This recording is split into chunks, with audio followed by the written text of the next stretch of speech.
Breathe in Silence, Episode 2. Here we go. Wintermute. We'll just resume it from where we were. I think we're in the Mystery Lake camp off. Yes, the soundtrack's really good. I'm still like I said, I'm still getting used to the new sounds that they added into the soundtrack. Alright, let's check out what things we need to do. We need to retrieve the legendary spear from the hunting lodge. We also need to find the clear-cut cache of Mystery Lake. And we need to work through more lessons of the survival school. What is going on with my... Oh, the HUD is off. I was like, what is going on? Just finished learning for a while? Excellent. Well, there's always stuff to learn in the game, that is for sure. I am still learning things. I am still learning things about the Long Dark, which is exciting. It's fun to be able to still learn stuff. Adrestia, hello. How are you doing? Oh yeah, this is where we got all of our extra stuff here. Okay. Do I have any hides on me? No, I do not. Got my rabbit skin gloves, my rabbit skin... Alright, we got all that stuff there. An extra hatchet here, an extra bedroll. What affliction do I have? Oh, I have pain right now. Well, that's painful. Do I have lots of water here? Yeah, I got some water. Yeah, I got water. Okay, we're good. We're good. We right now are in the camp office. We have a cache up here that we need to go get. Then we need to go into Forlorn Muskeg. That's our next... Forlorn Muskeg is our next goal.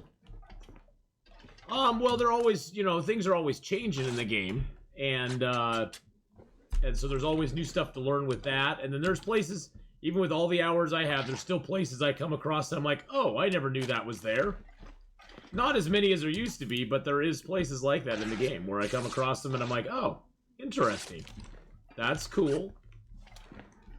I think we're gonna repair up some clothing here tonight. Get our stuff all good. Yep, even after 5,000 hours. Mark Wars gifting out a tier 1 sub to King of the Hun. Well, welcome into the Athpack, King of the Hun. Oh, I gotta get those points out. Plain Syrup, hello. 1972 gifted a tier 1 Thank sub you, Mark Wars, for that gifted sub there. That was very nice of you to do, my friend. Very nice to do. Okay, so we really don't have to repair much up. We need to repair our socks maybe a little bit. I might still be finding things and stuff too. Yep, there's never a full knowledge of the game, in my opinion. There never truly is. Okay, so we got 2 hatchets. Let's drop one of those. Things.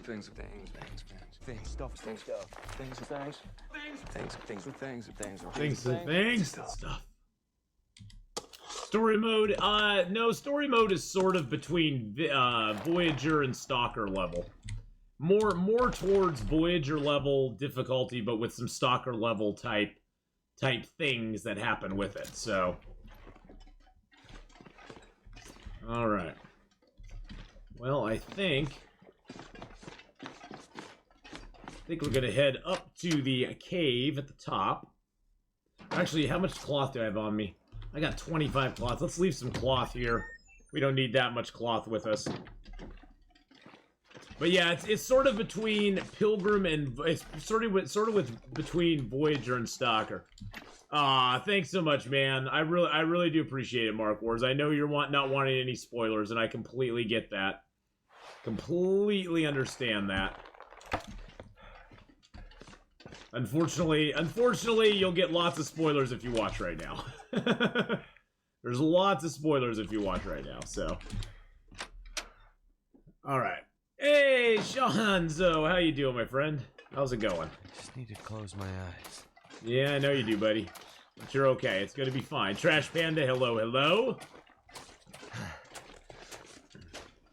How's it going, Trash Panda? Yeah, the weather is definitely more Voyager than Stalker. Right now, it's not very cold out here at all. Sardine Enthusiast, hello. Doing a university lab on topography mapping. What? I hear that wolf, but I know it's a ducky hug because there's no wolves. There's no wolves here. There's no wolves here. Well, other than spraining my ankle right there, we're doing pretty good, Trash Panda. We are just getting into the second part of the story modes, chapter 2. I'm feeling more chill and rested today, yes. Indeed I am. Indeed I am. How you doing, Gaming Granny? I hope you're having a good one. Topography mapping, okay. That has to do with, like, the high points and low points, right? So if you look at a map like this, there'd be high points and low points and stuff like that, right? I think. I didn't go to school very much.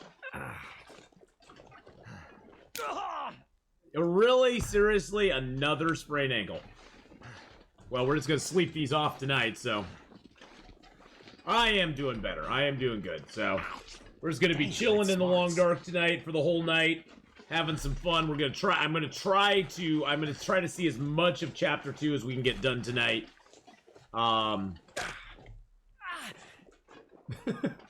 Gosh, Will, you just keep cracking every bone in your body. Okay, you only have one wrist left now, my friend. You only have one wrist left, so you better not damage it. I get to do any map on it, so I asked if I could do a video game, and she said yes. I picked Timberwolf because of the large mountains, and there are maps of it. I gotta use the map topographies. Oh, that's cool. That is really cool. Okay, we still have no rabbit caught there. I think do we still need to catch a rabbit? No, we do need to snare and catch at least one rabbit, so... So we're gonna chill up here and see if we can catch a rabbit tonight. I don't know if we will. Hey, Alice, hello, hello. First aid. So If you get a third ankle sprain, you aren't human. We aren't human. We are not human. We are not human. We are robots from the future, sent here to play the Long Dark, I don't feel so the good. best survival game in existence. I know you don't feel very good, my friend. It's gonna be fine. It's gonna be fine. We have full health, so let's risk some food poisoning. Yes, you caught the start of it. We're on our way to we're on our way over to Forlorn Muskeg, and from there we'll be going on into Broken Railroad. Wow, we didn't get food poisoning at all. Oh well.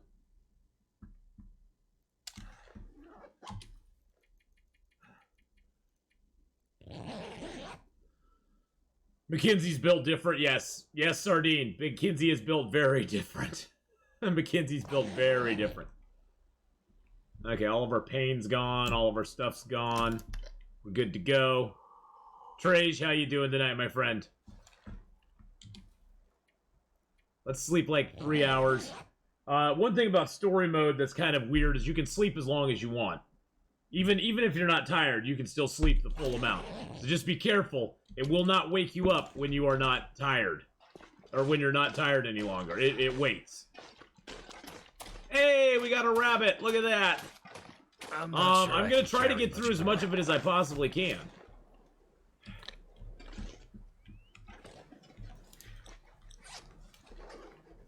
Did that finish it? Place a snare and catch at least one rabbit. I did that. I just placed a snare. What in the heck is going on?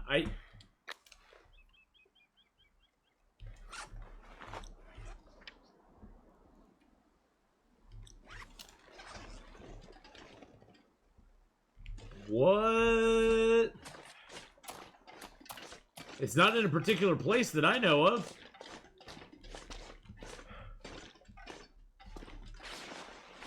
It just says, snare a rabbit.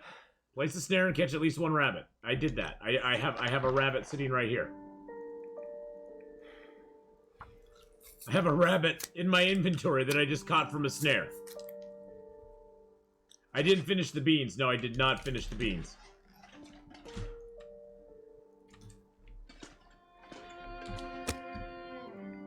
I love that music. It's get our torch out. Blackman PL, hey, how's it going, buddy? No, I have not. That will be on the 14th or the 16th. On the 16th, I will be doing that.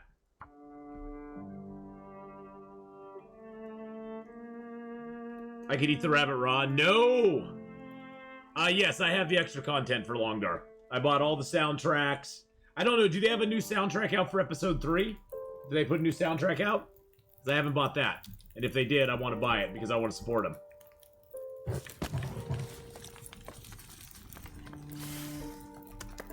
Because yeah, I love to support their efforts. So episode 4, yes, episode 4 I'll be doing on Saturday. Sorry, episode 4 will be on Saturday. There is a new one. Oh well, I have to go buy it then. I have to go buy it.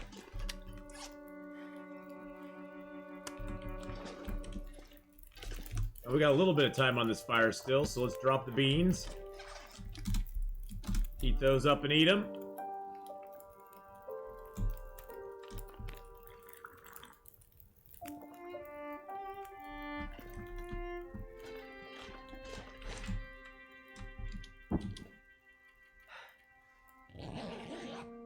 I'm just gonna try to get another rabbit to spawn. I don't know if you have to catch a rabbit.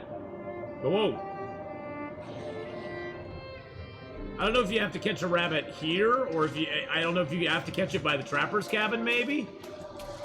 Wow, there's lots of rabbits out there. Woo! Slate Keshin, thank you for the 29-month resub.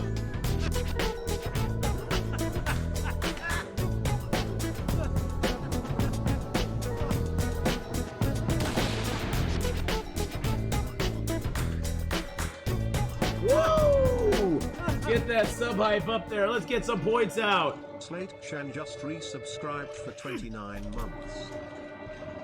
Thank you so much for the 29-month resub. Holy crud.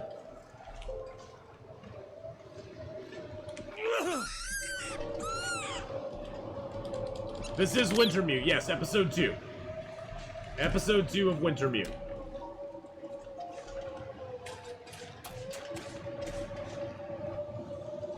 No power in the verse can stop me. Woo! Let's get these rabbits. Thank you for the follow there. Appreciate it. Found you on YouTube for your long dark content. Enjoy watching your streams uploaded onto there. So I figured I'd come and see if you're streaming. Really enjoy your content. Oh, thanks so much, my friend.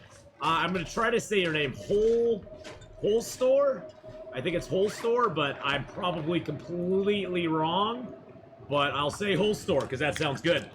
I appreciate that. Thank you for the follow there too. I really do appreciate each and every one of your follows. Hodor. Hodor. Hold the door. Hold the door. Hold the door. But thank you very much. Yes, this is Wintermute. Oh, Plain Syrup. Oh, my man. Plain Syrup gifting out a tier 1 sub to our newest follower. Plain Syrup gifted a tier 1 well, welcome sub into the Ath pack they have given as well, my friend. In the chat. Now you're stuck for a month. Hey, Athena, I found out today in game you can get music through the radio when the aurora hits. Oh yeah, yep. There's yeah. If you turn on the radios, it'll play classical music. Yeah. When you go between episodes, your skills reset. Actually, you have no skills in the game. There are no skills, Hallis. I'm assuming the skills are set between level 2 and level 3, based on what we've been able to see. Well. But yeah, there are no actual skills per se.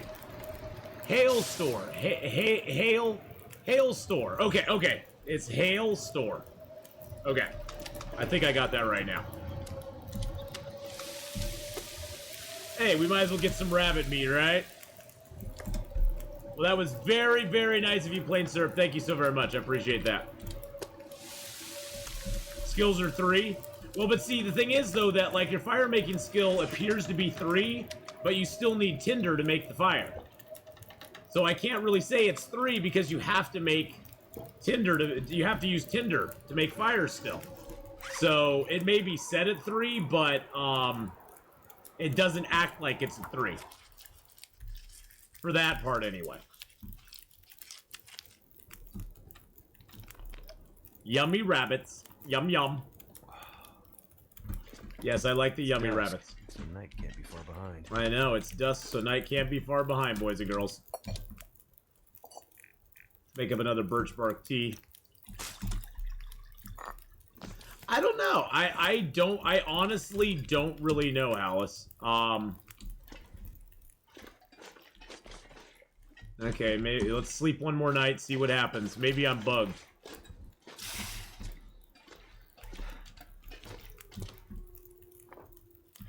Let's get our sticks back.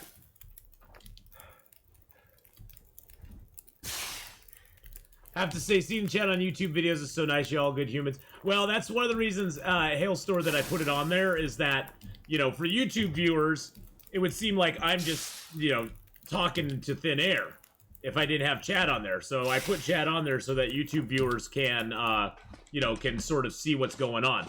How do I stream a game? I download, like, OBS, get your computer set up with that. Get a stream key from Twitch, upload that to OBS. OBS, and you can use Streamloots or Stream Elements, either one. I went with Stream Elements, just because I like their platform a little bit better, and it's been the one I've been using for so long. But yeah, I mean, you can just, you know, get a stream key, and it depends also what you're streaming from. If you're streaming from, I think Xbox, you can stream directly onto Twitch. But, I'm not sure, because I'm not Xbox. I'm PC. So with a PC stream, you gotta have something like OBS, which is gonna broadcast it to the platform. On Xbox or PS, you can only with Twitch. Okay. So, there you go. Capture card! Capture card! Well, there you go. You just have to have OBS. Face cam is optional if you want to do that. You can do that as well. But yeah, you just, yeah, you can use OBS on laptop. Yep. I mean, when I first started streaming, I had one computer that I streamed from. I had one computer I streamed from, and that was it. Okay, maybe this will update the quest? Surrounded by snow. Nothing to drink. What is going on right now? Okay, I'm not getting any sort of update.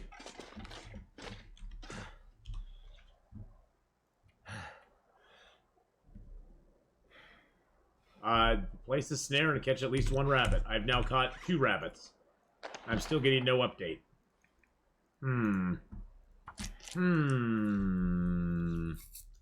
But yeah, if you're on laptop, just go ahead and do it. A lot of it also will depend on. There's the one thing you'll have to watch with some games. It has to be at Trapper's. Oh, it has to be at Trapper's Cabin, probably. Gotcha. The one thing you have to watch is that, yeah, it's Open Broadcast Studio. Just Google search Open Broadcast Studio. It'll come up every time.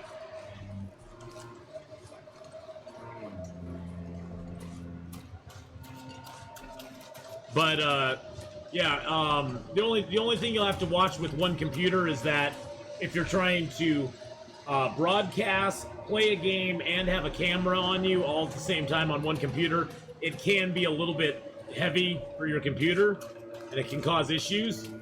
When I was streaming from one computer, there were certain games I could not play because my computer could not handle the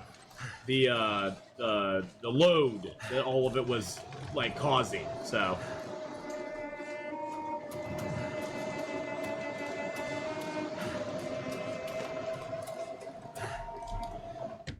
So that's the only thing you gotta watch too.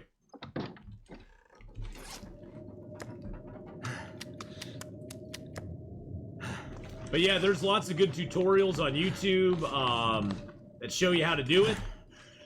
I'd recommend going and checking one of those out because they will give you a good idea of how to stream and how to get your stuff uploaded and downloaded properly.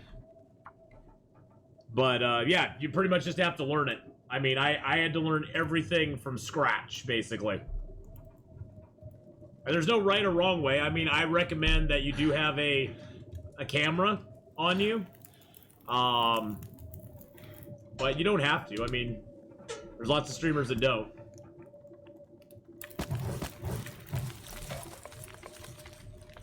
I think a camera gives you a little bit of an edge, especially if you're starting out new and you're trying to get discovered.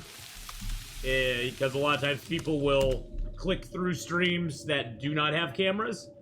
And they'll stay on streams that do have cameras because people like to see the people that are streaming, you know.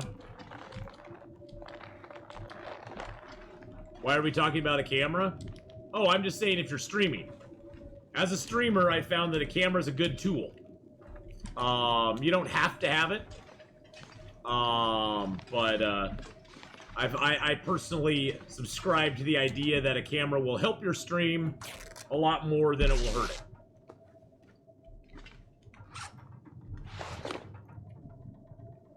There's more to the quest. There's more to the quest. Thought it said more under it. Place a snare. Yeah, see, this is place a snare and catch at least one rabbit.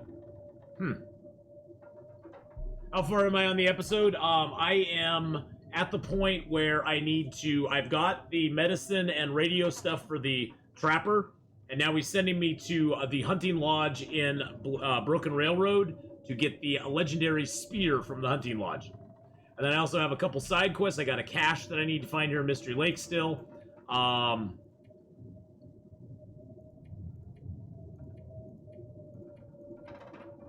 maybe I already did that. Oh! Those are the completed ones. I already did that! Never mind. Never mind. Those are the completed ones. That's fine. Don't worry about it. So yeah, I just have these two here to do. Well, well, well.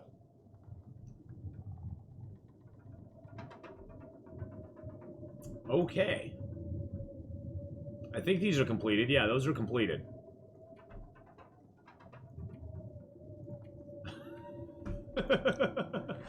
I am a big goof. Well, I've done that quest multiple times now. We have proven ourselves to be an extraordinary trapper at this point. We have trapped so much stuff that we are an expert in the trapping area. Let's sharpen up our hatchet and our knife real quick. McCrawleys, hey buddy, how's it going? I haven't seen you in a while. How's it going, my friend? At least I haven't seen you in chat. How you doing? So we're getting 3% back. Are we getting any skill ups? I'm sure you're an expert. You got the badge to show it. Well, I don't know about that. Yeah, that's the thing. It's weird. There's no check mark in it like the other quests. That's what was confusing me. But it's in the completed quest area. So I don't know. I don't know. I'm not a very smart man, okay? I'm not very smart. Getting bear hugs. Oh, well, lots of bear highs out to you for sure. There's a bear hug for you. Well, we're gonna take our stuff and head back to the trapper's cabin real quick. Dump off our stuff there. At some point, he's gonna kick us out, so we have to make sure we're doing that. I'm trying my best. I'm trying my best, man. I'm gonna have to leave something behind. Actually, you know, it's probably better to leave the hides and guts here. It's probably better to leave him here because he will kick us out eventually. He will kick us out of the trapper's cabin eventually, so it's probably better to leave him here. Now that I'm thinking about it.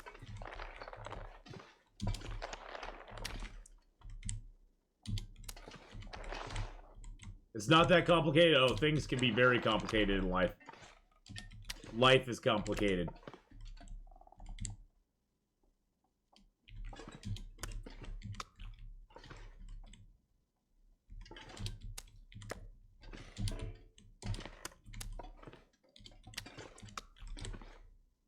Always line your hides up, boys and girls. They dry quicker. Not really. Am I gonna make a full set of clothes? Yeah, well, at some point. I mean, right now I have the rabbit skin gloves. I want to make deerskin pants because they're better than the combat pants. And I want to make a rabbit skin hat at some point. But I got 2 of those. I've got a lot of really good clothing at this point, so... let's eat some food here. Let's eat a box of crackers. Yeah, the blue jacket is the urban parka. That's an urban parka. There we go, right there. Don't know if they'll ever put BlackRock in for the survival mode. I don't know. I mean, you know, they may or may not. I don't know.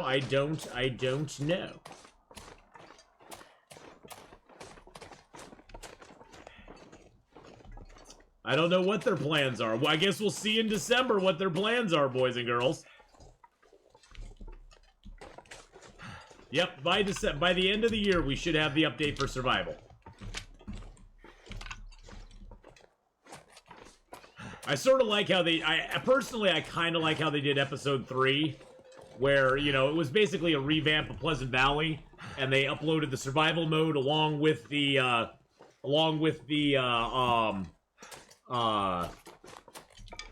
story mode. So we got to mess around in survival and figure it out. I kind of like that. I miss that with this update more than anything.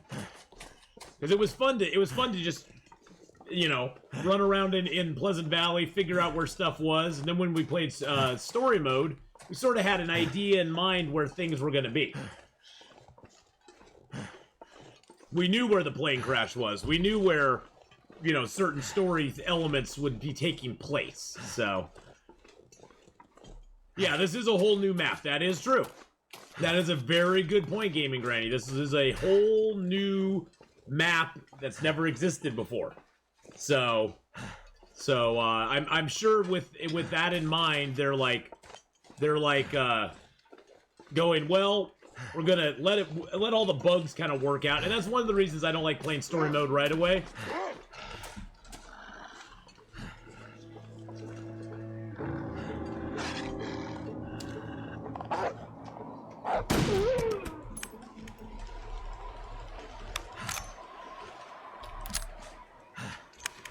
Is that we don't, you know, they're gonna let that, because there's a lot of bugs usually early in the game, so. And nothing over here. Usually there's some boxes here, but not today. Not today.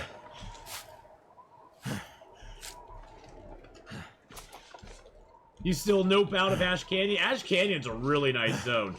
For the stuff they have in Ash Canyon, it's actually really, really nice. Are wolves useful in the game anymore? Not really, no. I mean, I don't even bother. I basically go on the idea that I'll let them just rot, because it takes longer for them to respawn.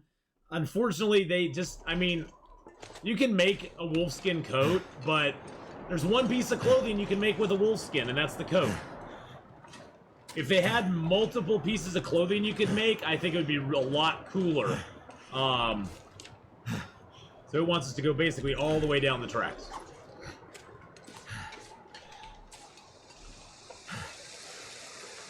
Like something with Darkwalker, like wolves are hunting you and you have to run on those rope bridges there. That'd be cool. See, Ash Canyon is very dangerous in the lower areas, but once you get up to the higher elevations in Ash Canyon, you pretty much have the bear, and that's about it. There's nothing else. There's nothing else there for you. How many hours, what, playing Long Dark? Almost 5K. I'm sitting at 4990 right now. Too heavy. So I'm 10 hours away. 10 hours away from 5,000 hours in Long Dark.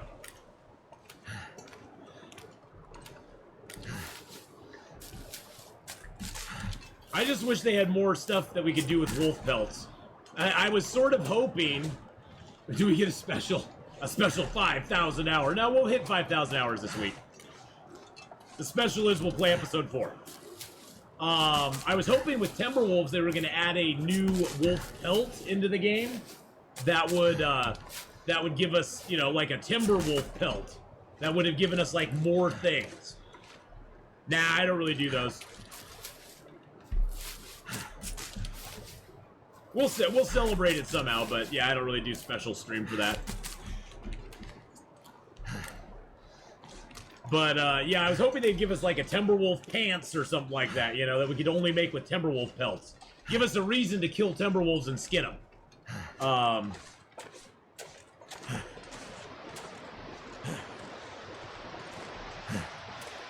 But, you know, Timberwolf shoes, Timberwolf boots.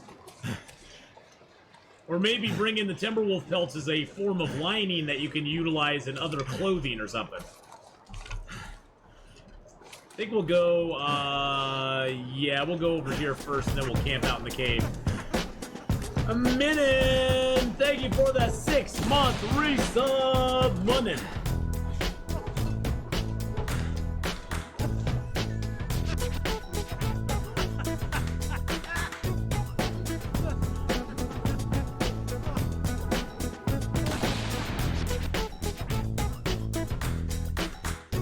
Woo! 6 months, my friend. Oh my goodness. We're only 3 months away from our Twitch baby. Just resubscribed for 6 months. Our Twitch baby is gestating right now. We've just reached the 3rd trimester. Thank you so much for the 6-month resub. I appreciate that so very much. Thank you for all the support from everybody. The viewers, the subbers, the bidders, the donators, all of that. Thank you so very much. I really do appreciate it beyond belief.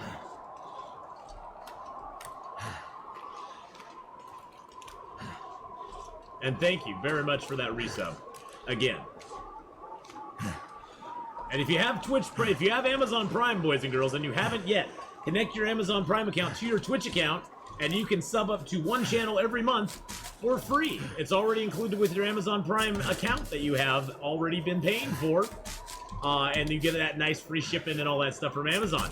So, you know, it doesn't cost you anything more. And you get to support streamers, and we get just as much from an Amazon Prime sub as we do from any other sub. So, if you're already paying for that Amazon Prime, look into it. You can go right to that link right there, and you can check it out. Have to plug it. Have to plug it. Oh no! We'll give out some points since you lost there. That was a good, oh, 69. 69, dudes! There we go, Hallis. I just refreshed you a little bit. Now you can start building your fortune again.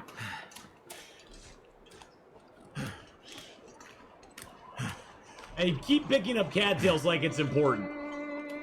Oh, he's... Yeah, subprime equals a no-brainer. I do it every month, so...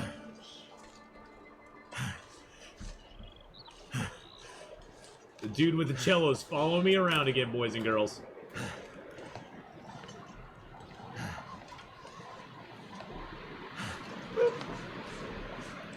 See if there's any wildlife around here for us. Nope. Nope. Okay.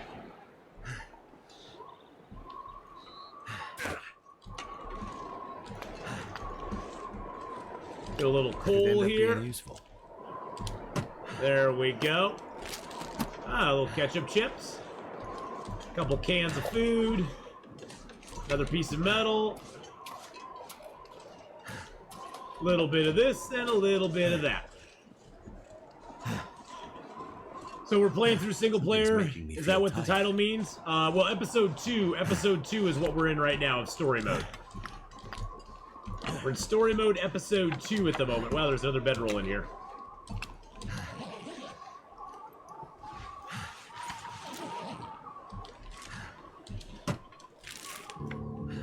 I can always use more food. Preserve nature's balance in nearby areas by reducing the population of the wolves? What? Call a wolf in Mystery Lake, a wolf in Forlorn, and a wolf in Broken Railroad. Got it. Got it. Alright, we'll do that. We'll do that.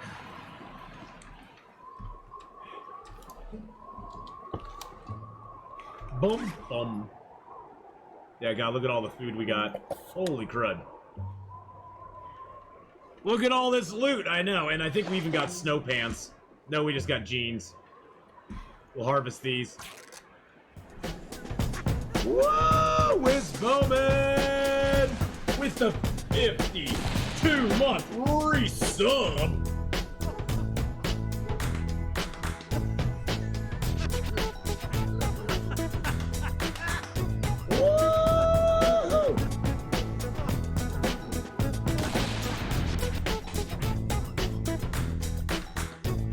difficulty levels in story mode? Yes.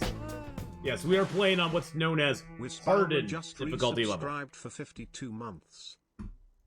They don't actually have like difficulty levels, but they have what's called hardened difficulty, which really honestly is not that hard. Let's just be honest about it, boys and girls. Hardened difficulty is really not that hard. I'm gonna drop those here. Drop some of my sticks here. There we go. That dude with the cello's following me around, man. He's following me. He's following me, boys and girls. But, yeah, there's like 3 difficulty levels. None of them are... Basically, if you play on just the easiest difficulty level of the story mode, it's like Pilgrim, basically. Maybe Pilgrim Voyager. The second difficulty level is like playing on Voyager. The third difficulty level is like, it's like Voyager Stalker. You can use your scroll wheel to drop multiple items. Yes. Yes, you can. Yep, if you wanted to, say, drop these, you can just scroll up and down. The middle mouse wheel works perfectly. We get a mag lens fire? Heck yeah. Get a little fire going. Yeah, there used to be no difficulty settings for Wintermute at all. Come on. Oh, I used to do it too, Alex Life, until I stumbled across it one day, and I was like, oh, I can just do this. So we went, oh, okay, well, we'll just use our middle mouse wheel now. We'll just use the middle mouse wheels. Oh, Wiz Bowman. I gotta give out some points for Wiz Bowman, by the way. Let's give out some points for Wiz Bowman. Wiz Bowman, how you doing today, buddy? All right. How's life treating you, my friend? I hope things are going good for you.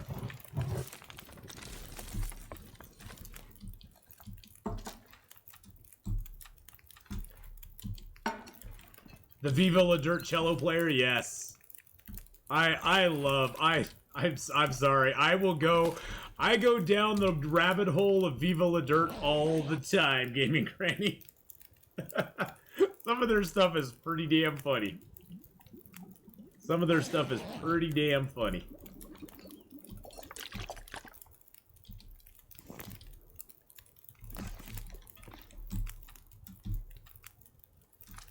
I need to drop something.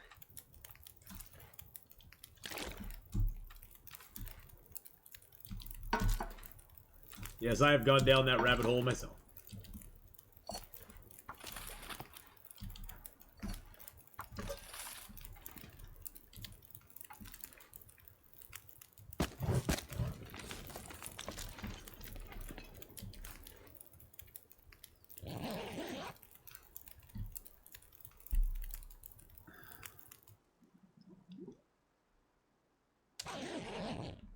Did it go out before it got boiled? Oh, it went out before it got boiled. Gosh dang it. Dag nabbit. Dag nabbit. Now it's going to take a full hour to boil it, huh?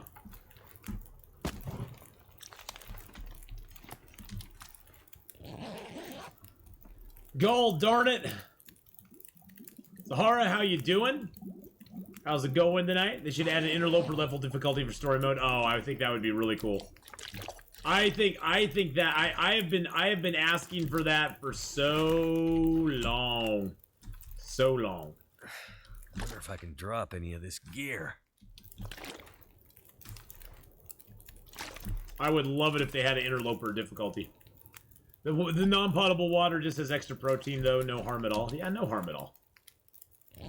We'll just sleep like 3 hours at a time. I don't need to sleep for sleep. I don't think we'll get cold, because honestly, the temperatures are really mild. Yeah, we're still at positive 10, and we get another 4.5 off of our bedroll. Maybe when they finish the story, they'll add it. Possibly. Possibly. And you know what, Gaming Granny, when they finish the story, maybe there'll be a mod out for it or something. That'll give that option as well, where you can mod it and play it on an interloper difficulty. Who knows? There's a lot of possibilities down the road.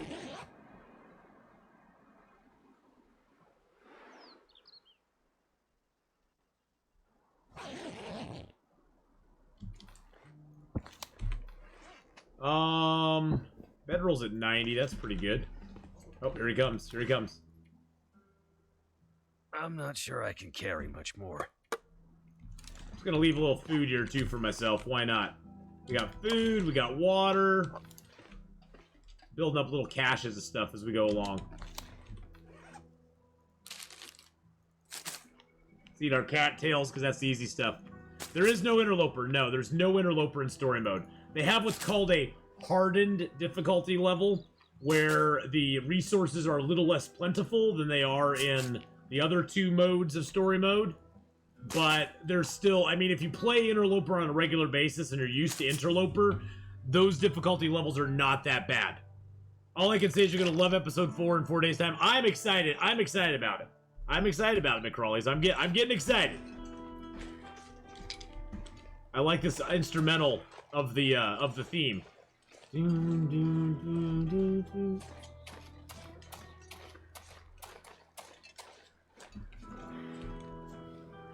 I'm digging it.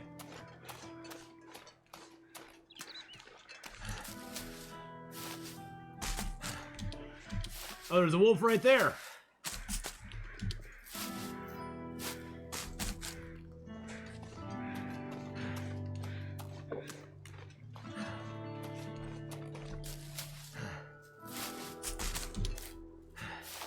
There's our wolf we can kill for this zone.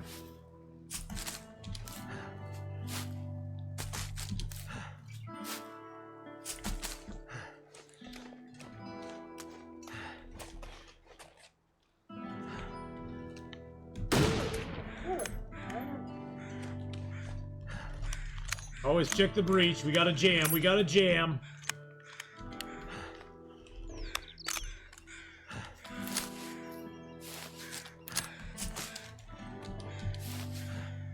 We got a jam, baby. So play it on repeat. Oh, nice. Hello, Mr. Wolfie. Actually, you know what?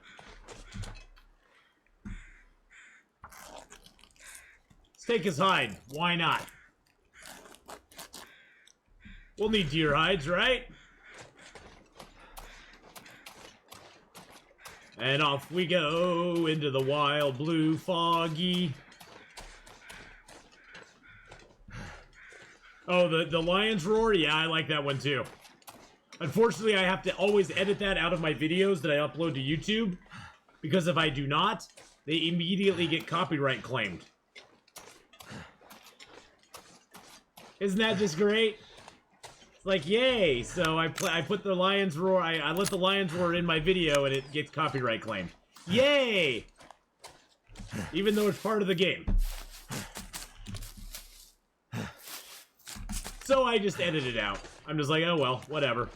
Nobody gets to hear lion's roar. You only get to hear it here live on Twitch. Excuse me, I gotta pick up this cattail. Hold on, just you just hold on. You hold on 1 second there, buddy.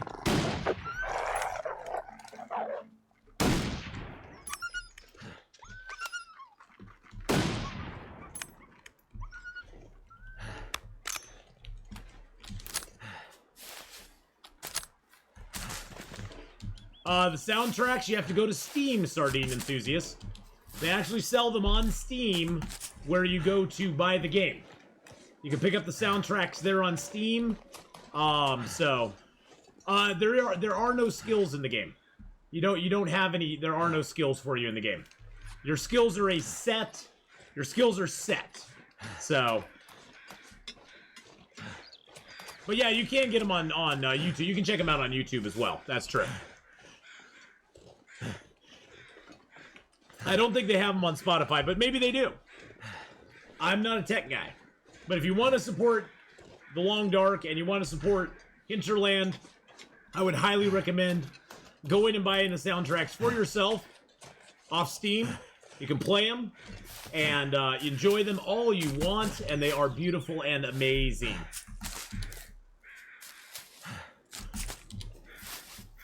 So, yeah, the skills are just in survival mode. They don't actually have... The skills in story mode are locked. The skills in story mode are locked to a certain level. Somebody in chat was saying they're locked at level 3. with some modifications. You can never start a fire without. You can never start a fire without having tinder. Which level 3 lets you start fires without tinder. So they do force you to use tinder in the game. I believe the soundtracks are just on Steam. Yes, I believe they're just on Steam.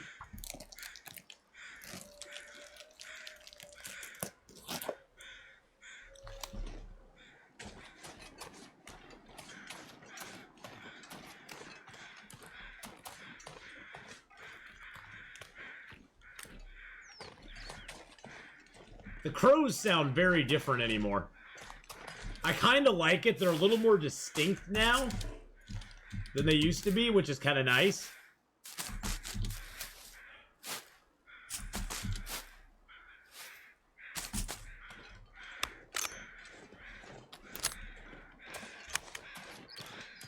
Which does make them stand out a little bit more from the from the other game sounds, which is kind of cool.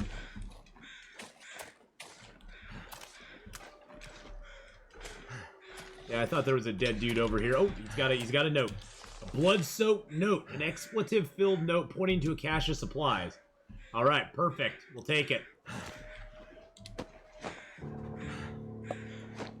Find the cache at the end of the ravine in the Broken Railroad region. Okay.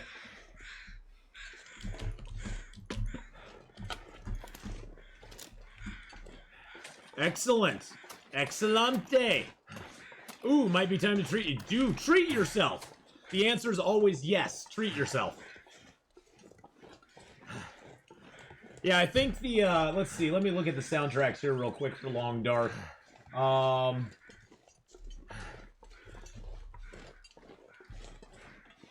Long Dark, the soundtracks are like $7.99 each right now. Oh, it looks like they only have 2 of them. They only have the 2 soundtracks. I got both of those. But yes, the Long Dark soundtracks are $7.99 each, so not too bad for all the music you get with them. Long Dark soundtrack 1, episode 4 is here, blah, blah, blah. The track list is episode 1, Wintermute episode 1, Wintermute episode 2. It looks like it has a lot of different stuff on it. Lots of different stuff on it, so.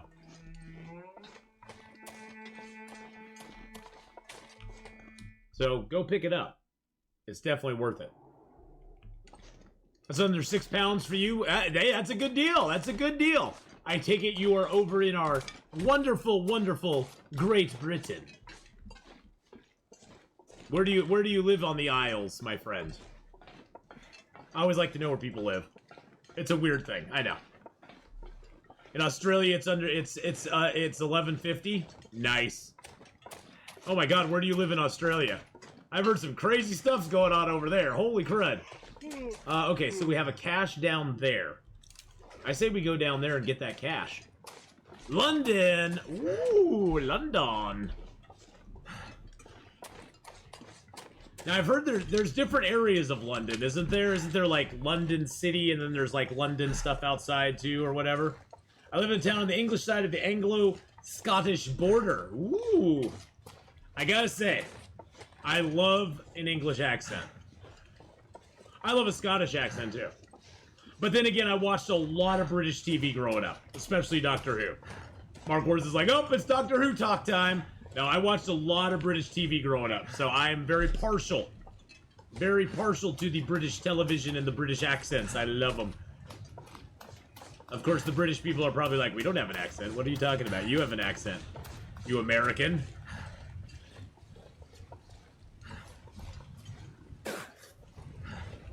You have a very poor British accent. Very poor English accent.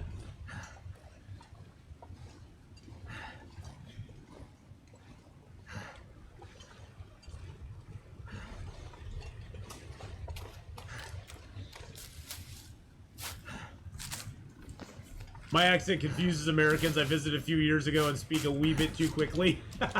See, it never bothers me when people speak too quickly. Now, there can be a little too, well, I think some of the, what are they called? The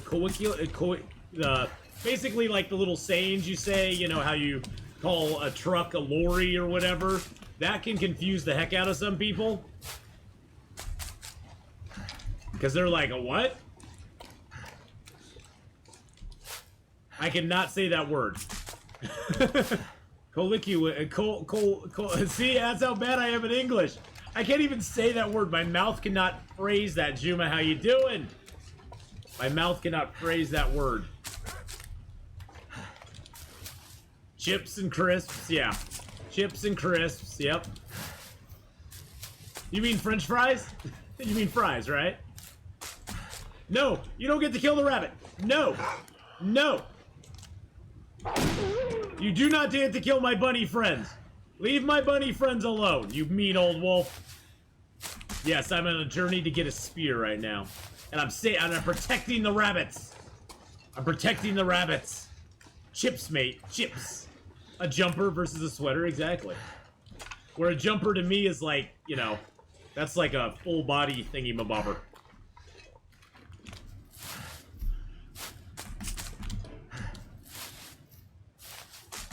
It's the interloper in me, boys and girls. I can't pass up cattails. They're too integral to every interloper play I ever do. I would like them to add in an ability for us to eat more than one cattail at a time. Fish and crisps, exactly. Well, fish and chips. I mean, you know, even here in the States, we call them fish and chips. Why do you need so many cattail heads? Oh, I've been dropping most of those. I got one cattail head on me right now. The cattails themselves, though, that's food.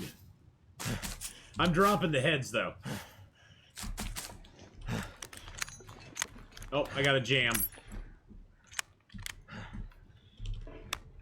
My gun is... I gotta find a cleaning kit somewhere. I'm gonna make a cattail sandwich. Chips are big, nice, fat things. French fries are those skinny monstrosities from McDonald's. There you go. Okay. See, I like chips, because I like big, fat fries.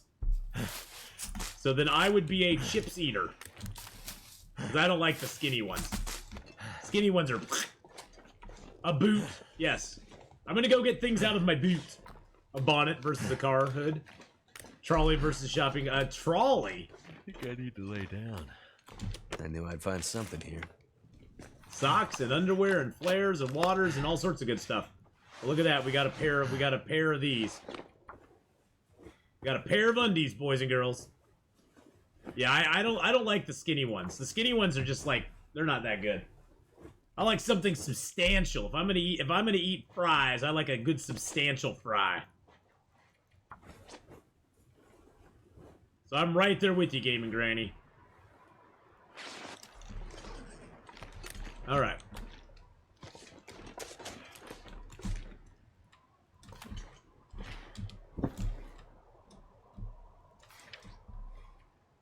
So we got a wolf, so we just got to get one wolf in Mystery Lake and we'll have that done.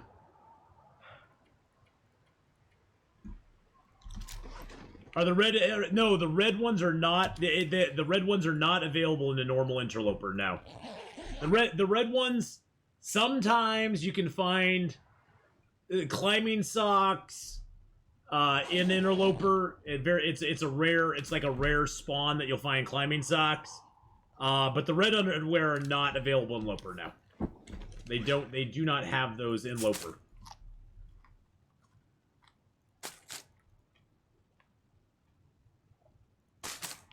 You know what we call fish and chips in Scotland? What do you call fish and chips in Scotland? Now you got me curious. Squashes, juice concentrate. Yeah, the climbing socks are not technically now available. There's been some glitches when they've instituted new updates. The most notable one was the Hush River Valley update. You could actually find... I hear you. You could actually find pistol in Interloper. You could find climbing socks in Interloper. Those have become more and more rare as time has gone on. But there is still some glitches every once in a while with the loot that allows you to get those. I haven't seen them myself in a long time, but I've heard that that some other streamers have found climbing socks still in Interloper. Although I have seen no evidence to the fact that they're still there. I personally haven't got them. Helen, hello, hello. Good thoughts to you too.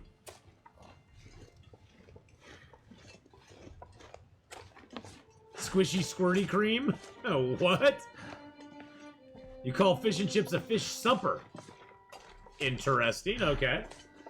I'm gonna go down to the pub and get a fish supper. And generally you call bars pubs over there, right? Isn't a bar like a pub? Or are there actual bars as well? Is there bars and pubs? Because here we pretty much just have bars. We don't really have pubs, per se. A can of whipped cream is called squirty cream. The 12-year-old in me loves that Guinness, man.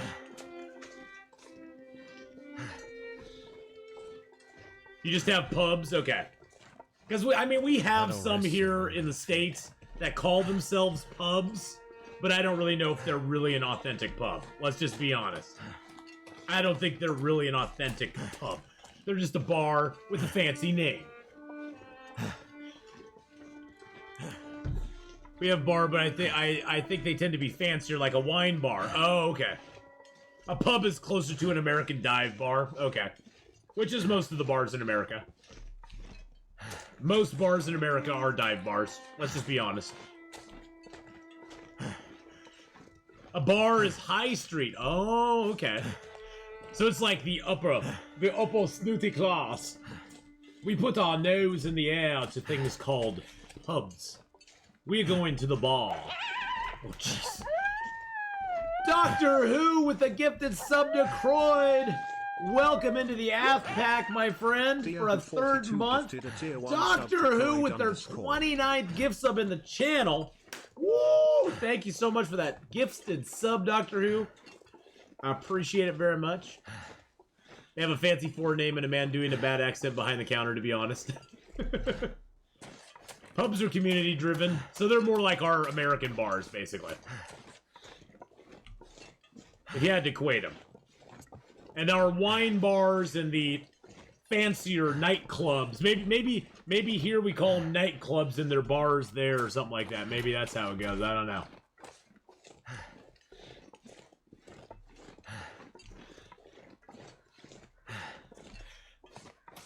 Yeah, bars around here are very community-driven as well. Bars do not exist if they don't have the support of, like, the community people. Because they'll have their regulars that come there every day, you know, to have a nice drink after work or something. That sort of stuff. That sounds closer to your guys' pubs. See, we aren't that different. We just call things different. Martini bars and wine bars are bars in the UK. Stuff like the bar in Cheers is it's always sunny or pubs. Okay.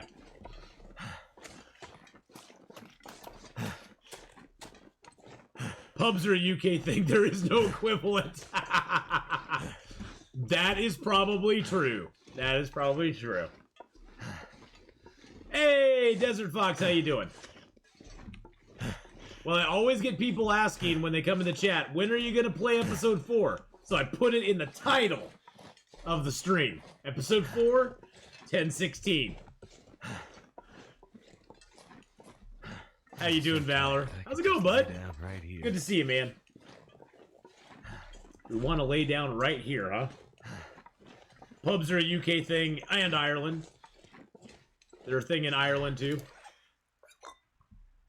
I'll drink a little coffee. Why not? We got lots of coffee back at the camp office. Woo! Let's go coffee!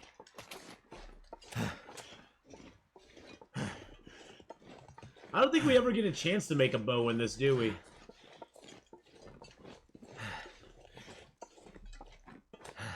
I guess I'll take the maple just because, you know, it's here.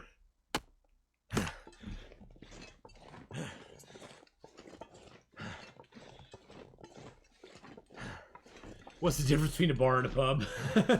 Just the name, for the most part. Well, the thing is that it's not even available on our stuff. We have no recipe for making it. Yeah, they don't even give us the recipes. There's certain recipes that are Get a lot colder locked soon. that you can't even access. Nope, nothing over here. I figured I'd check. Yeah, story mode is very different from survival mode. There are certain pieces of equipment you don't even have available, like my clothing. Like the clothing right now, all I can make is deer skin and rabbit skin.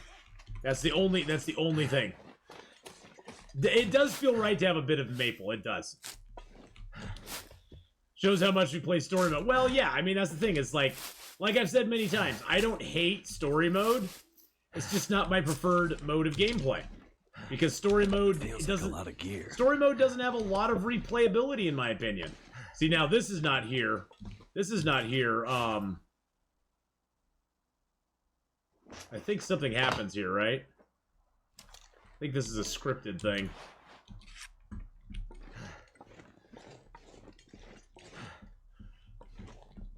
I think something's scripted on the other side here. Yep, there's the bear. Oh, shit. Hello, Mr. Bear.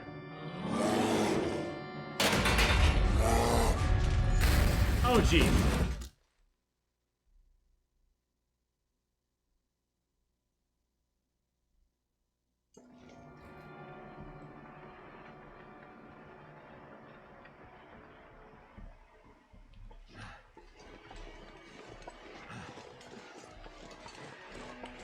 He's angry. Campfire? He's very angry. Wiz Bowman! Yes, he looks mad. He looks mad. There's Wiz Bowman. That sexy beast. That sexy son of a bee sting.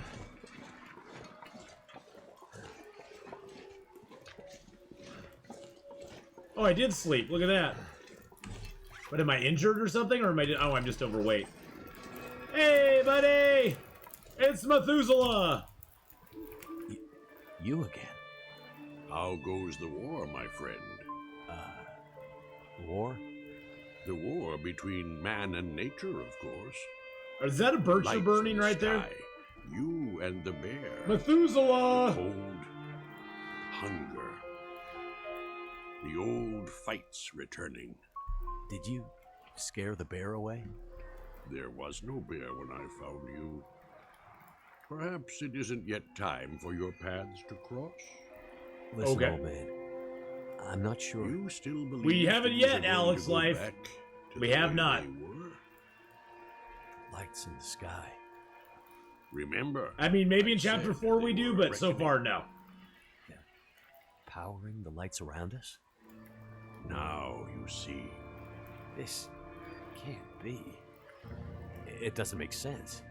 It doesn't make sense, and yet it has happened. I think it's a future Will. I think he's a time traveler. I think it's a time traveler.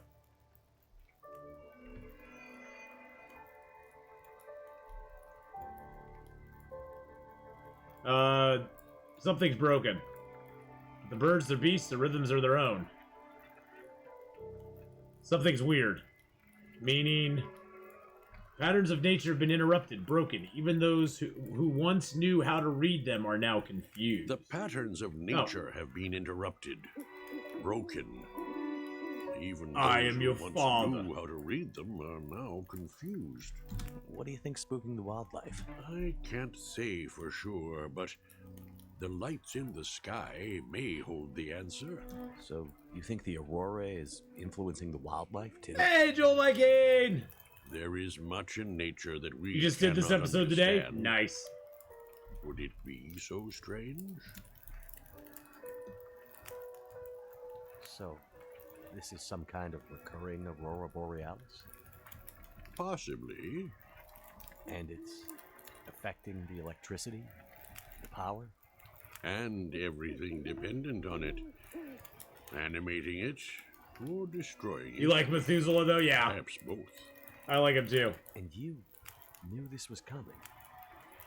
It's because I'm from the No, future, Will. But it was only a matter of time. This has all happened before. This all happened before. It will all happen again.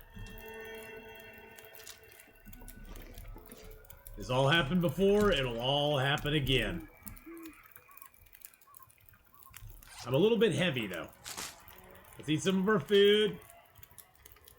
You're more likely to meet Methuselah in a pub than a bar. Yes, harkening back to our bar stuff. Yes, you're more likely to meet him in a pub than a bar. That is probably true.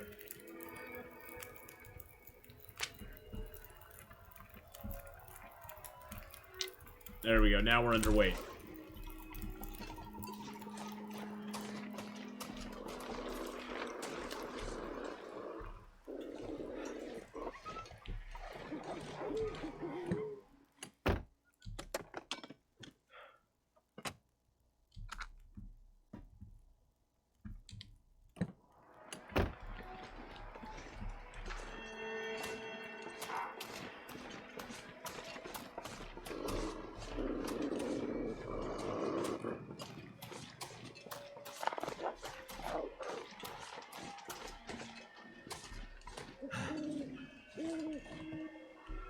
They're afraid of the lights.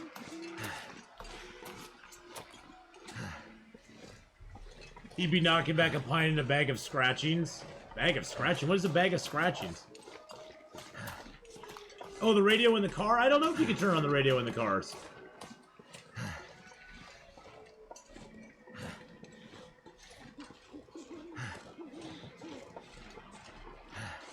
I don't think so. I think just the radios inside the actual houses you can do. Pork rinds, okay.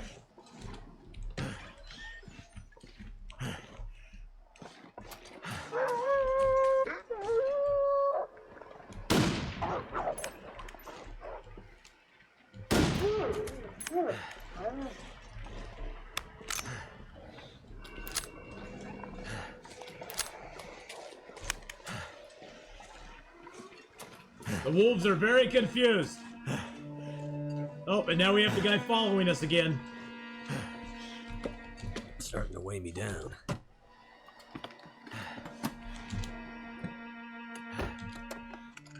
We got the dude following us again, boys and girls.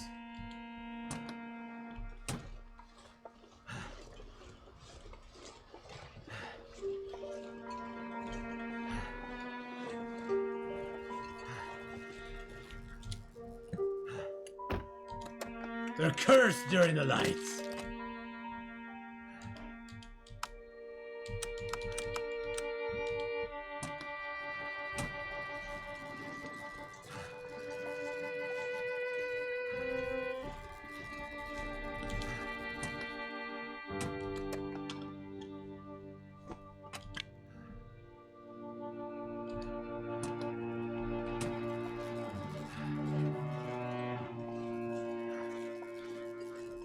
Yeah, how is he playing his cello? It's so cold out. Crumpled note. Months without pay making us deal with those forest crazies. Now they're sending me after them. I've had it. After this trip, I'm done, no matter what.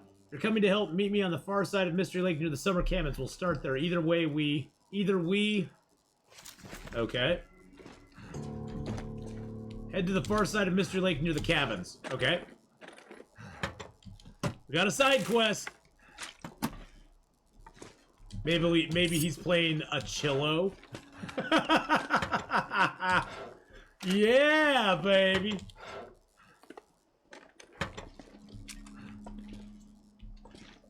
What's that there? That looks like a fire poker or something. Couple bandages, little painkillers.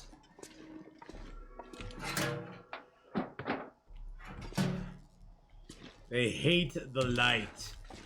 They hates the light. They hates it, I say. Oops, no, I don't want to scrap that.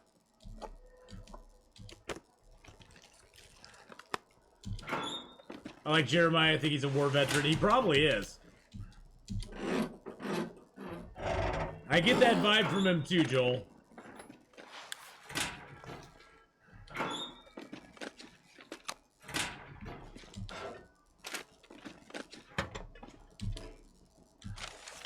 Aurora observations. Those lights in the sky are doing funny things to the machines around here. We found this old shed and the computers started turning on by themselves. Lamps lighting up. We've been trying to call down to the main office when the Aurora or whatever it's called is out. But we're not getting through. Can't tell if the phones even work. There are just a handful of us and the winter crew holed up here. Some of them want to try for the coast and the settlements there. If you find this, that's where we gone. Okay.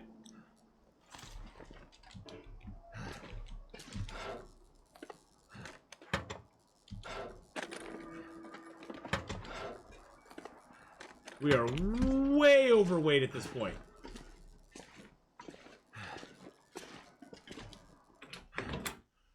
I don't think I can actually do anything in here because the electricity's going.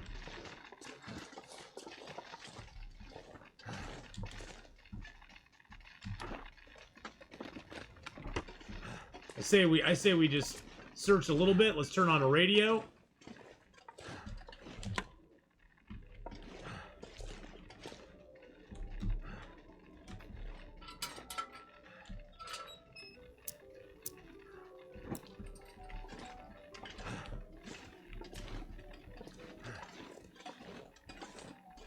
Avoid the live wires.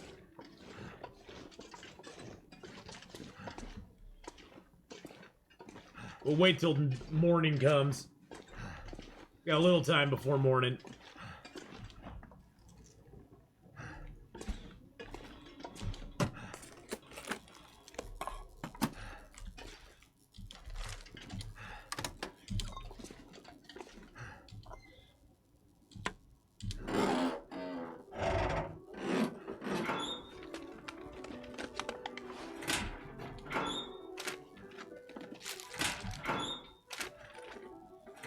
I'm just wondering where the music is being broadcast from.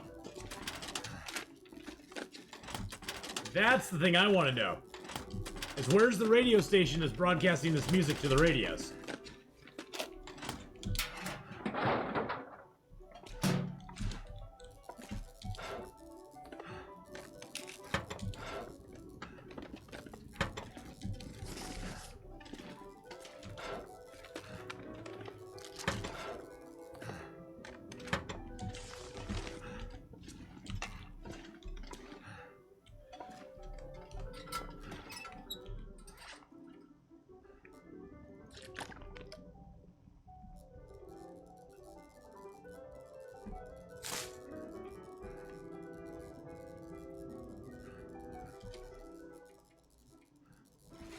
Let's just sleep for like 4 hours, then we'll get up. It'll be light out. It'll be light out for us. Light enough, hopefully. Maybe it's satellite and the music's from the mainland. That's an interesting idea. That could very well be.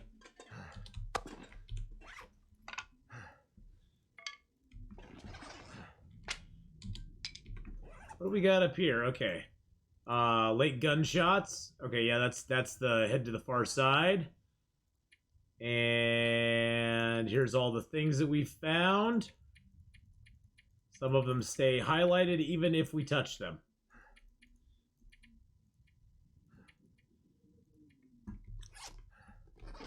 All right, let's drop some of our fuel here.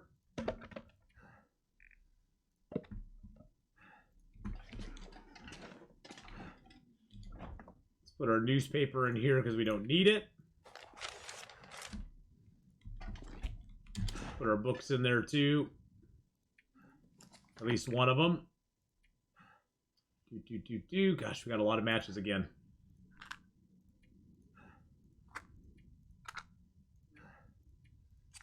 There we go. I'll even throw that tinder plug in there just for good measure.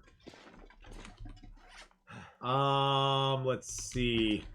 We'll leave all the medicines here because we got good medicine, lightweight medicine.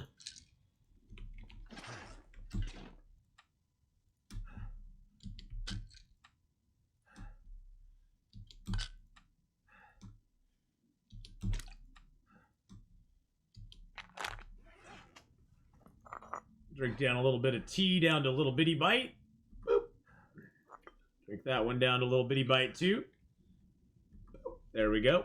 A couple lightweight teas for us. Oh, I have a ton of extra clothing right now. Holy crud. Look at all this extra clothing we picked up. Okie dokie then. I don't think we need any of this extra clothing.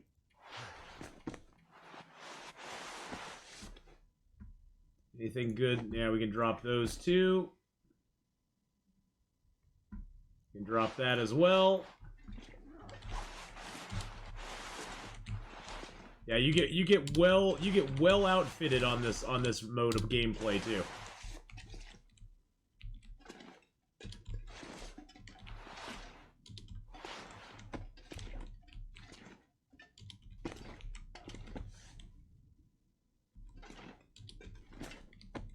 I don't want any of this stuff glitching into the ground. If you stack stuff up too much, it kind of glitches a little bit. Rather have it not glitching on me. Wow, that's a lot of food.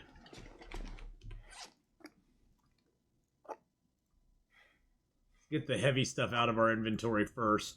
I'm just adding these to the radial so I can just ditch them right now. Food and boop. Food and boop.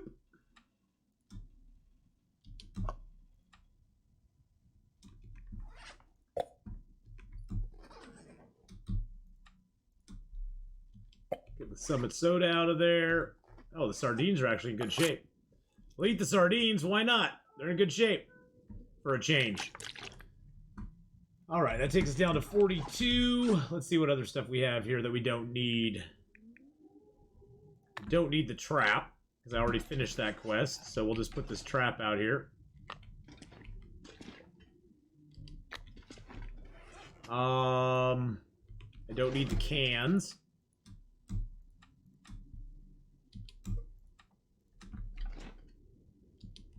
Hey, Nightmare Fox, how you doing? It's going good. We're just kind of rocking through the crazy world of episode 2. We're just trying to get rid of weight at this point because we have a lot of stuff on us. Oh, I don't need that metal either. Not right now, anyway. We might need that in a little bit, but I don't need it right now. I do not need that many flares. Sewing kits I can leave here too. Take everything else with me.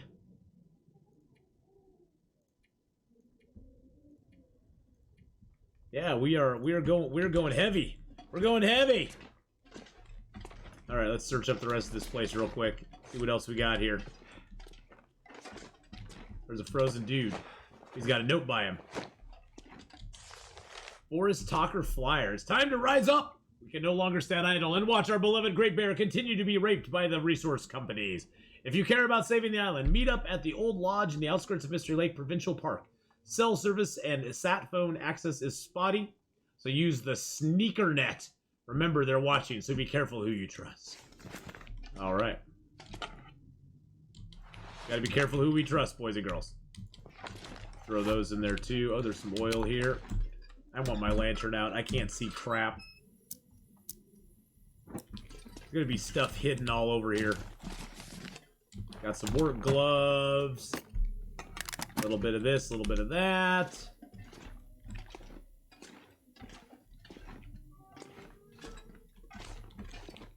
Another flare. I can't pass up the loot. Hey, Casey Canby, how you doing? Feathers I don't actually need now. I probably should just leave those. It's never going to give us an opportunity to make anything with the feathers. I can barely walk with this much gear. Well, yeah, because now you have a freaking pair of boots on you, buddy. And more water.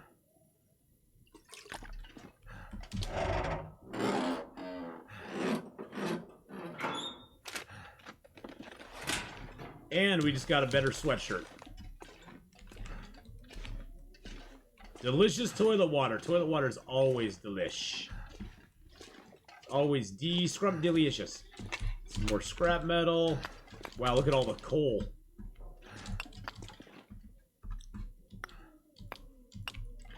Heavy hammer. Box of crackers. We got tools and a heavy hammer here. We'll leave both of those behind. Let's leave a bunch of this coal here.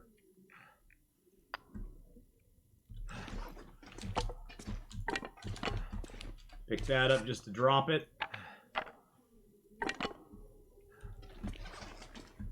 Ba-ba-bum. Wow, there's so much stuff in here. So much stuff in here, boys and girls.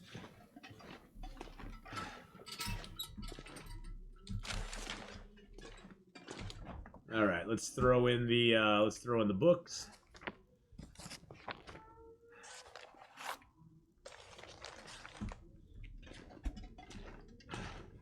We got another lantern.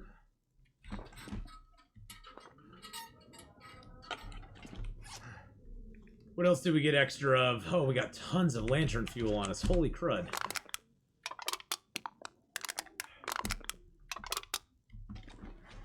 Tons of the lantern fuel. Oh, that's backwards.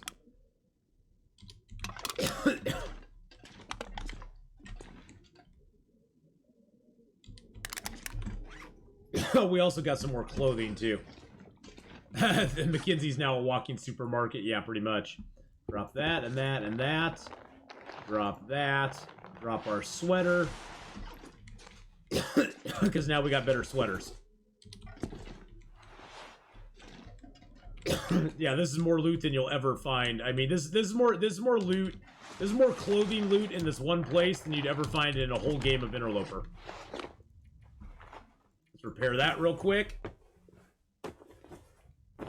It does. I wish there was a way you could combine your lantern fuel into a more, you know, you could like pour one into the other basically. Let's harvest these torches up.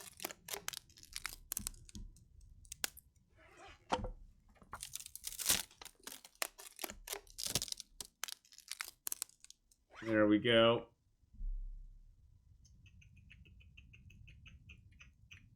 Wow. Wow, wow, wow, wow, wow, wow, wow. Put that on the radial. The light stuff, I don't really care. The light stuff, I'm like, I don't care if I have to carry it all. That's fine.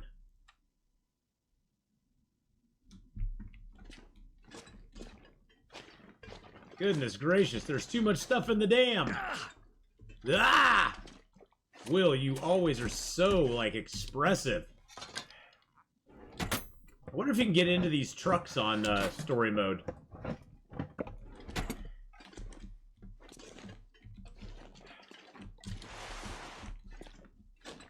Like, this one you used to be able to get into, but not anymore. I wonder if there's anything in the back of it.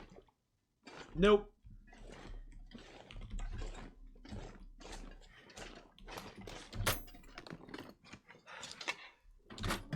Now we just have to head up to the hunting lodge. That's one thing I've noticed too, is that in story mode there's no bears out here at all. I have not seen a single solitary bear the entire time, except for the big nasty bear. Except for the one that we don't like. The one that's the big nasty guy.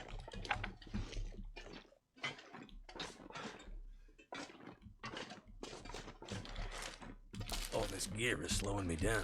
Yeah, I know, buddy. Tell me about it.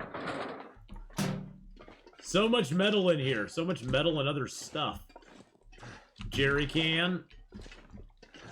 I want all of my stuff to come in jerry cans.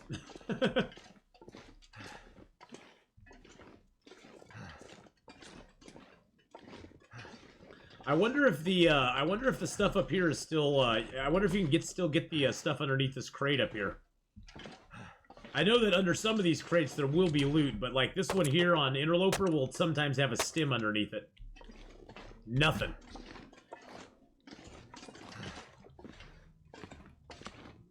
Not a thing.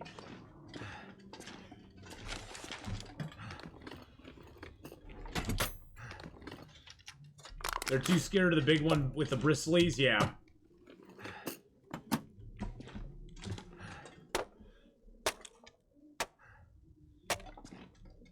Jerry's can. Yep.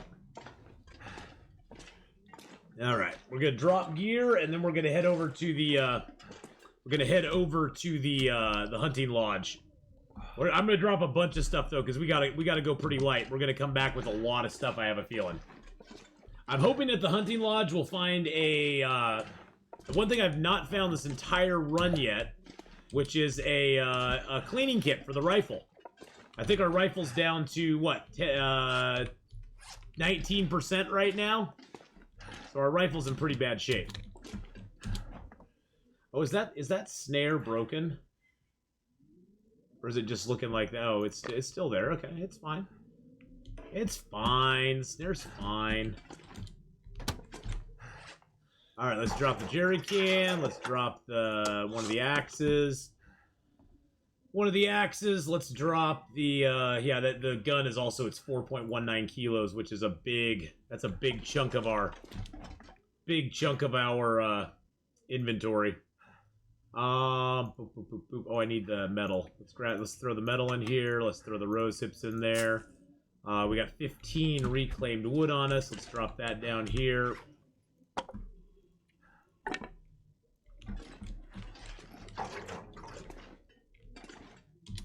There's that. Let's pick the axe up, put that up here too. Wow, that's glitchy. That was kind of glitchy.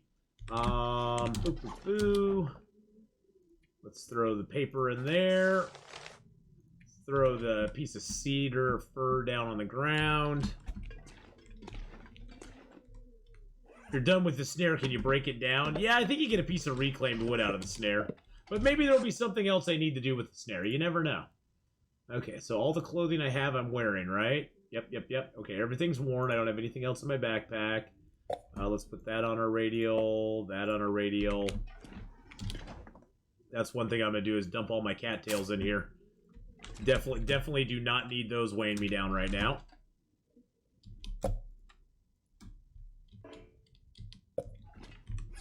Because I got plenty of food. We got food plenty, my friends. And then I'll leave some water here, too.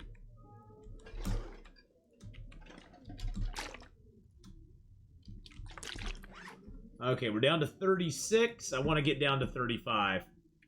Okay, let's leave some cloth here. We'll get lots of cloth up there. I'll just take a few pieces along just to have them. There we go. That did it for us. All right.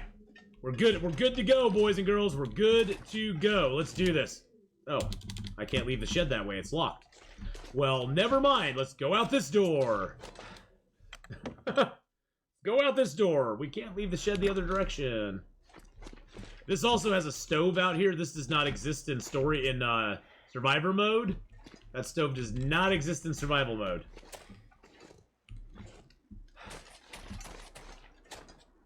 Let's go, let's go. That's the only thing we have in this zone to do, right? Okay.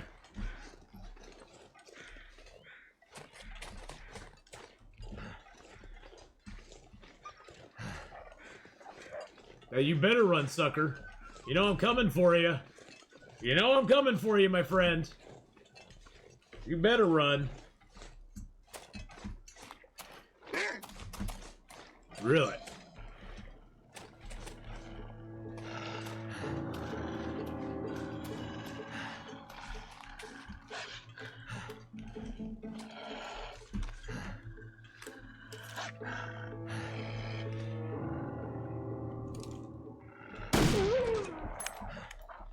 Yeah, you better go off the other direction.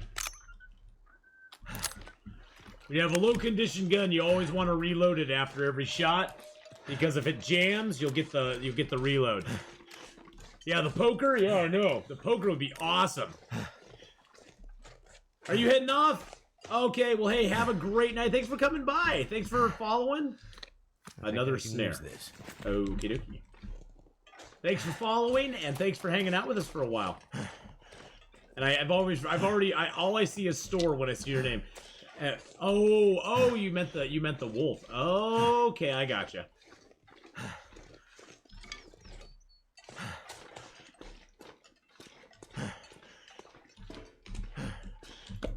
This is a nice cave. On Interloper, you can come stay in this cave. It's so nice. You got the bear right next to you. You got the bear right over here. Sometimes the moose will spawn over there. It's a really nice place to go. I'm a sweet prince too. Well, you know, some days I am. The old grandmother was right when she said you'll never get the road back to her beloved airport hangar.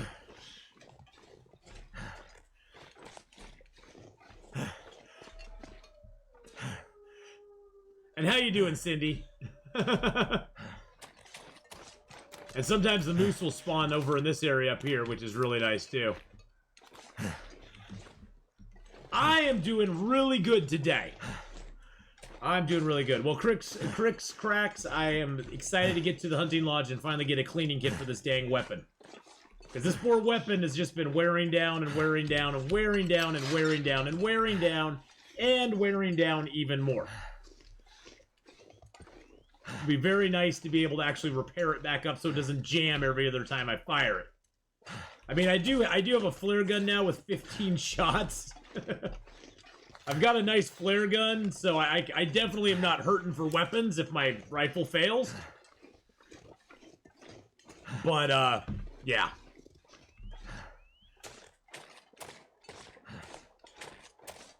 Now, I wonder if the cave over here is open in story mode or not. I think we should go check it. It just gave me a save point, which makes me worried.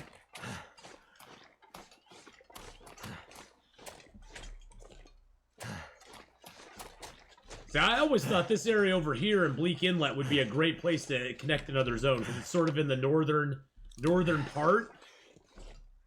See, I always thought Hush River Valley should connect over here too, but that's just me.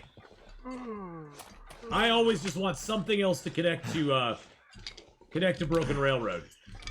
I hate having nothing connected. Fear him, yes. Wild animals, fear me.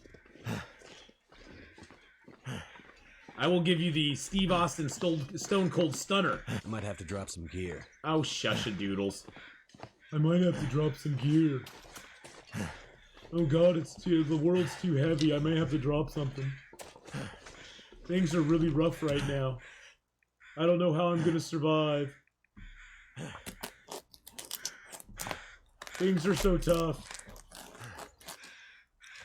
Poor Will.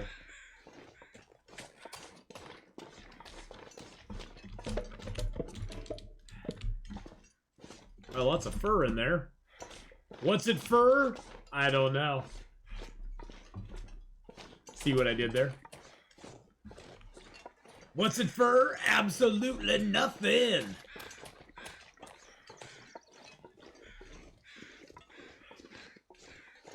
The Astrid's more hardcore. She stabbed at the convict good and proper.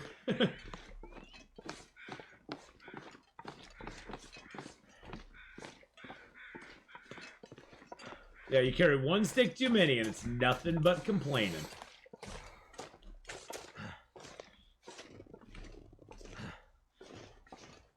And she knows her way around a crisper? A crisper? Oh, jeez, Louise, where'd he come from? You silly goose. Where did he come from? He was just like, hello, Atheenon. I'm coming to taste your flesh today.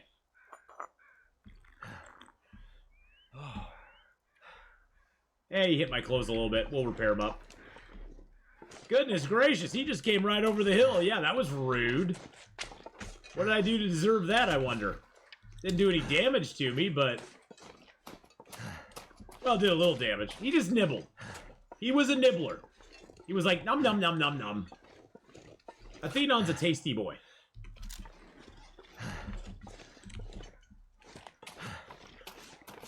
He just nommed on my britches a little bit. I know, I smell so good. I got 2 scent lines right now, so he's like, Atheenon, you smell so good. I just wanted to come and taste you. Well, the hide doesn't actually give off any scent. It's the guts and the meat, because I got deer meat and I got 2 guts on me right now. So the hide, you can carry hides and not have any scent at all. So if you want to like harvest just the hide itself, that won't give you any bad side. It's when you get those guts and that meat. That's what brings all the wolves to the yard.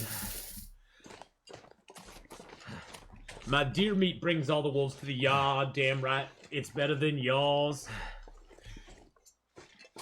Oh look, the wolves are all having food. I wonder if I could hit a wolf from here.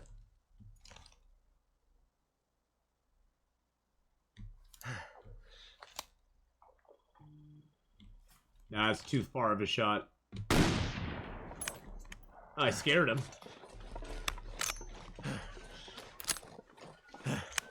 Tata sardine fans. Sardines! Sardines are awesome.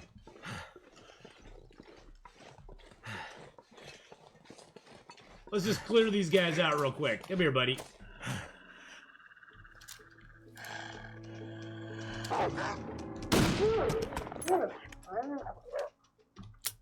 Oh, see? I'm glad that scared that guy away because I got a jam.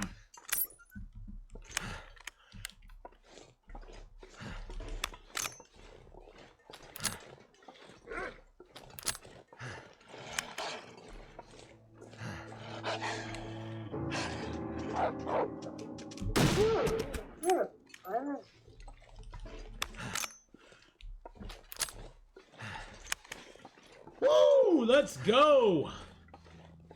Oh, we got music coming in. We got music coming in.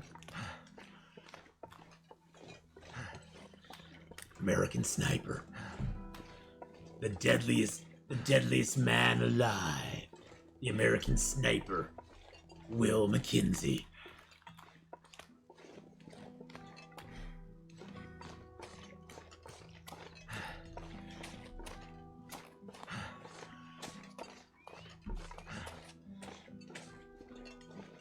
That's some fine shooting. This must have been really nice once upon a time.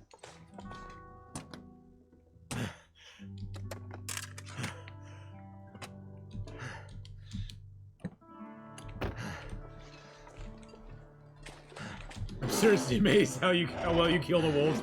I've just become used to it.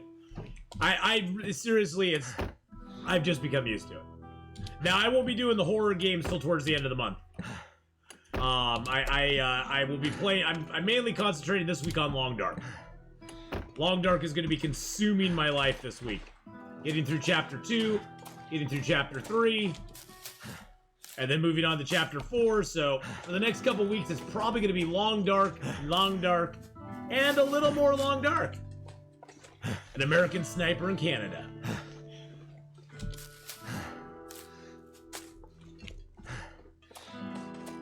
Could have sconned him with my rifle butt. I suppose. Now, find that spear. It's right here. Damn. Looks like one little detail got missed in the trapper's legend of the old bear. Yeah. The Broken. spear didn't survive the fight. Must be something I can use to fix it in that old machine shed.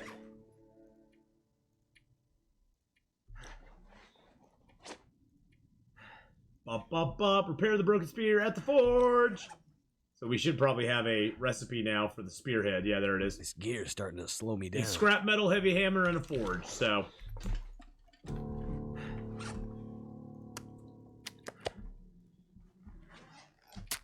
F's for F's for the bear spear. What? My energy. There's a phone ringing. There's a phone ringing. Wait a second. There's a phone ringing. Come on. Come on, Fire. Start so I can go answer the phone. Hi, we're calling Turned out today to pretty talk well. talk to you about your lapse in your warranty for your car. There's been a lapse in the warranty for your car. I'd like to talk to you about. Probably just a robocall. Let's just be honest. It's a robocall. It's a damn robocall.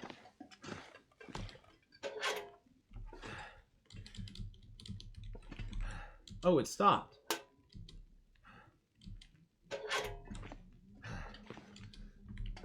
Did I miss? It's too late? Oh, dang, nabbit. Excellent. More food. Just what I needed. More food. Yeah, it was somebody. They were calling about my lapse in the warranty on my car. I knew it. That's why I didn't want to answer it. Like, I don't want to hear about the lapse in my warranty.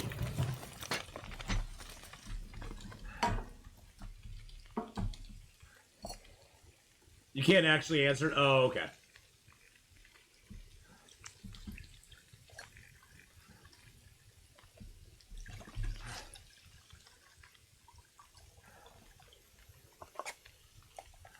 Actually, I don't think I even need to eat any of this stuff. Good God, man. Look at all that food. Look at all that. Look at all that food. Can't actually answer it? Okay, so it was just going off. It was just going off, like it does. Well, I'll cook the coffee up. The herbal teas, I don't really think I care about too much. That bear spear weighs a lot, doesn't it? Oh, no. It doesn't. Why am I so overweight all of a sudden? Oh, because I'm dead tired. Duh. Dirt. I'll cook up one herbal tea. Probably Molly from episode 3. Molly calling. Molly. Molly. Molly. Molly.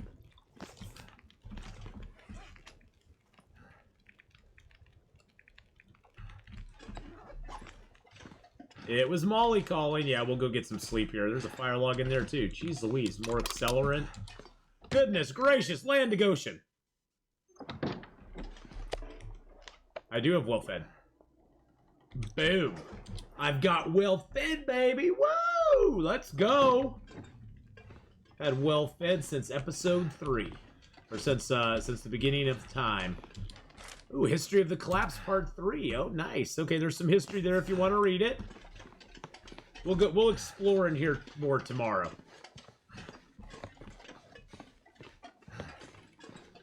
She gonna shoot you with her bow and arrow? She knows how to make one. Hey, I don't know how to make one yet, so.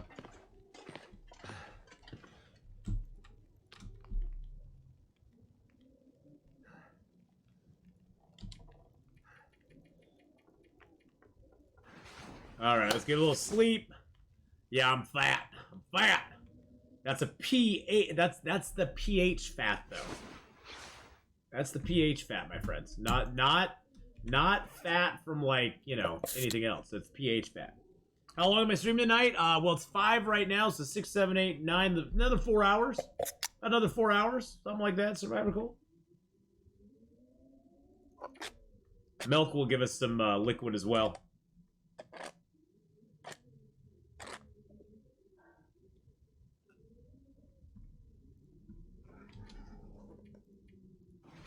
Sleep for a few more hours. High or low pH? Probably high pH.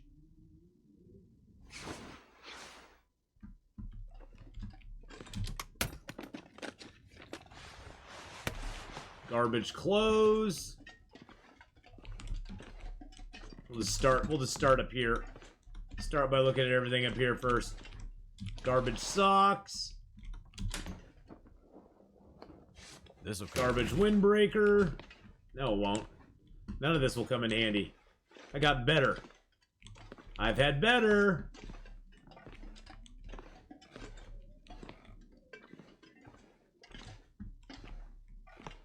I want to find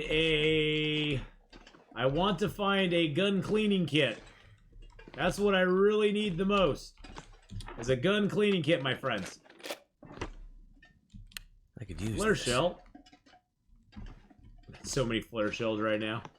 It's cray how many flare shells we got. There's some boots back here too.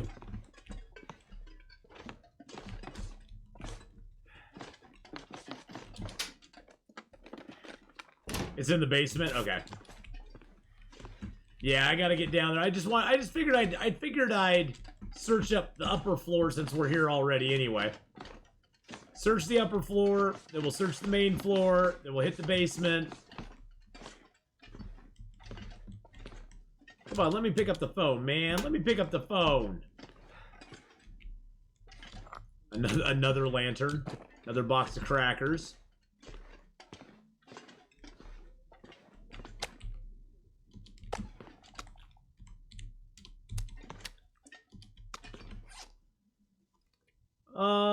Boy, oh boy, wow.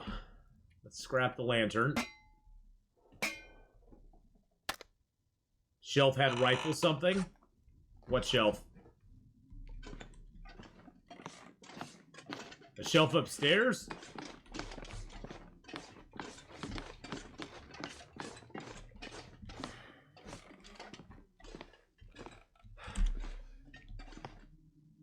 The rifle cartridge.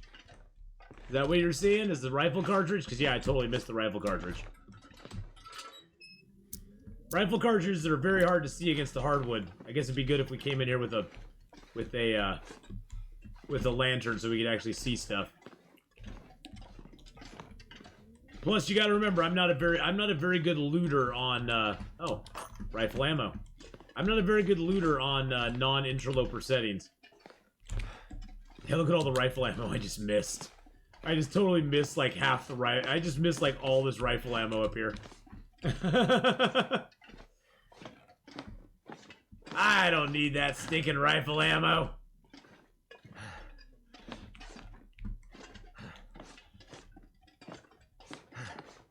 Will sure huffs and puffs a lot, doesn't he? Okay, I think we got it now. Atheenon, worst non-interloper looter ever. Hey, look, some peanut butter. Some peanut butter.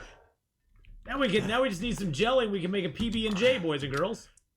Some ruined rabbit. I don't think I want the ruined rabbit, actually.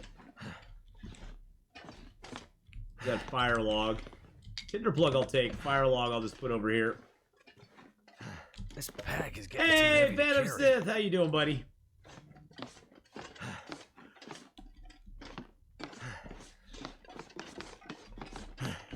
Oh look, it's the most worthless thing in the entire game. The most worthless thing in the whole game. It doesn't even fit in my hand right. A flashlight.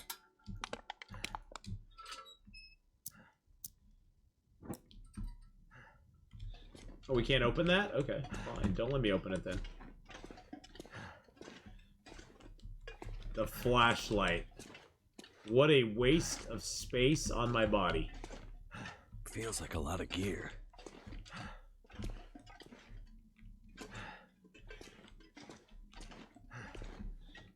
The horseshoe. Haven't found a rifle cleaning kit yet.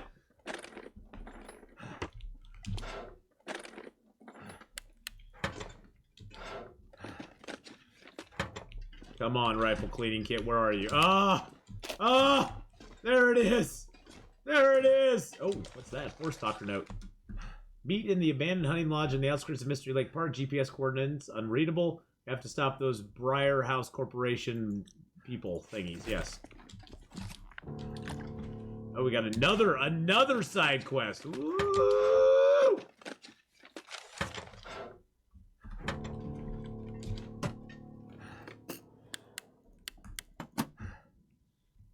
Ooh, we found a rope too. You know what that means. Now we can climb down to the bottom. Anything in there? Nope. Well, first things first, before we do anything else, we're gonna clean our gun up. Oh, here we go, here we go.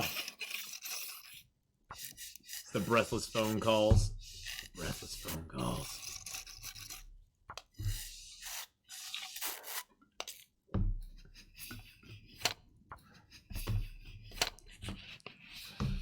By the way, never ever clean a gun that's loaded.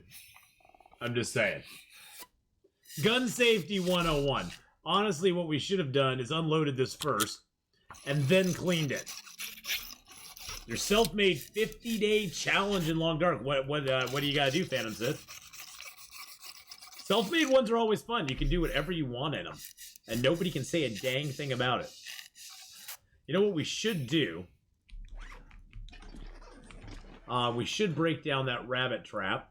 Where's my rabbit trap here? Get a piece of reclaimed wood out of that. Drink up the rest of our water.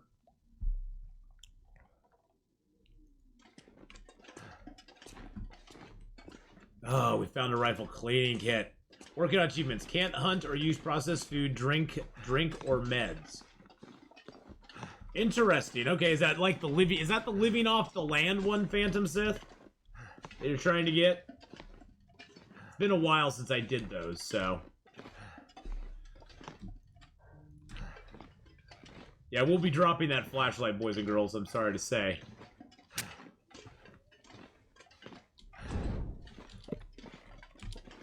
I'm sorry to say we'll be dropping that flashlight pretty dang quick. Because that thing is just... I'd rather just shoot him. Why scare a wolf when you can just shoot him in the face and get rid of him? There's no point. No point.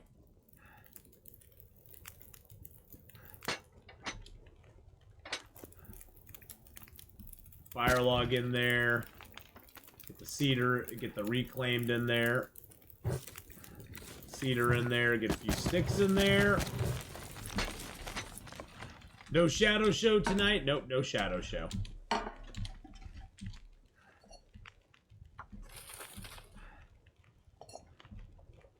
There we go. And living off the land for 25, doing those at the same time. Time after day 25, I can use bows and snares. Nice! Well, no, that sounds like fun. Bye-bye flashlight. Damn, that thing weighs a lot. That is a heavy load right there, boys and girls.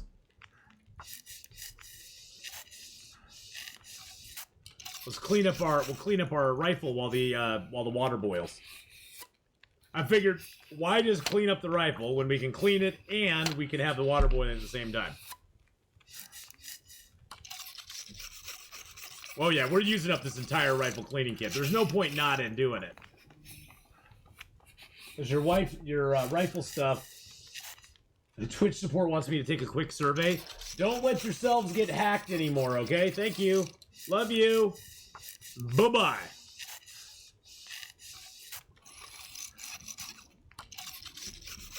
It's hard to get the food and directing deer and rabbits to wolves. Fun stuff, yeah. 25 minutes till boiled, boys and girls. Our rifle is getting up there.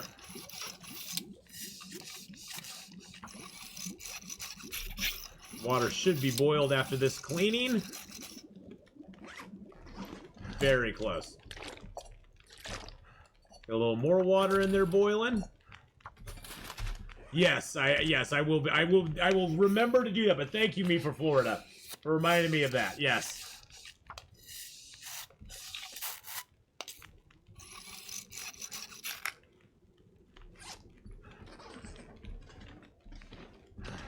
What do I have on me that's so freaking heavy? Oh, I have all these extra clothes, don't I? Drop it, drop it, drop it. Wow, those gauntlets are actually really nice. The gauntlets, when you have the gauntlets completely repaired, they're very comparable to the rabbit gloves. Look at those. It's a 2-2 versus the rabbit gloves. So these are actually better than the rabbit gloves. The only thing they don't have that the rabbit gloves have is the wetness protection. And it only takes leather to repair them. So, bye-bye, rabbit gloves. It was nice knowing you.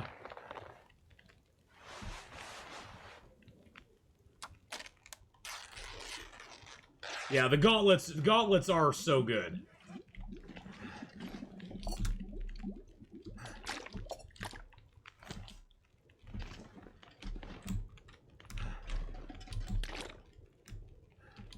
We're gonna repair our close-up from that wolf attack, too. That wolf kind of took the wind out of us. Those I don't need, though.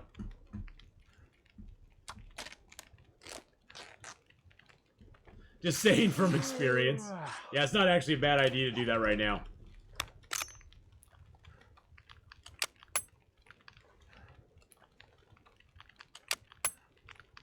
There we go.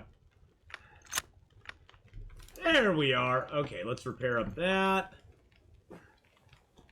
Yeah, it's surprising how little damage the wolf actually did to me. For all the stuff that happened.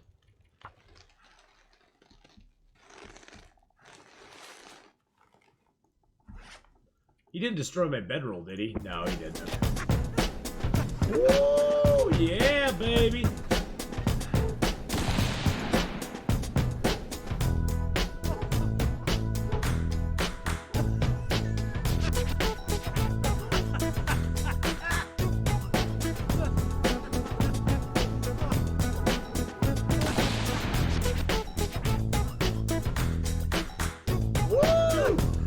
that rifle cleaned up, baby. We got that rifle nice and cleaned up, my friends. Let's refill our lantern. We have a lot of lantern oil on us. Lantern oil is something we definitely will never be short of, and we got that rope on us too. I'd like to take the rope with us. I don't know if we're going to be able to take the rope with us. I'm going to drop the rope here by the back door.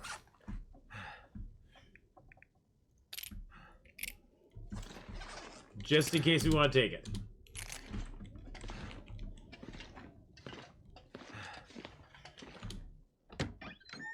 Woo! You look like a giant duvet. Alright, eat that down. Since we got it. Don't think you need the rope. Don't we need... Can we climb down to the bottom of the ravine, though? Or can you not go down there on story mode? Or is there no point to going down there on story mode?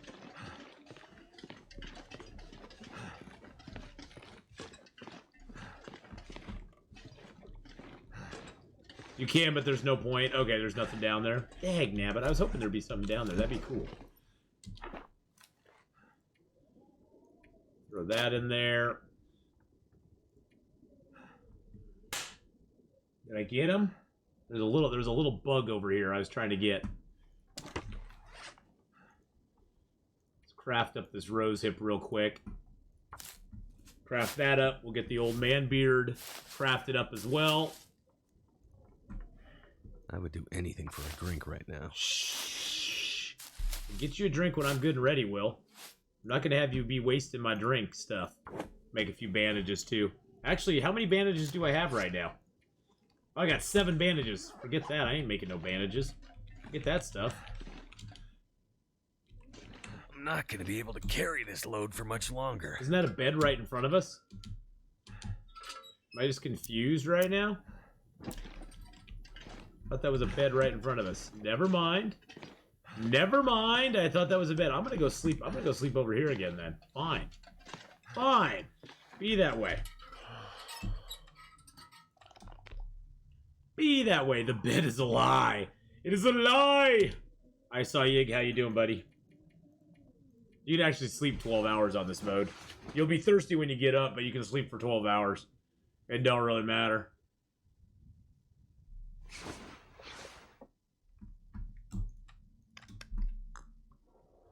And we slept 12 hours. Alrighty. Alrighty then. We're at 43 kilos right now. Let's eat the rest of that. Let's chow down on a couple things here. I can drop that, most likely.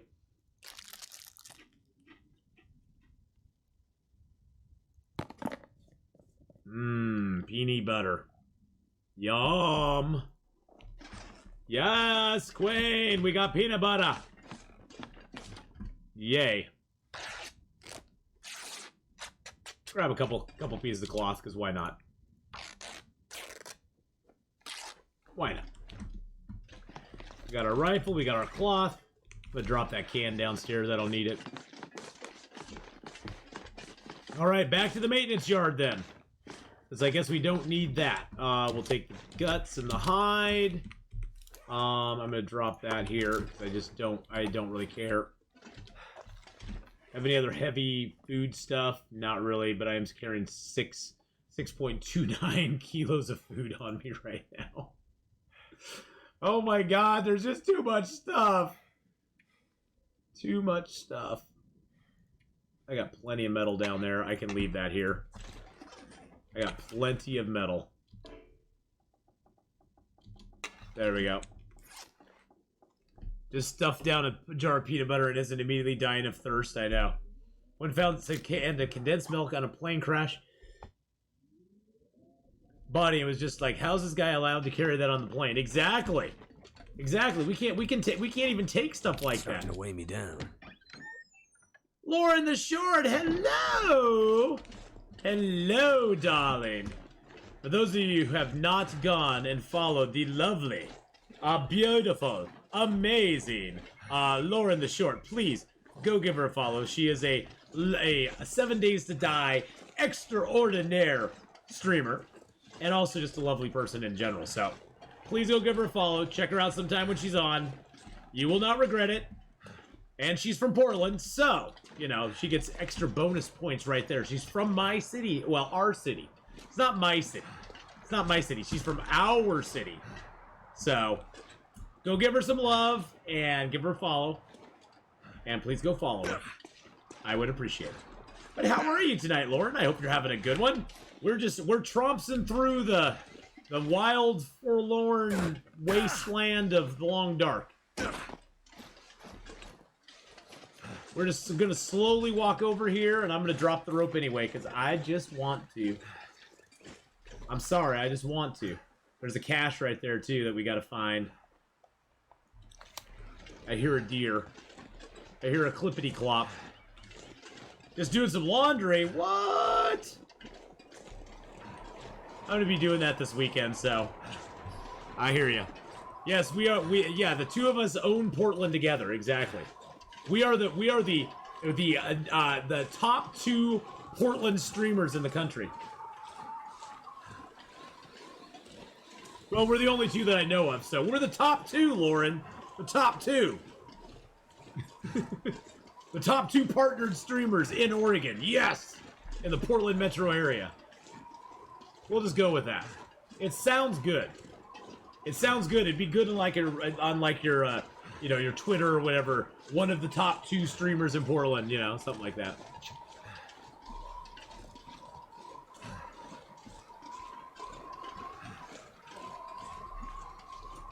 Alright, well, this is a slow walk since we can't run. We're just walking. We're just walking. This is where auto walk's so nice, because I can just put it on auto walk. I can course correct it every once in a while and be like, okay, we're just walking. We're walking. Walkies. Walkies. Oh, yes, and if you want to see more of my older adventures in Long Dark, as well as the other games we play, please go check out my YouTube channel. Give me a sub, you know, click the sub button there. I upload things to YouTube on a pretty regular basis. It is just my streams. I haven't got to the point where I'm actually going to be editing videos, although I have a whole list of things here that I want to edit videos into, so... I have a whole list of short videos I want to start editing together. I just have to find the time and the energy and the will to live to do it, so... You can play while eating dinner now? Exactly. Oh, the cello guy's here. Hold on, something's gonna happen. Oh, it's the guitar guy. It's the guitar dude. Oh, and he's got cello with him.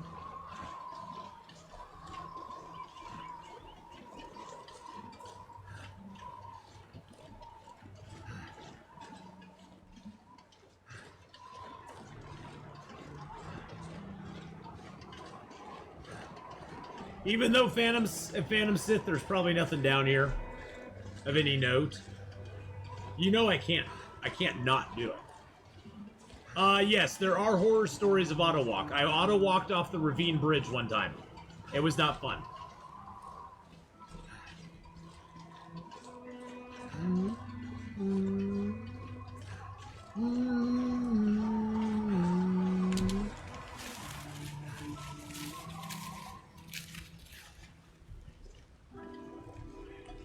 Alright, let's drop some stuff. Let's drop the guts and the hide. Let's drop our pry bar, our storm lantern. Let's drop our hacksaw. Oh yeah, we're dropping stuff right now, baby. We're dropping it.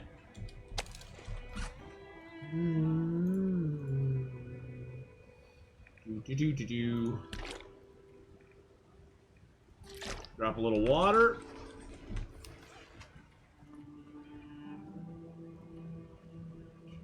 I don't need that newsprint on me, that's for dang sure. Don't need all those accelerants on me either. Don't need the rabbit skin gloves. I'm gonna have to leave something behind. Oh, we're gonna have to drop it down a little further than that, my friends. We have to drop it down a little further than that. Drop a few of those. I probably don't need the rifle down there either, do I? So I know this is a dangerous thing to do, but we're gonna drop the rifle. Leave it right here so I can grab it as I come up. I need the hatchet. No, I probably don't need the hatchet down there either. There we go. That'll get us underweight so we can carry stuff back up. 29. Beautiful. Beautiful. Let's go. Oh, thank you. Thank you, Nocturnal Druid. Thank you very much. Hold on just a second, boys and girls. My daughter just messaged me. Oh,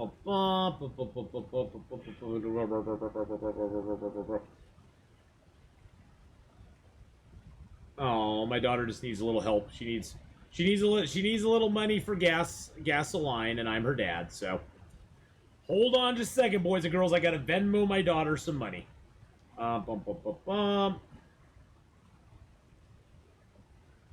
Gotta Venmo her some money. Gas! It's for gas. There we go. Boom. And there it is. Okay. Venmo transfer done. Gosh, I love Venmo for that. That's like, Venmo's so good. Oh yeah, I didn't drop the ammo. That's true. Venmo's so nice for stuff like that.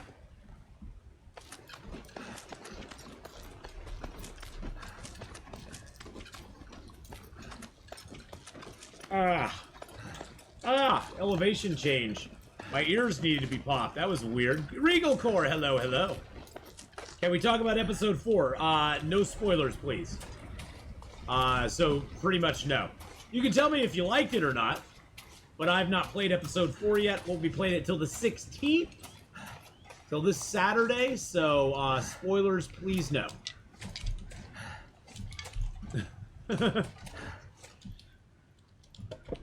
Yeah, the faces I fall, yeah. I'm not going to grab the cattails while I'm down here. I'm going to grab the firewood.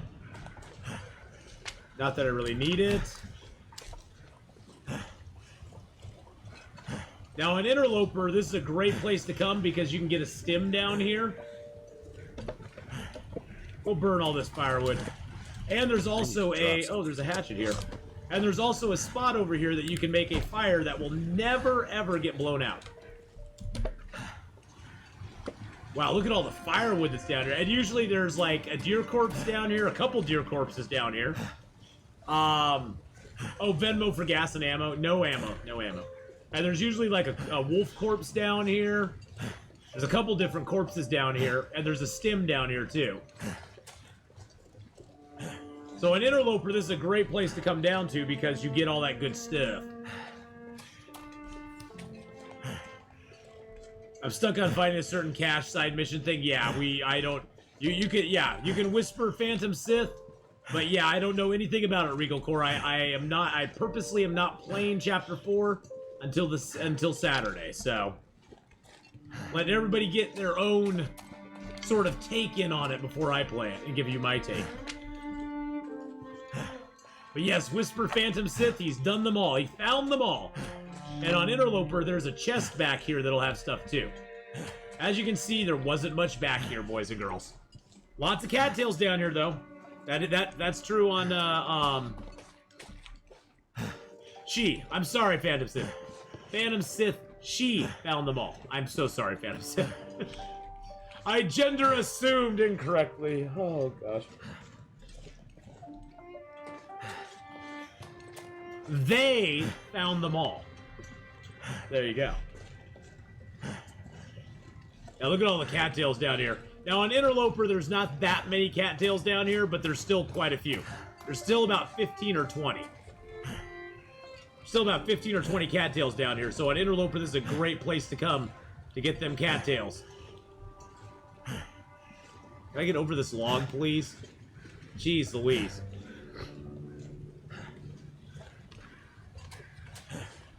I'm not playing either. Going to play it when my brain fog is better so I can enjoy it. There you go, yeah. It's okay, never confirmed nor denied. Oh, the piano. Got the piano coming in. Oh, there's a backpack over here, too.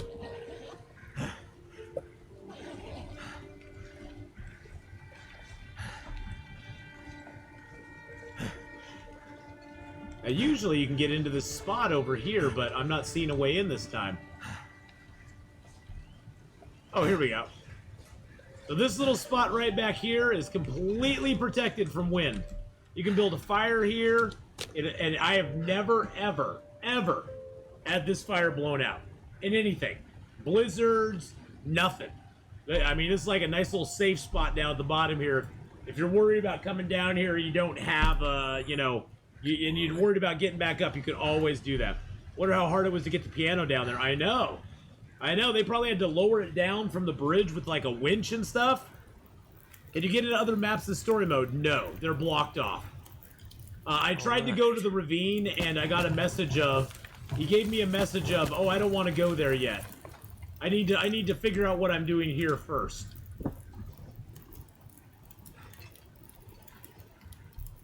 Do I have much water on me? I don't think... Oh, I got a little bit of water on me. Nice. Okay, let's drink some water. But yes, they're blocked off, basically. You can't get to the ravine. It doesn't let you.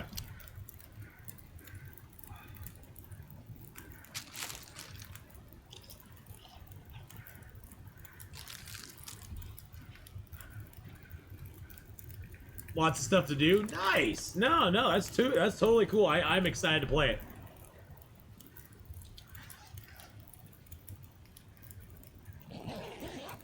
I'm very excited to play it.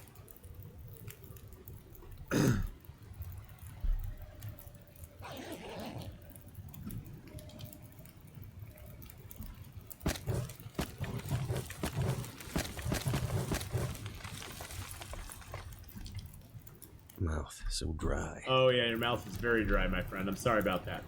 Actually, we have a couple of big teas we need to drink down, don't we? Let's get our weight down a little bit by this. Should have done that first, but I failed to do it. Oh, we don't need to drink that one. Okay. Let's make a little water here, too. Oh, nope, not in the can. Yeah, we can probably carry the water out.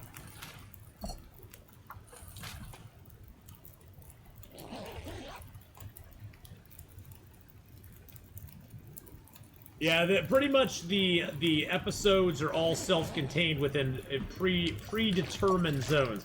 Like you can't. So in this one, you can get to Broken Railroad, Mystery Lake, and Forlorn Muskeg. There's no way to get back into Milton. There's no way to get anywhere other than those zones.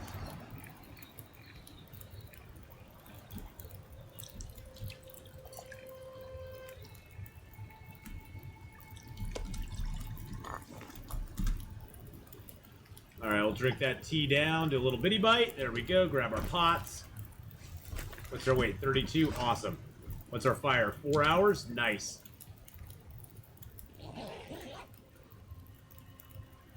Have a fun stream? Alright, have a good one! I was able to watch you for the first time. Oh my goodness! Well, Cricks Cracks, thank you for coming by and watching from YouTube as well. I do appreciate that very much, my friend. And I hope you have a wonderfully fantabulous rest of your day. Hope to see you again. Yeah, episode 1 was Milton only, no HRV at all. Hope to see you again soon, my friend. Love having the YouTube guys and gals coming over here. My boys and girls from YouTube, please come over to the stream whenever you feel like it. We're very welcoming. We love you all. Yeah, actually, yeah, I got the Urban Parka. Look at that. Look at that. Urban Parka, my friends. Woohoo! It's 2 a.m. there. Well, one thing, Cricks, is that on the weekends, I do start my streams at 9 a.m. Pacific Standard Time. So if you are in the areas of the world that are a little bit more ahead of me in time, due to being time travelers, feel free to come by on Saturday and Sunday. Yeah, exactly. There you go. There you go, see? I like to say that, though, just for everybody. Just, because some people are like, well, he only streams at, these times on the weekdays. Weekdays, I got work, unfortunately, so, that's how it goes. Work and stuff and things. Dark Noob, how you doing? Oh my god. Hold on a second, boys and girls. Hold on a second. We gotta do a special. Beautiful. Lovely. Like I survived another night.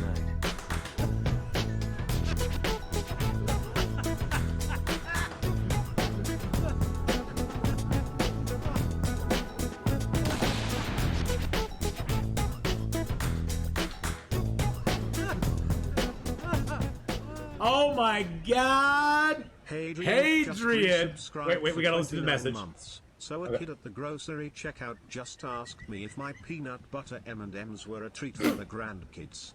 I've come to ask you how to cope with getting called old. I have been laughing for an hour, but I feel like the tears are coming. Help me, Obi-Arth Kenobi. There's no help. There is no help. Please, boys and girls, go follow Hadrian. Go give him a sub over on YouTube. He's an awesome dude. There's no help, Hadrian. How you doing, buddy? Dude, there does not go by a day, Hadrian, that I do not have people coming into chat asking how you're doing. I hope you're doing well. I hope life is treating you well. Thank you for the 29 months of subbing. I appreciate that very much, my friend. Hadrian, for those of you who don't know, is a very good friend of the channel. He's a YouTuber. He is doing a lot. He has great videos of The Long Dark. He's got great videos of Stellaris and other games over there. Please go check him out. You're okay. Trying to be less of a hermit. Stop loving on me. Keep playing. Stop. I'm blushing. No, I will never stop. I will never stop, Hadrian, because I love you, man. Well, Hadrian, though, is a great guy.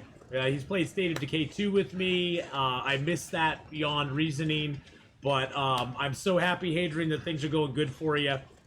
He does take lovely photos of The Long Dark. That is too. He is one awesome dude. He is one awesome dude. So, you cannot escape my love, man. You can't escape my love. I gush. You know, Hadrian, there's nothing you can do about it except just laugh. There's nothing you can do about it except you just laugh.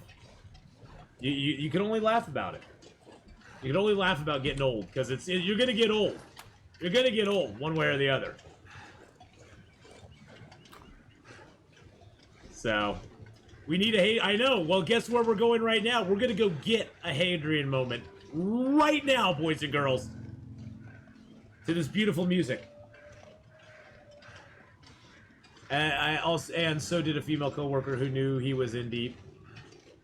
Aforementioned tears coming faster than expected now. Stop it, y'all. Joking aside, I did laugh. Yeah, well, you know, you can't, you know.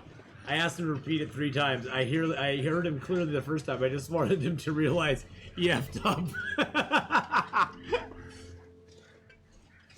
Yeah, well, you know. You just gotta, so Hadrian, the one thing is, are you going bearded right now? If you shave off any facial hair, that does make you look like 10 years younger. You know, so that helps too, but, you know, I don't know. How, Hadrian, he's like 22. He's like 22 or 23, something like that. He's a young whippersnapper. He's a young whippersnapper.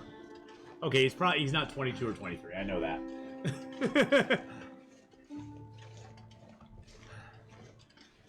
Oh, the cashier? Oh, the cashier was probably 12.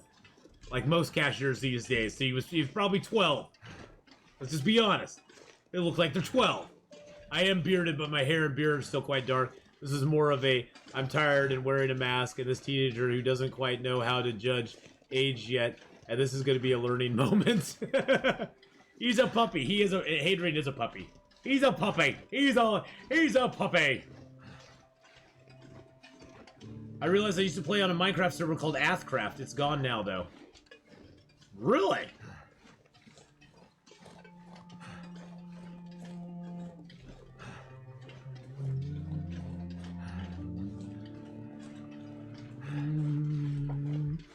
I just realized it made a great story for me to barge in with. Of course it did, man. I'm just happy you're here, brother. I've missed you. We've all missed you. We've all missed you. You know that, don't you? Okay, that looks cool. That looks cool with the sun coming up there. I'm gonna take a picture of that. I like that. I like the look of that. Okay, let's get that. All right, let's get that. And then we're gonna go over here to the bridge. We aren't gonna fall off the bridge, but we're gonna look down. Look at that right there. Look at that right there. That is almost worthy of a Hadrian moment. That is almost worthy of it. We're gonna take a picture right there too. That is almost worthy of a Hadrian moment. Oh, I was telling Little Blind Mouse, I was telling him that there's not really a stream that goes by that people don't stop in and go, gosh, I miss seeing Hadrian. How's he doing? And I'm like, I don't know. They're like, what is he up to and all this stuff? And I'm like, I'm not his scheduler. I don't have a schedule.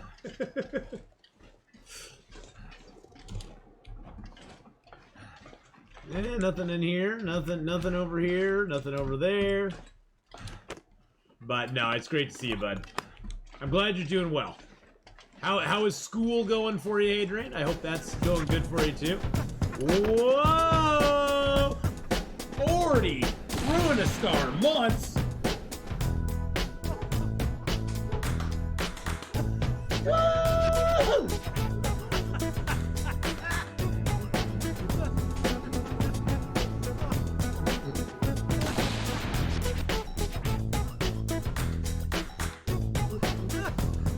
He's been really hermity. I understand that, Adrian. Subscribed for 40 months. 40 months. 40 months. Woo! That deserves a Ric Flair. Woo! Woo! How's it going, to Ruin-A-Star? Dissertations suck when you have ADHD, but I'm learning to manage better. Pandemic's been good for me in some ways for that reason. I'm teaching again, so that's fun. That's awesome. You are not just gravy. Hadrian deserves a woo! Now, Hadrian more deserves the 16-inch pythons coming around, grabbing a hold of you. What you gonna do when the Hadrian runs wild on you?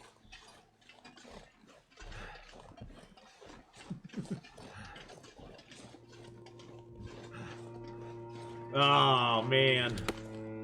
It's been a crazy couple of months, Hadrian. It really, truly has. Especially with the breach that Twitch just had. That's been crazy. Twitch just had a huge breach. They leaked out a whole bunch of stuff. Had to go change all the passwords. I think you sat on a note in the car. What? I did? Was there a note in that car? Was there really?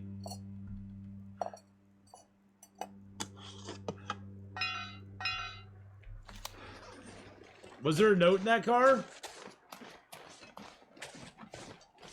Was it under my butt? Well, that's inconvenient.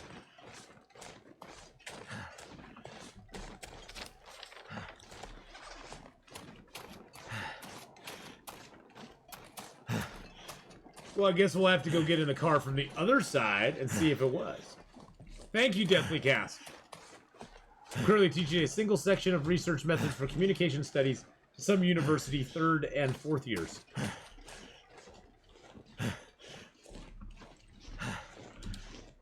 There was a note. There was a note. Oh. This letter appears to have been written in charcoal and smeared with dirt.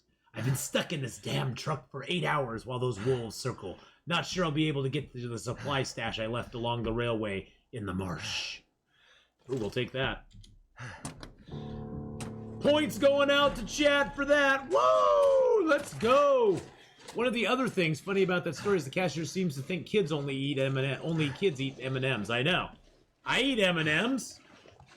And the peanut butter ones, those are like my favorite M&Ms of all time. Those are my favorite M&Ms of all time, is the peanut butter ones. I never was a big peanut M&M eater. Oh my goodness, Hadrian.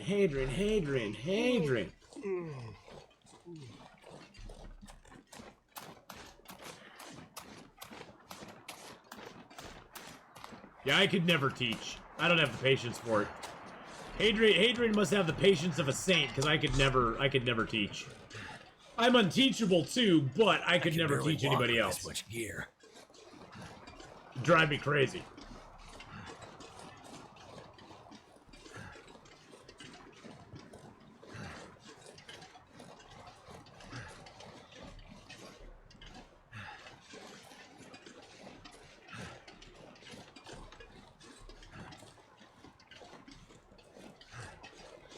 You're a former English lit teacher, but high school, not uni level.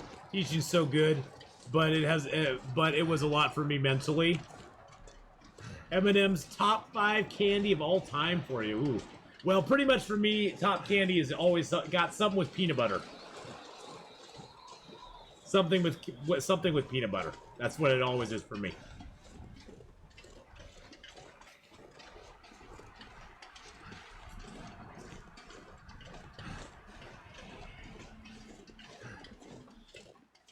They hate the light.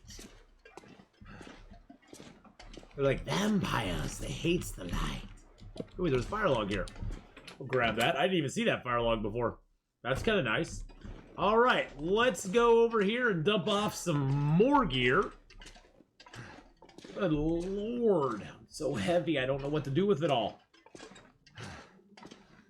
Yeah, I'm so glad my kids are all grown. I'm so glad my kids are all grown. They're grown and doing their own thing. We've got one kid at university and one kid out in the world making their way. Oh, Hadrian, my daughter got engaged. My daughter and her longtime girlfriend just got engaged less than a week ago. Yep, they just got engaged about a week ago, so. And I was the first person she told. I was like, aww. I was like, yay! That's like a daddy special! Yeah, it's pretty awesome. I'm pretty stoked.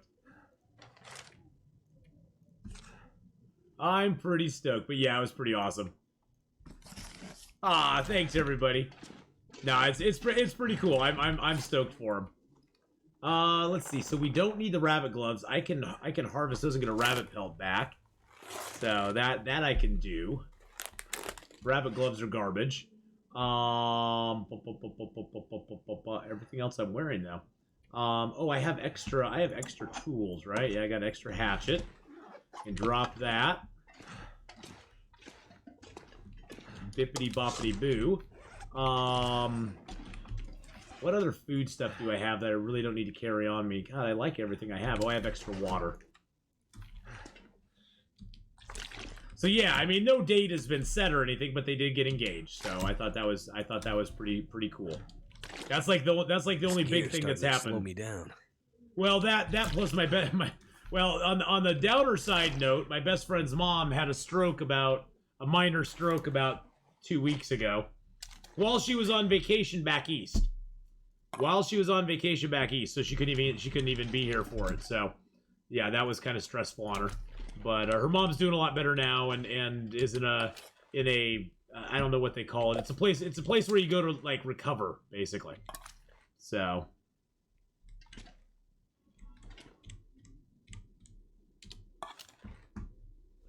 Yep. Do I put the person's name or the amount of points? There it is right there. Give points, their name, and then how many. Yeah, but her mom's doing a lot better. I mean, honestly, as bad as it was for her mom to have the stroke, I think some good is going to come from it, because her mom was getting she wasn't really like going out and experiencing the world at all. I mean, she just basically was like hanging around the house for most of the time. And it was kind of, you know, now she seems like motivated to like kind of go out and do, you know, kind of get into physical therapy and all that sort of stuff. So I'm happy for her on that front. That her mom, I think, is going to come out of this better up here. Not even so much better physically, but just better mentally, which is really exciting. So,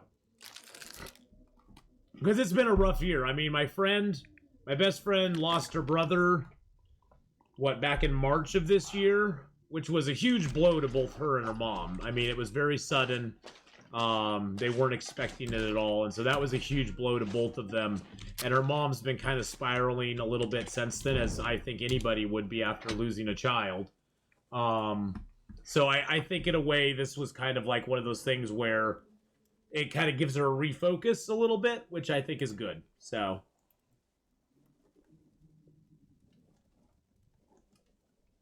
Well, Nocturnal can be a mod if he wants to be. Nocturnal's always around here anyway. That should do it.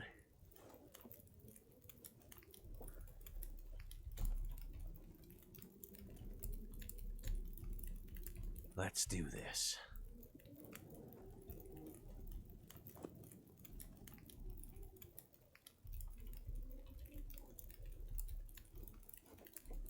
How do you do it? How do you mod somebody? Click on their name. No, that's not it. No, that's not it.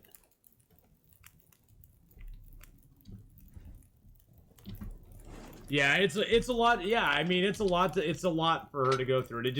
It really it burns forever. What? It burns forever? What is it talking about right now? He is modded. Oh, okay, there you go. There you go, Nocturnal Druid. Now you have a green sword next to your name. What are you gonna do with it? What you gonna do? What you gonna do when Nocturnal's modding all over you? Hey-o! Well, now Nocturnal, now you're an unpaid. Now you're an unpaid mod for.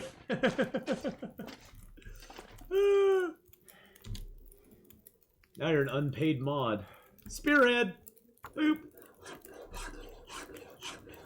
You want a sword fight? Whoa! Guess I can add blacksmith to my growing list of skills. Yeah, look at us. Look at us. Let's hope I don't have to put this spear to the test. Whoa, ladies. Where's the spear? Does it count as my... Oh, wait. Oh! Interesting. Something is sapping my energy. Interesting. It used to be when you made the bear spear, you had to carry it with you.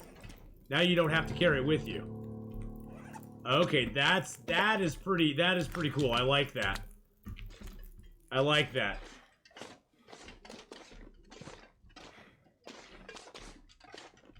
You're so stunned you don't know what to say or do. Oh, you don't have to do anything, my friend. You are awesome. You are awesome, Nocturnal Druid. So welcome to our newest mod, Nocturnal Druid. Oh, look at all this clothing. Jeez Louise. Jeez Louise, look at all the boxes of crackers we have. Holy crap. That's a lot of boxes. That's a lot of boxes of crackers, my friends. It's in my inventory? I didn't see it in there, though.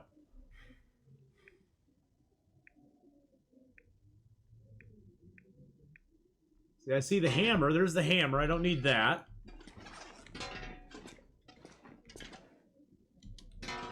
It's up.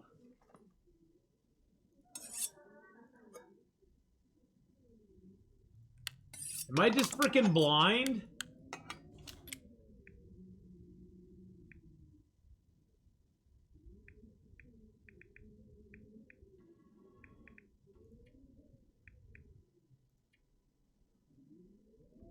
There's my heaviest stuff. Is it just in here?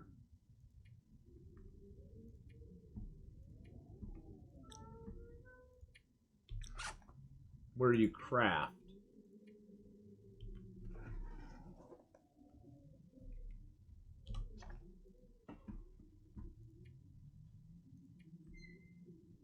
And the cache there. Forest Talkers. There's the Forest Talkers cache.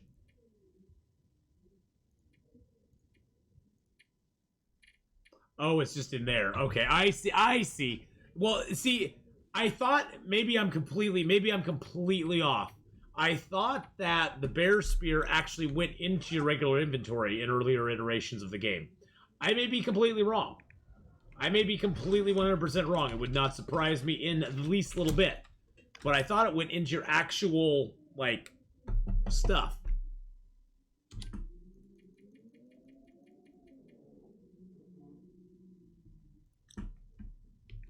Yeah, I thought it went into your actual inventory, because I remembered, McCrawley's, that we had the big discussion about it when it was first introduced, about it, like, weighed, like, 4 kilos, and it was like, God dang, for 4 kilos, I can't see, like, utilizing that in, like, a real a real situation in survival mode if they ever implement it there.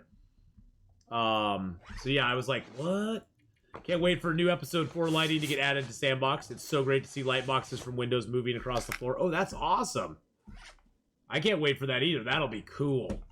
That'll be schnifty.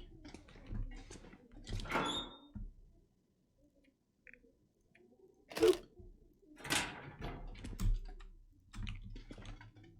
We're gonna leave so much stuff behind.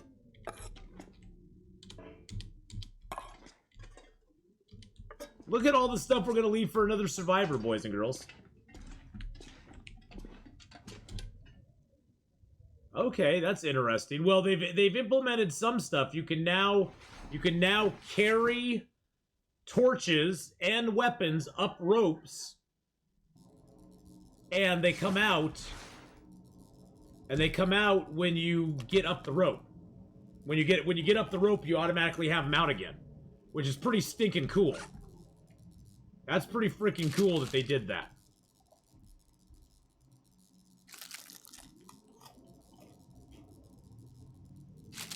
At least it wasn't in the press preview, which when I received, I about cried. Beautiful, isn't it? This game is gorgeous. Beautiful. Beautiful thing. It's got a beautiful soul. Alright. One thing about, and I've said this before, but I'll say it again. One thing about this mode is you can sleep as long as you want, whenever you want. So we'll sleep 6 hours. Sleep for like 6 hours. We gotta head back to Jeremiah. I think we have a cache here in this zone that we still need to get. Okay, we got this Forest Stalker supply cache right there. I don't see any more. Does anybody know, is there another cache other than that one? And there was one down over here, which we already got. Is it 2 caches in this zone, or is it more? We just haven't found the notes for him yet. I still need to get a dude in Mystery Lake. These are in Mystery Lake and one in Forlorn Muskeg. I need to do that. We got that all done. And then we got to get back to Jeremiah. There's one at the Hunting Lodge. Do you know where the note for that is, Survivor Cold? I'll be right back. I gotta go potty real quick, so I'll be right back, boys and girls. Hold on to your horses. Hold on to the horses.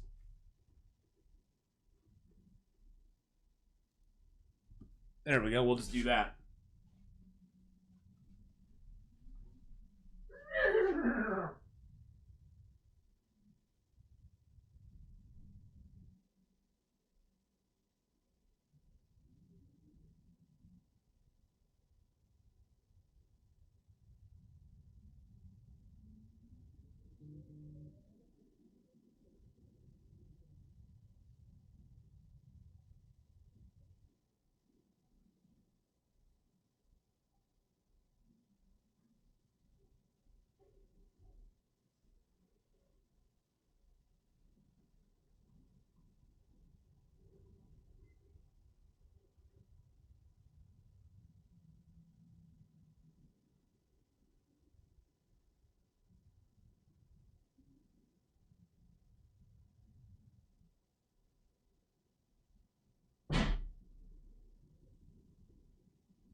All right. What? What's going on? What's going on?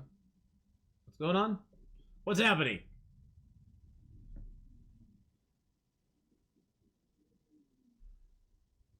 So you can hang from a rope and snipe wolves. No, you can't do that, unfortunately. Can't do that. There's a note on the porch of the Hunting Lodge. Did I miss that one? What? I didn't take what with me? What's going on? I harvested a rabbit from in Pleasure Valley, not from the farmhouse, and it was and when it was completed, then it came into view. There was a bear steering right towards me. Oh no!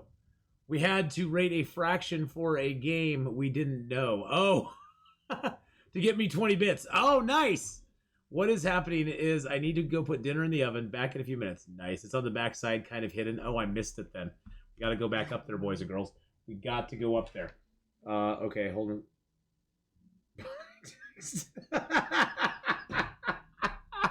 I did not take my phone with me.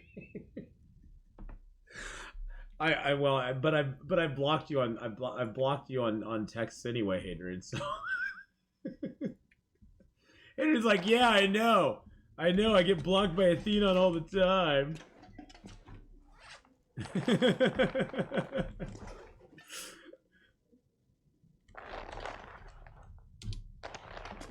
Clearly not. Oh yeah, I did. So it's up there by that. Oh god. So we have to go back up to the hunting lodge then. Okay, well let's go back up to the hunting lodge. See, that's why I wanted to check before I left the zone. We got to go out there anyway. So let's go back up to the hunting lodge. We got water up at the hunting lodge. We got to find a note up there because there's another note. We gotta go to this cache anyway, which is right there.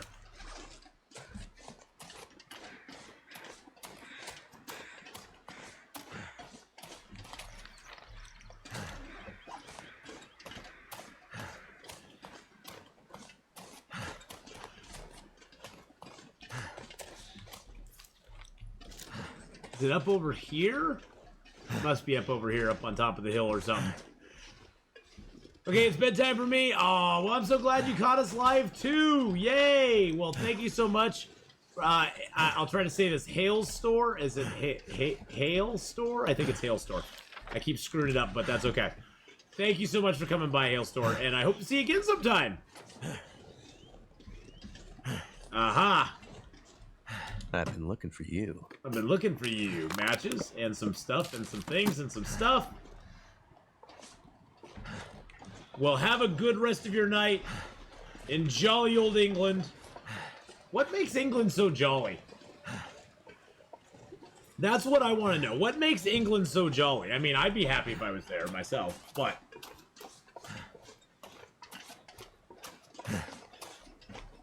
Is it just the people are jolly, or is it just, like, the country is jolly itself?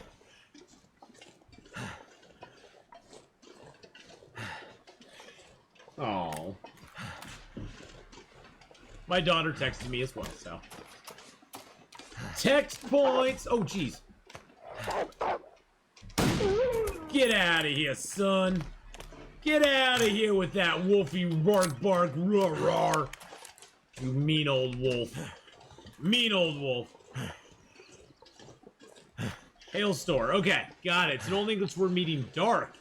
That's a good question. Who knows? Yeah, why is it jolly old England? I always hear jolly old England. Is it really that jolly? And what made it jolly in the first place? Did I ever play Valhalla? Yes, I did. I did, and it was okay. It was fun for a little while. It got a little grindy. It got really grindy. Let's put it that way. And I just kind of was like, whatever. But no, I played Valhalla. No, are you saying Valhalla? Are you saying Assassin's Creed Valhalla? I'm thinking Valheim. Are you saying Assassin's Creed Valhalla? I did not play that one, no. I own it, I haven't played it. I own Valhalla, I haven't played it though. Assassin's Creed Valhalla, I have not played that, no. Nope, I have not.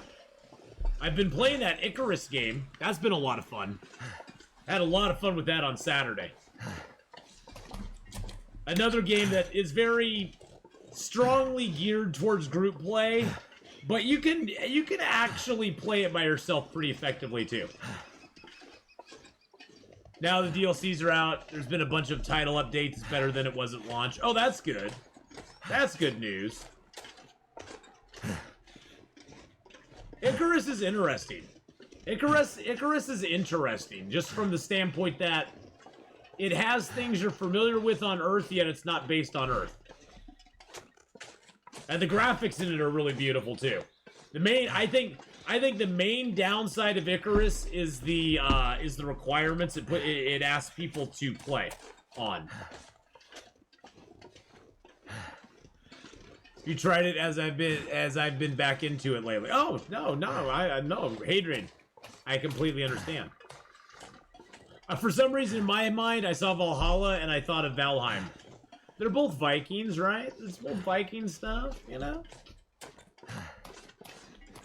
But no, cool. I'm glad you've been back into that.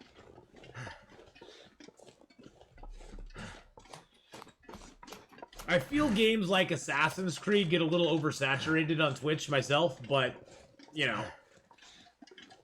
Yeah, Valheim definitely rode the wave from Valhalla, for sure. For sure. I feel games like that sometimes get a little oversaturated. There's a lot to do with them, too. Grindy games, I've tried playing some grindy games. Probably the last one I played that was not too grindy. See, I like the way that,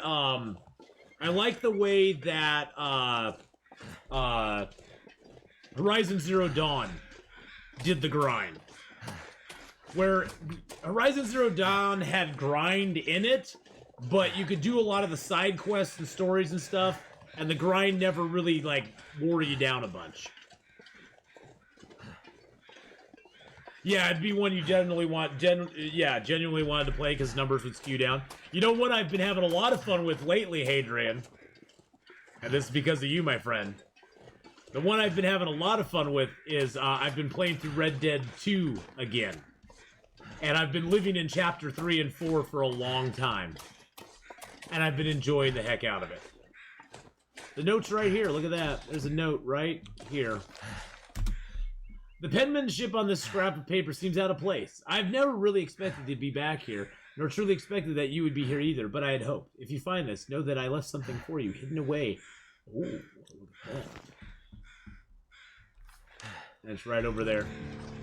Ba-boom. Yeah, you know, and so what I'm doing right now, Hadrian, like last Thursday, we spent all day. We did a couple of missions, but we did mainly hunting. I got a whole list. I got a whole list of hides. I got like 3 pages of hides that I need to get the crafted clothing from the trapper. So we're having fun hunting and doing some fishing of the legendary fish. It's very enjoyable. It's like chillax Thursday. And I've been playing a bunch of Medieval Dynasty lately on Fridays. I've been doing 7 Days to Die on Wednesdays. I play a little bit of Void Train here and there, but I just kind of lost interest in it, to be honest. Until they come out with more stuff for Void Train, I'm probably just going to avoid it.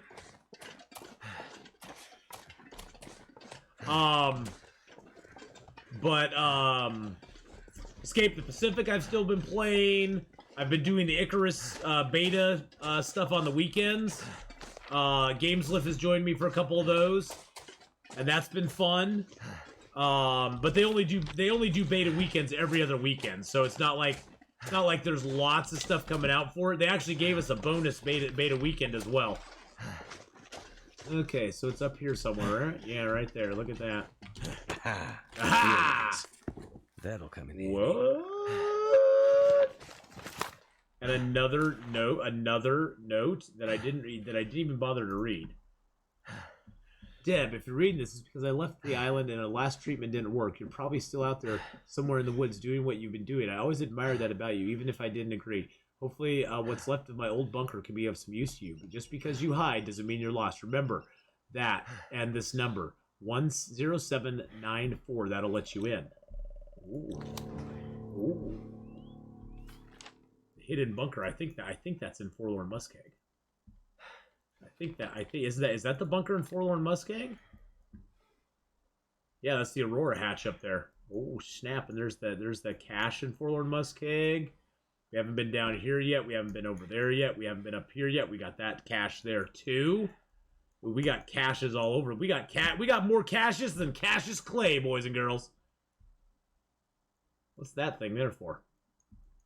Oh, that's me. That's me in Broken Railroad. We also got this here to go to, the late gunshots. Oh. We got 2 more caches there.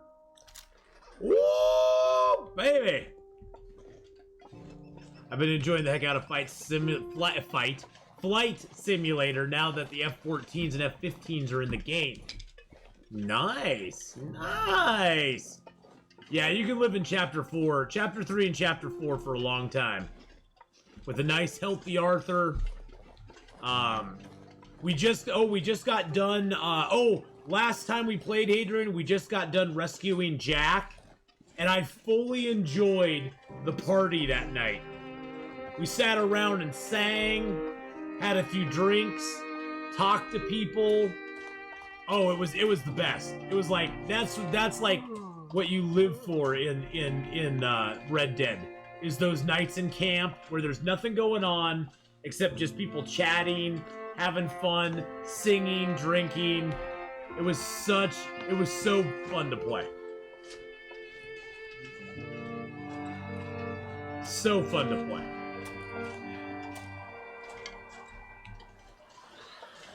Dude, after the last time we talked to Jeremiah, roars are increased. Okay, good thinking, good thinking. We got a storm coming up, boys and girls. Plus, we got to do something here real quick. Okay. So right now we're wearing these. Oh, I don't have any cured leather on me. Did I leave my leather down there? I left my leather down there. What are the mucklucks when they're fully repaired up? I think they're better than these. I think they're better. They weigh a little bit more, but I think they're slightly better than the Mountaineer boots. I'm not sure. I'll have to remember that, Spartacus. Or I'll have to remember that, dude, Coyote. Yeah, there's the storm. Here's the storm. And if you're having a good time and you want to, please click that follow button. Give me a follow. Click the notification button as well. It'll notify you when I am going live. And Nocturnal Druid, welcome back. It'll notify you when I'm going live, so you'll get live notifications on that as well. In addition, if you want to, and you want to see some of my older stuff, go over to YouTube and give me a subscription on there. Subscribe up on YouTube. It costs you nothing, other than just the, other than your soul. No, it doesn't cost that either. But go give me a subscription on YouTube. Click the notification button there. You'll be notified whenever my videos go up there. I generally upload all of my videos of my live streams to YouTube at some point. Right now, with the current breach that Twitch suffered about a week ago, it's taking me longer to upload my videos because I first have to download the video from Twitch to my computer. Then I have to upload the video from my computer to YouTube, which makes it a little bit longer before those videos go live. But if you click the notification button on YouTube, you will be given the live a notification when my videos go up there and when they become live. Generally, most of my videos go live around 9 p.m. in the evening after I get done streaming. But sometimes I will put them up there in the middle of the day or in the middle of the night, depending on when I schedule them for. So there we go. Does it help you support you more if I watch older stuff on YouTube or Twitch? YouTube. Because watching VODs on Twitch, you can do it. I mean, I'm not going to push you one way or the other, but as far as, like, supporting, I get ad revenue from Twitch, or from YouTube if you watch videos on YouTube. I don't get ad revenue from Twitch if you watch VODs on Twitch. But honestly, whatever is more convenient for you, Spartacus, do it. Do it. I have become one of those YouTube people now. I let the ads and stuff run because I now realize that's how YouTubers get, like, their, like, you know, that's how YouTubers and that's how YouTube makes its money, and YouTubers make their money as well as me watching those ads. So I generally just watch, I'll watch, like, if it's a 2-part one, I'll watch the first one, and then I'll usually skip the second one, to be honest. But, a lot of times, an ad will start playing on one of the YouTubers that I watch, and I'll just get up and go get a drink of water, or go get a Sobe, or go use the bathroom or something. I'm like, oh, I get a break now. But yes, YouTube is generally the preferred for the older stuff because, of the YouTube, ad revenue sharing thing that we have over there. Twitch doesn't really, like, you know, they may play an ad before a Twitch VOD, but generally that's the only one. And ad revenue from Twitch is pretty pathetic when it comes right down to it. I mean, it's, you know, there's nothing against Twitch. It's just not ad revenue driven. Let's just put it that way. Twitch makes more of its money on subs and bits than it does from ads. But yes, YouTube is definitely the platform. If you're looking to support the channel, YouTube is definitely the platform to watch the VODs on. But the thing is, though, like I said, Spartacus, sometimes it takes me a couple days to get the VOD up there. So I do not hold it against anybody who wants to watch the VOD here on Twitch because it's live, like, within... It's live very quickly. You can watch the VOD, or you can watch the highlight that I make, which is what I, you know, upload to YouTube. So you know, there's no right or wrong way to do it.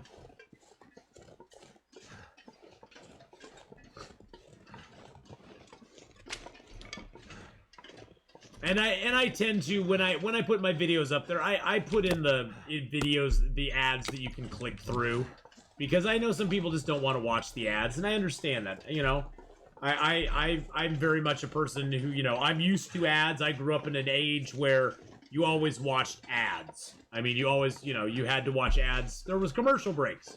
Television had commercial breaks. I know, back in my day, we'd be watching the Jeopardy. And the Alex Trebek would come on, and he'd be like, "We'll be right back." No, that was Chuck Woolery going, "We'll be back in 2 and 2. 2 and 2, boys and girls. We'll be back in 2 and 2. 2 minutes, 2 seconds." And we'd have to watch the ads on the dating game. But we wanted to make sure we were back there when the dating game started up again, because they would usually leave it on a cliffhanger. And you'd be like, is the girl gonna go for the guy, or is the guy gonna go for the girl? Yeah, the ads get repetitive. Yeah, that's one thing. That's one thing about YouTube ads that I kind of do not like, is the ads get very repetitive after a while. It's like it's the same ads over and over and over again. I wish they would mix it up a little bit and give you different ads. That's about my only complaint about the ads, is they do get very repetitive after a while. It's like, and sometimes if it's like 2 ads in a row, it'll be the same ad both times. It's like, really?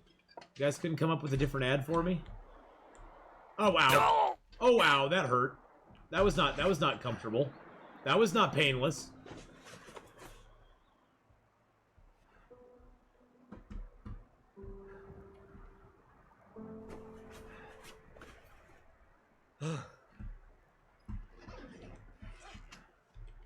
That was not painless at all, in the least bit. Ow. Ow.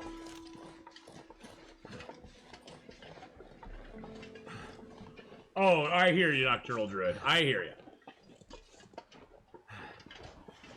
10, 20 to 60 minutes. Yeah, those ones I click through. Yeah. The ones that are like a minute long or 30 seconds long, I'm like, whatever. It helps the YouTuber. I understand it. I get it. I get it. I mean, if I was depending on YouTube to be my moneymaker, though, that would just be like, no. Yeah, the political ads get a little much. I will say that during the political season, I probably skipped through more ads than I watched. Let's just be honest. We all did. Because we were like, enough already! Leave me alone! I don't come to YouTube to watch these. Yeah, we all did. We all did.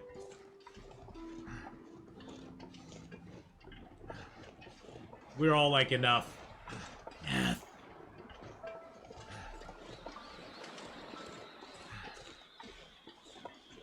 Seen some network TV shows that have the same ad twice in the same commercial break. Yeah, I've heard that on the radio too. Some radio shows that I listen to will have the same ad back to back. It's like, really? Is this like, am I in the Matrix right now? I'm having the deja vu from the Matrix.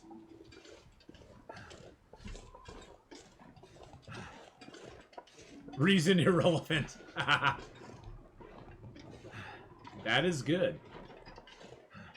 Although I have to say, I'm wearing my DeFranco, oh jeez. Oh jeez Louise, I did not see or hear him. A sneaker wolf. Sneaker wolf. Sneaker wolf. Where did he come from? Wow.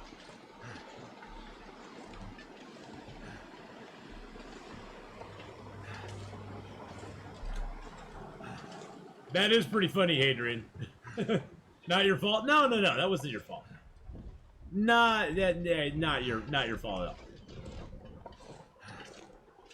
Well, let's not get on politics, though, boys and girls. We don't talk about politics. We purposely do not talk about politics. I'd eat snow. We purposely don't talk about politics and religion. So, but yes, usually I will say in the general sphere of things, usually most elections are jerk number 1 versus jerk number 2. Who is less of a jerk? That's a great way to have stuff, right? Who is less of a jerk today? But anyway, I don't know why that happens, seems to me. I don't know why they run the same ad like that over and over again. It's like, really? You couldn't come up with anything better? Where did I put... Didn't I have some leather? I could have sworn I had some leather. Well, we're gonna take a big risk, boys and girls. We're gonna wear the mucklucks, which are a little bit worse. We're gonna destroy the mountaineering boots, get 2 leather from them.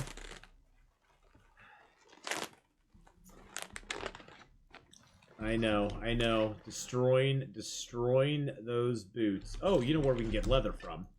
Oh, geez, I'm like, why do I have no leather? Oh, because I just dropped all the clothing that had leather.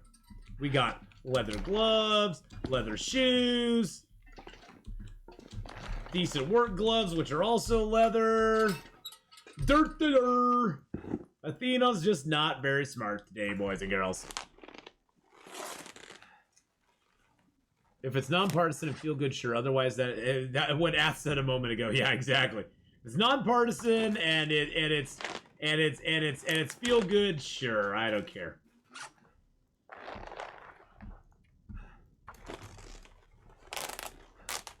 You found the best hat to send me. What?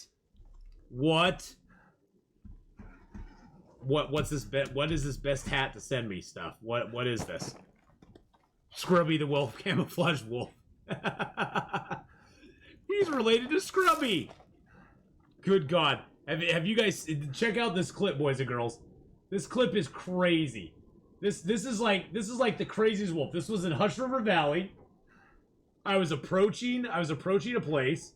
Wow, look at my face. Wow, I look like a look at me. I look like a crazy person right there. I look like a crazy person right there. Right there, I look like a crazy person. So this was a wolf. This was in Hush River Valley. Oh jeez! Where the Look at this. Where did this wolf come from? Oh jeez! Where did he come from? I see him now just a little bit. Look at him. Look at him. He just like no bark, no nothing. He just came right out of the bush. Where the heck? Where the heck did he come from? Oh jeez! Where the heck did he come from? Yeah. That was a crazy wolf. That one just came out of nowhere. There was no bark. There was no nothing. Nothing. Who are you planning to vote for in the upcoming state election? Jerk 1, Jerk 2, Princess Blonda, and none of the above. Didn't know who Princess Blonda was, but I laughed as I picked the unknown princess. That was some disgusting, yeah. That was some disgusting camouflage, yeah. He crawled out from the underside of the map. Yes, he did. He did. I swear he did. It's a hellhound. It was a hellhound. The hellhounds have descended upon us. Sometimes they're like that, though. They just appear out of nowhere, and you're like, what? Yeah, there was no footprints leading to the spot. He didn't bark. He basically just came out of nowhere. Came out of nowhere. But yeah, that was a well camouflaged wolf. That you know, he must be related to Scrubby. We call that wolf Scrubby because he came out of the scrub, and he was a scrub. He was a scrub. And after that, I started singing, "No, I don't want no scrubs. Scrubs are a wolf that jumps out of the bush at me, hanging out his best friend's ride." Anyway. Adrian's like, oh god. Oh god. Here we go.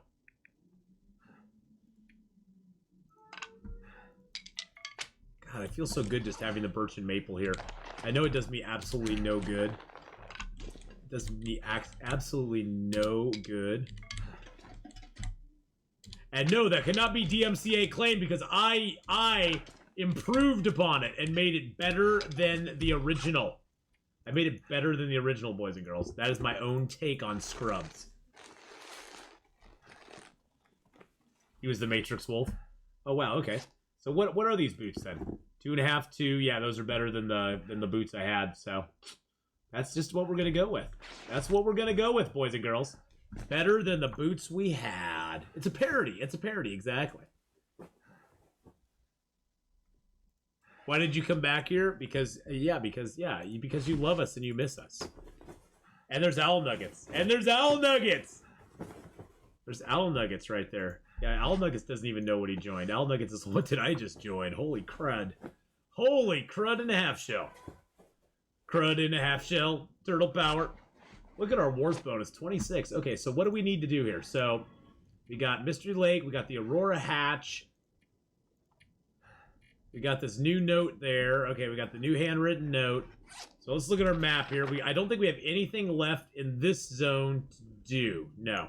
So we just got to go to Forlorn Muskeg, where we have the hatch up there. We got a cache over there. We got a cache over there. We got Shortwave Tower. We got the Spence Family Homestead. We got the Shortwave Tower there. And then we need to get back into Mystery Lake as well. We have a thing down there. We got the Trapper over. We got Jeremiah over there. We got 2 caches up there that we have to go get. We got lots of things and stuff to do, boys and girls. But we need to lower our weight because we're very heavy right now. I do not need the feathers either, so we're just going to leave those here. Going to leave the feathers.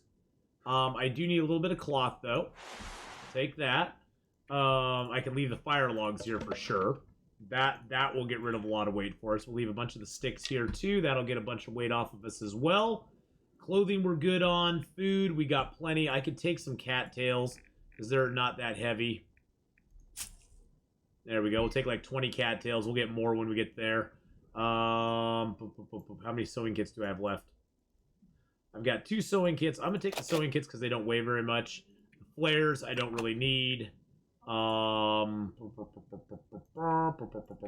do need those though. I'm gonna take all of those and make them into a beautiful little stew here. Or because he got tired of having his ears ringing every time we asked Ath if he'd heard from you. Exactly. He's like, okay, God, I'll just go back there and I'll put in an appearance so they all just leave Ath alone. Jeez Louise, George and Wheezy. Hey, you know, it's just because we love you, Hadrian. It's because we love you, brother. It really, truly is. I got 7 Old Man Beard Wound dressings. I think I can just, like, have 3 and I'll be fine. I can have 3 and I'll be totally fine. Take the sodas. Take my hot... Ooh, cured. What? I can almost make deerskin pants, baby. Those guts are not cured, but I'm going to take them with me. And I'm going to take this hide with me. It puts us at 43 kilos. I think we're good to travel. Boys and girls. Let's drink down a couple sodies. We got the crackeries. We got the sodies. We got our stuff and things. We got lots of coffees. I can drop these here because I do not need the extra. I do not need the extra weight on me. I know they don't weigh very much, but it's just a waste to carry them. I'm not going to use them. There we go. Alrighty then, let's go! Woo! Let's get out of broken, horrible railroad. Okay.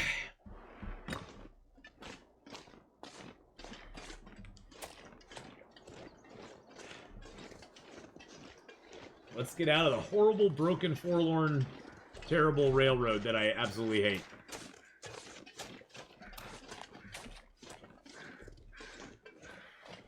No power in the verse can stop me. Hey, thank you so much for the follow there, Mobley HG. Thank you so much for the follow there. I hope I said that right, or is it Mobley? It might be Mobley, or it might be Mobley. Is it Mobley or Mobley? That's what I'm wondering. See, I always get confused with names, screen names especially, because there's no spaces in it. It's not like you put Mobley. You put Mobley. So, you know, I just have to guess and hope that I'm semi-right. I said it right. Well, which one? I said it right in one way or the other. Either Mobley or Mobley. Is it the M-O or is it the M-O-B?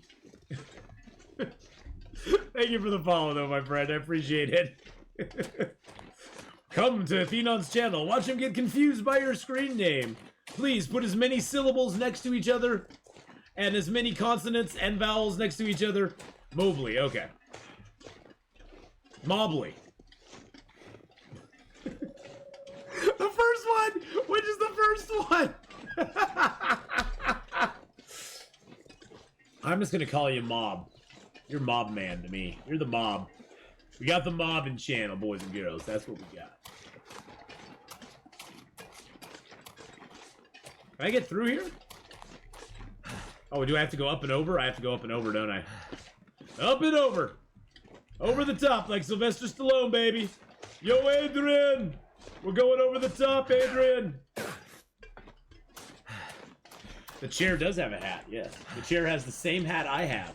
This hat here has two sides. It has the Canadian side, and it has the bear as well. Now, my chair hat has the same exact thing as well. If I can get it to turn around properly, which I can't. There we go. It has the same, see, it's got the same thing too.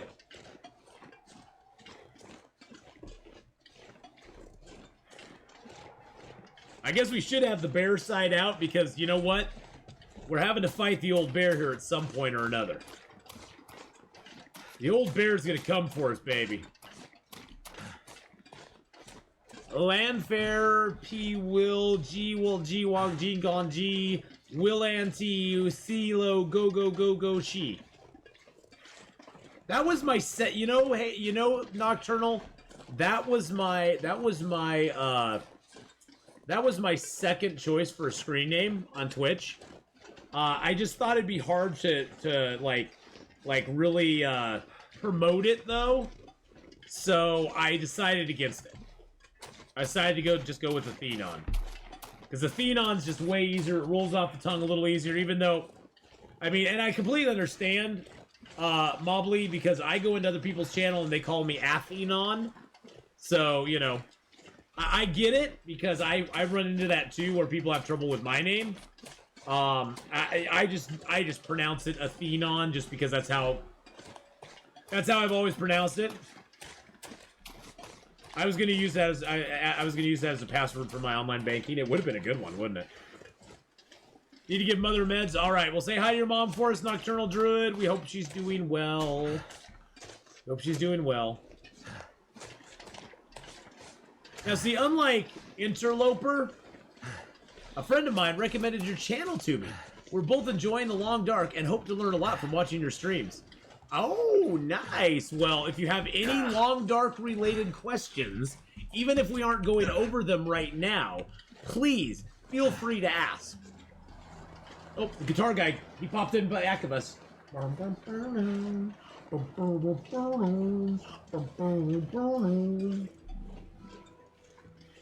So yeah, if you have any questions at all, like stuff you haven't seen me cover in a video, stuff that I haven't talked about that you want to know about, please, please, please feel free to ask. Because we're always, even if I'm not playing the Long Dark, I still love to answer questions about the Long Dark, because the Long Dark is my first love, my second child, my third child, and I love it to death. So it is by far, in my opinion, the best first-person survival game in existence. I mean, it is. It's my bread and butter.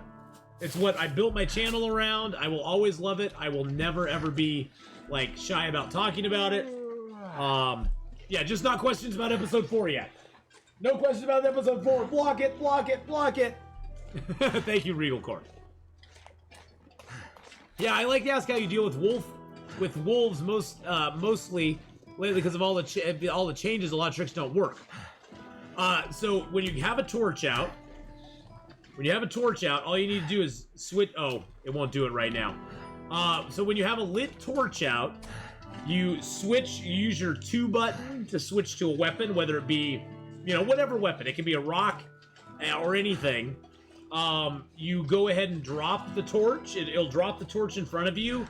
If you auto switch to your weapon, it'll drop the torch in front of you. Oh, whoa, whoa.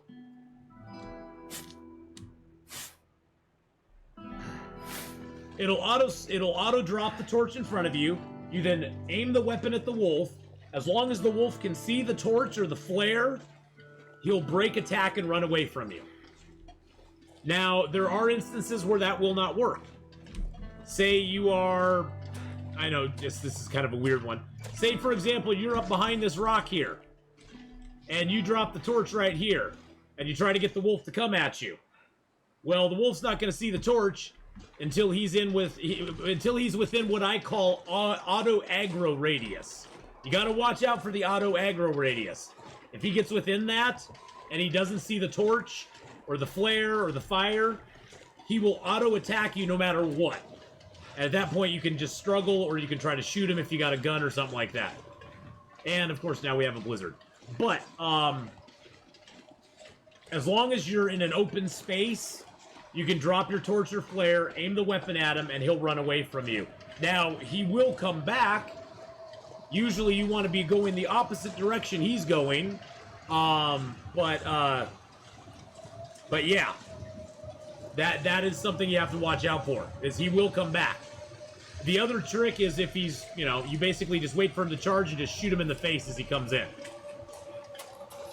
But yeah, traveling with a torch, Sahara, it has a dual benefit to travel with the torch.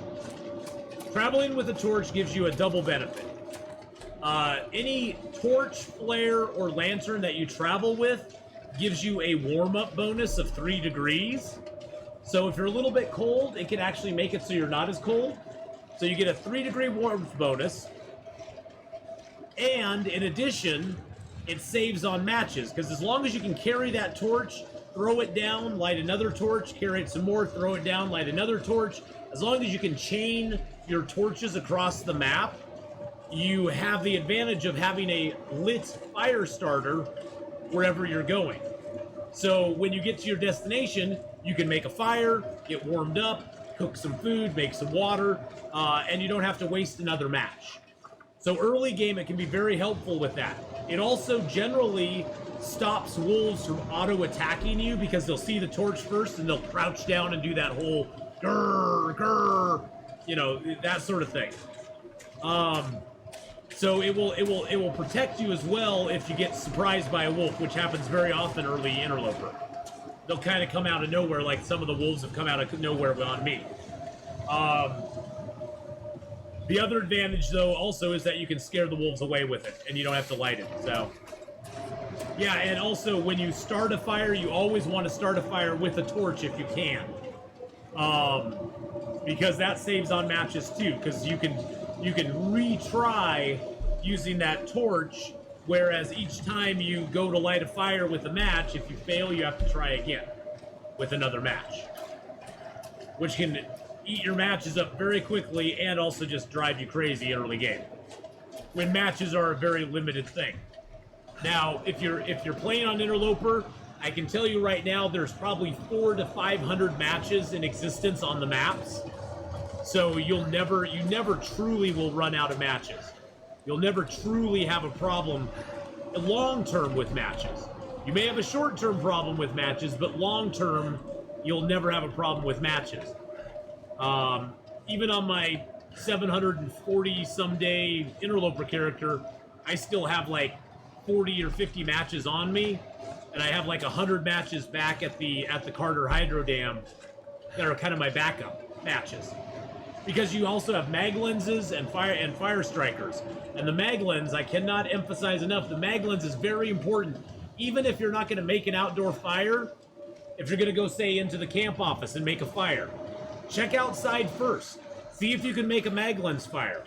If you can make a mag lens fire, make it, add a couple sticks, grab a torch, and go inside and light your fire. You've just saved yourself a match. It's not always going to work, but always, once you get that mag lens, always check to see if you can use the mag lens instead of having to waste a match. I know, buddy, you're tired. It's gonna be fine, dude. It's gonna be fine. You'll be okay. Always too many matches. There's always a lot of matches in the game. You just have to check every glove box, every body, every chest, every container, every drawer, every car.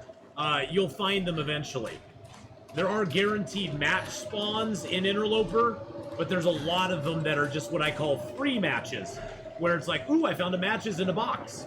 Those are free matches. They're just randomly scattered around the game. So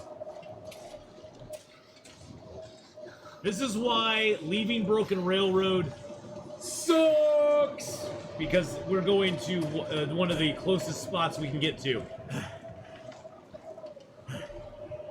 and it's a long ways away, especially with the wind blowing right in my face.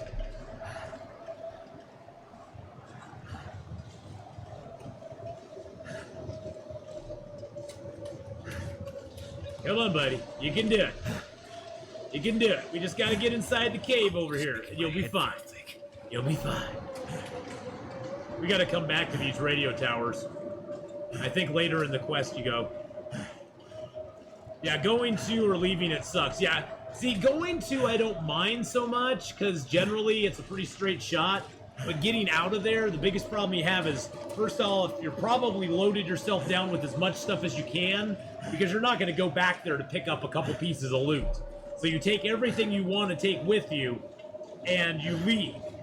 And then you have this long slog of a walk over to this cave over here before you're really comfortable again. And we just got tired and we just got cold. So, you know, but in Interloper, we would have already been freezing we wouldn't even have left Broken Railroad and we'd already be cold. Die if I don't warm up soon. Oh, shush-a-doodles. You'll be fine, my friend. You'll be fine once we make it into this little cave here. You'll be just fine. See, look, you're already warming up, buddy. You're already warming up. And we aren't even into the very warm part of the cave. Yeah, it's just a bit of a trap if you're not careful. You gotta go into their light, you gotta go into Broken Railroad light, and you gotta go out of there with as much stuff as you possibly can. And so it's always a struggle. It's sort of a balancing act of what do I take with me and what do I expect to have coming out of there? Because realistically, you go to Broken Railroad for a couple of reasons. You go there to hunt the bear, you go there to hunt the moose, you go there to gather up some resources, to gather up some the stems that are there, to maybe get a little bit of clothing that's there. But really the moose and the bear are the big draw because they're so close together usually, and they're usually in a good spot to hunt, both of them. And so you got to be like, okay, I'm going to be bringing those either I'm going to bring those hides out with me, or I'm going to, make them into something while I'm there and bring out a moose hide coat. I usually don't go to Broken Railroad until I've got, like, all my weight gear. Like, it's at least the moose hide satchel and the well-fed bonus. Because at least that'll give you the 40 kilos that you need to, like, get out of there. So, get out of there! Let's sleep for another 4 hours, wait till it gets light out. But yeah, Broken Railroad is a bit of a trap if you're not careful. But, I mean, you can go live there very successfully for weeks on end if you want to. There's always, especially once you get cooking 5, there's always wolves down by the lake. So you got the wolves by the lake that you can just kill over and over and over again. And as long as you harvest them completely, take their hide, their guts, all their meat, they'll respawn rather quickly. So you got lots of wolves to hunt there. There's the bear, of course. You got the moose there as well. So there's lots of good stuff to hunt and stuff there. So, like I said, you can successfully live there for a while. Oh yeah, the outdoor room there attached to the machine shop is a great thing. No cabin fever. You can get rid of cabin fever there. The other advantage to Broken Railroad is it does have a forge in it, so you can take some metal and coal there. The one downside is there's not much coal in Broken Railroad. You get a couple pieces of coal at the forge, and that's about it. I think at one point we have to come back here and push that button. Push the red button. We have to push the red button. But yeah, late game is kind of a fun place to go. I almost wish, Graffin, that it had a that there was a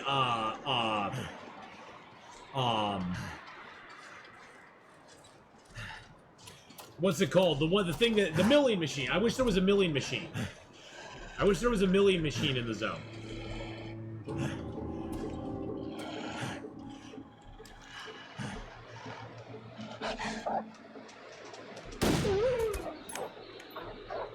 Yeah, how do you like me now?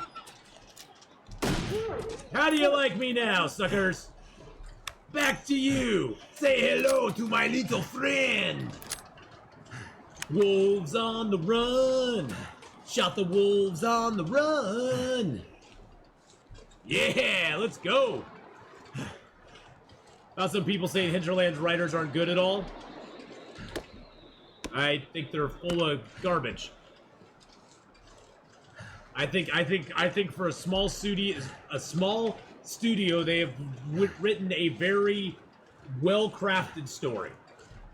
I think most of those people are looking for like, you know, something like Horizon Zero Dawn storytelling or something. Maybe, I don't know. It would be fun to assemble a milling machine there. That would be cool. Or fix one. Maybe like there'd be a broken one there that you could fix or something. That'd be fun. I think honestly, Gaylor, that they're looking for something in the Long Dark that isn't there. They're looking for a story-based game, which Long Dark is. That's not how Long Dark made its name. Long Dark started out as a story-driven game, and that's what they wanted it to be in the beginning. But over the years, it's morphed and changed, and I applaud Hinterland for allowing it to change to where the game has become more survivalist-centric than story-centric. Starting to weigh me down. And that's what keeps bringing people back over and over again to play this game, is the survival mode. Story mode is good and everything, but it's not what brings people back to play it again and again and again. That's not what people play it for, generally. There are some people that just play it for story mode, but the like hardcore players of Long Dark play it for the survival mode. And to diminish it down to, oh, it's just it's a crappy story game. That makes the game less than what it is and less than what it's meant to be. And it kind of shows, I don't know, I think it shows maybe, I don't want to say ignorance, but I'm going to say ignorance because it's the only word I can think of the people who make those comments. Of what the true draw of this game is.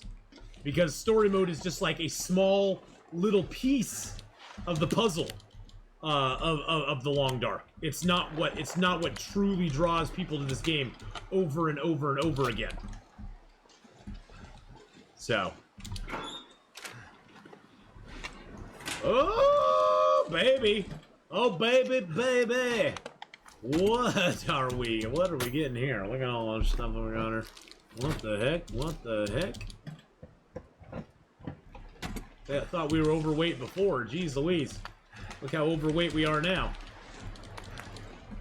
Look how overweight we are now, folks.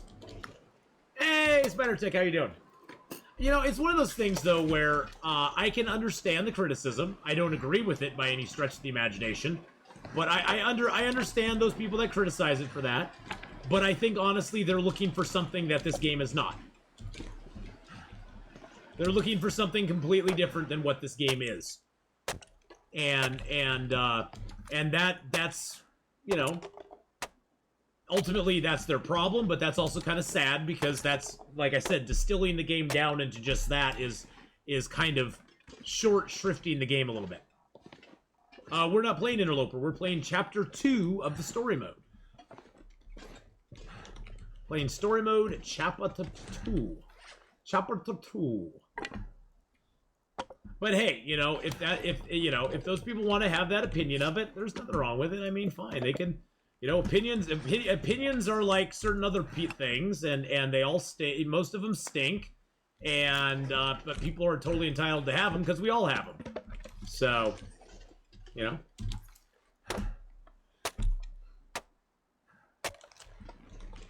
But you know, I would never distill this game down to just a story mode debate. Because to me, the story mode is the least representative of what this game is all about.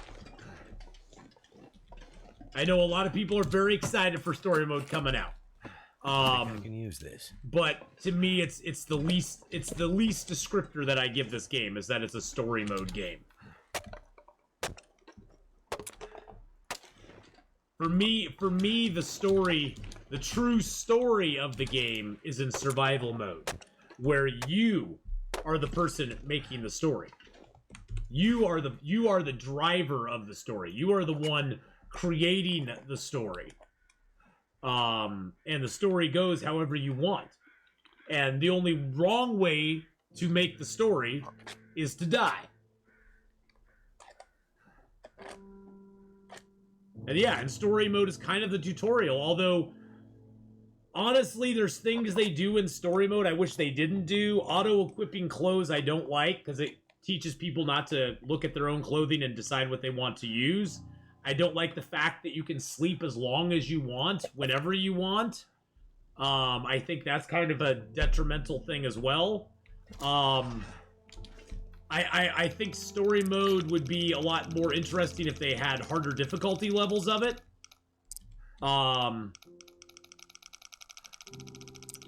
7 and 38. So there's certain things that I think would work. Oh, 7 and 40. So 740. Listen to that music right there. Listen to that. Listen to that music. And 29. 740 and 29.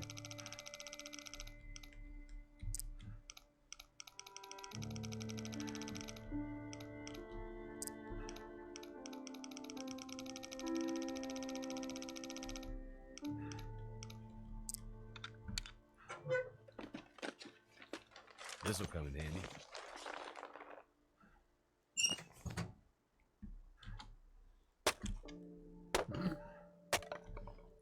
Alrighty then.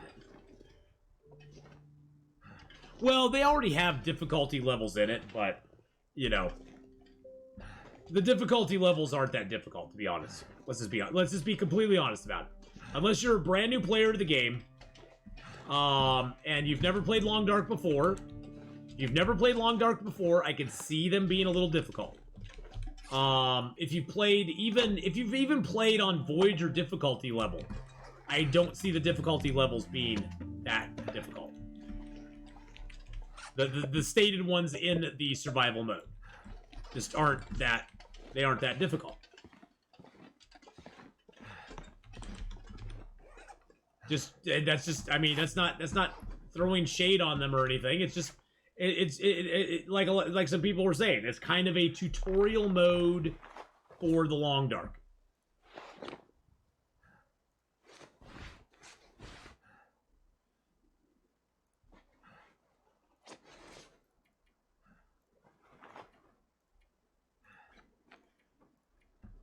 Bye-bye, Coat.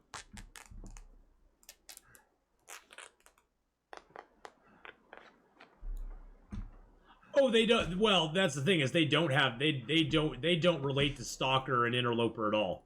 I figure hardened mode is sort of between Voyager and Stalker in a way. Least favorite Wintermute? I don't really have a least or more favorite one. I actually don't have one. Oh, we found brand new rabbit skin gloves. I really like the gauntlets though. I really like the gauntlets. I just really like them. I don't really have a favorite or least favorite. I mean, I think chapter 3 is probably more well crafted than the other ones. It's just more fleshed out in a sense. But I don't really have like a favorite, unfavorite one really. Oh, I have the heavy hammer on me. Yeah, let's drop that. You know, it's been so long since I played them. They all have their ups and downs. The first chapter has a lot of little fetch and carry stuff. Episode 2, I think probably episode, if I had to pick one, I'd say episode 2, not so much for the part I'm doing right now, but the whole part with the bear at the end is rather annoying. The whole part with the bear at the end is rather annoying. Sorry, spoilers. But, that's probably my least favorite part of it, Barbecue. That's probably my least favorite part of it is the part with the bear at the end. It's just kind of anticlimactic in a way, almost. Least favorite zone, Bleak Inlet. Because on Interloper, there's nothing to do there. There's no reason to go to Bleak Inlet on Interloper. There's nothing in Bleak Inlet that you cannot get easier elsewhere without having to face Timberwolves. And on Interloper, Timberwolves are a real pain in the butt. Because there's no real defense against them, I guess you could say. I mean, you have the bow, and you can light a fire, but there's a lack of firewood in that zone. So there's parts of each chapter though that are kind of annoying in a sense. Each chapter has some annoying stuff in it. Didn't mean to eat that.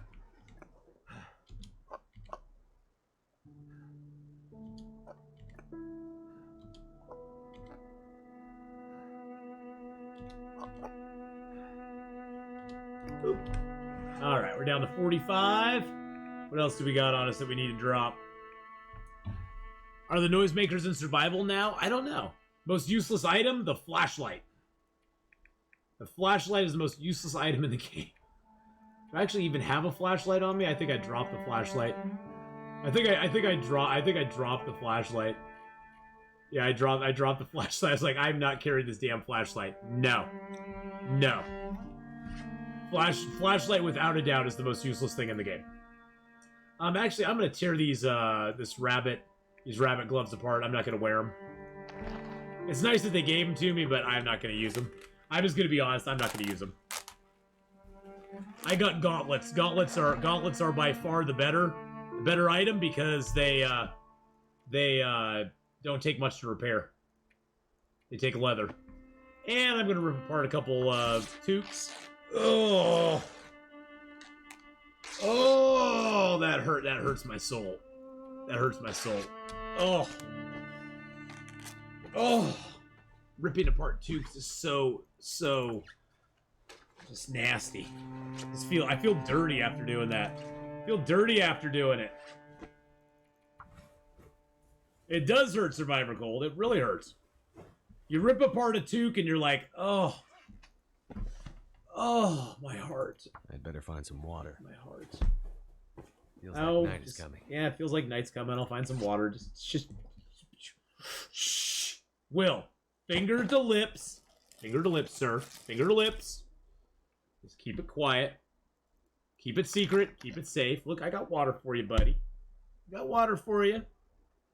The intro of Wintermute episode 1's pretty good with the Lions Roar playing. Oh, yeah, the Lions Roar is such a great song. The sad thing about it is that I have to edit it out of every video I post up on YouTube.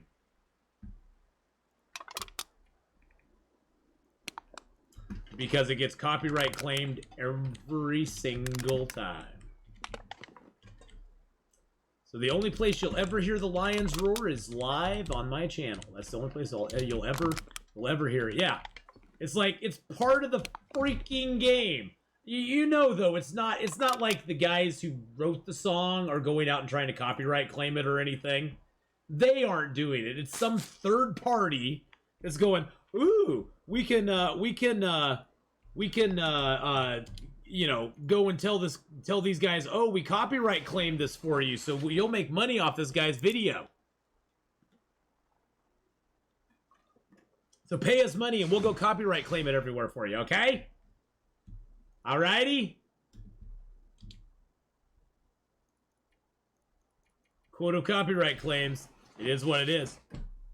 It is what it is. I have a stupid copyright story for you. Yeah, you know, the copyright stuff, I understand it, though. I mean, you know, I understand it to a point, but it's like, when it's in a video game, and all you're doing is rebroadcasting the video stuff, you know, you're rebroadcasting it. I mean, I'm not trying to, like, you know, whatever. And I'm just like, whatever. I just edit it out and be done. First aid kit was a golden choice for the game. Oh, they were, totally. Seems like fishing isn't very popular. Well, the problem with fishing is good late game if you're trying to get fish oil. If you're trying to get oil for your lanterns, fishing is a very, very productive use of your time. Because you get oil for your lanterns, you get food, you can make water while you're doing it too. So fishing can be very good for you later in the game. Early game, I would rather spend my resources, especially my fuel resources, which at the beginning of the game, your fuel resources are very few and far between. I would rather spend them on hunting and killing a bear or a moose, cooking it all up and eating it. Because unfortunately, the thing is with fish, your weight to calorie ratio is really bad. It's really bad. We kept getting alerts about something being shared on our network. I work for a major university. The work was improper. My professor works at the university. The work was a website listed by the. Every week we got alerts. Please cease and desist, dude. He owns the copyright. Get a clue. That is crazy, Regal Core. Yeah, well, that's the downside of like copyright claim stuff is that it gets kind of abused, I think, in a way. There's certain groups that like try to help by copyright claiming stuff, and it doesn't. Fishing is a good thing to do when you can't think of anything else to do, yeah. But to happen at all, Hinterland has to get involved in claiming the copyright. They let the copyright claim situation exist. YouTube would not ding you if someone representing Hinterland wasn't agreeing to do so. Oh, no. That's the weird thing about copyright claims. I'm not talking about copyright strikes. A copyright claim, all it does is demonetize my video for me. And basically, because I have that song in there, all the revenue I would get from ads goes to whoever's copyright claiming the song. And it can be a short little segment of the 5-hour video, and they get all the revenue from the entire video. And generally, those are done by third parties who specifically go to YouTube and scan through thousands and thousands of videos to find music or stuff like that that is, you know, already copyrighted by somebody else, and then they put the copyright claim on you. They flag it for a copyright claim, and then they usually go to the person who's actually got the copyright for it and go, hey, we found 5,000 videos that we've copyright claimed, and we want to make sure you get the money for them. Pay us a little bit of money. Yeah, so they're basically internet ambulance chasers. Yeah, pretty much. That's a good way of looking at it. They're like internet ambulance chasers. So what you gonna do? Generally, most of the time, as somebody who uploads stuff to Twitch or uploads stuff to YouTube, most of the time you can go and mute out the portion of the video that has the copyright claim on it. But there are instances where you cannot, and the Lion's Roar happens to be one of those where it basically you can dispute it and you'll probably lose, because a robot will take a look at the video and go, "Yep, that's owned by somebody else." It's usually not a human who like looks at any disputes you file. So generally, it's just better to either just go back and just, you know, take the part out of the video altogether. Oh, well, this is the same toque I had. This one has, see, it has the maple leaf on one side, and it has the bear on the other side. Woo! Only OGs remember the legend of Song Request Sunday. They do. That's before we all got DMCA'd. Well, but see, seems to me they don't care. Let's just whittle it down to the brass tacks of it. They don't care. They don't care who the ad revenue is going to. They're sharing the ad revenue with whoever anyway. They don't care who it goes to. They just, you know, want the ad revenue. And so they would rather have the copyright claim than a copyright strike, because they still get to share the ad revenue with Joe Schmo or Harold or Frank or Molly or whoever it is that's you know, getting it. So they don't really care.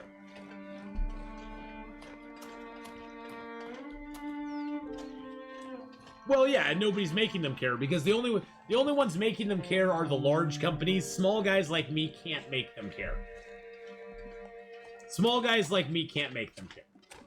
I mean, when it comes right down to it, the algorithm works against me.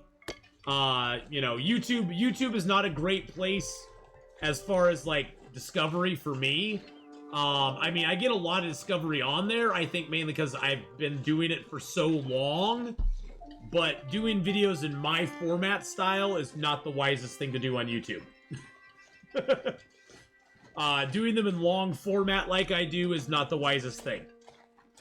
Because my videos don't get promoted as much as other videos do on YouTube. That's why you'll go and see some YouTubers that have long dark videos that have thousands and thousands and thousands. They have like 10,000 views on it. And I'm happy if I get like 200 or 300 views, to be honest. And if I get 200 or 300 views, I'm like, yay, good video. But that's just because my videos don't fit into their algorithm. Most videos that fit into the algorithm are shorter. They're like under an hour.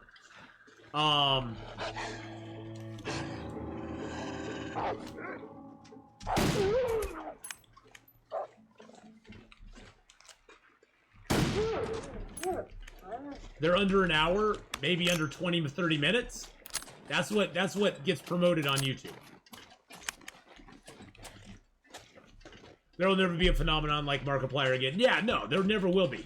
And also the platform's getting saturated too.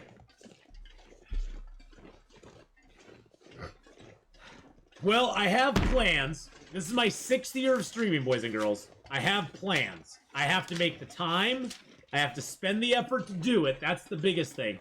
But I want to make like a top, top things to survive on Interloper. I want to make a video like on how to get to cooking level 5 in 30 days or less.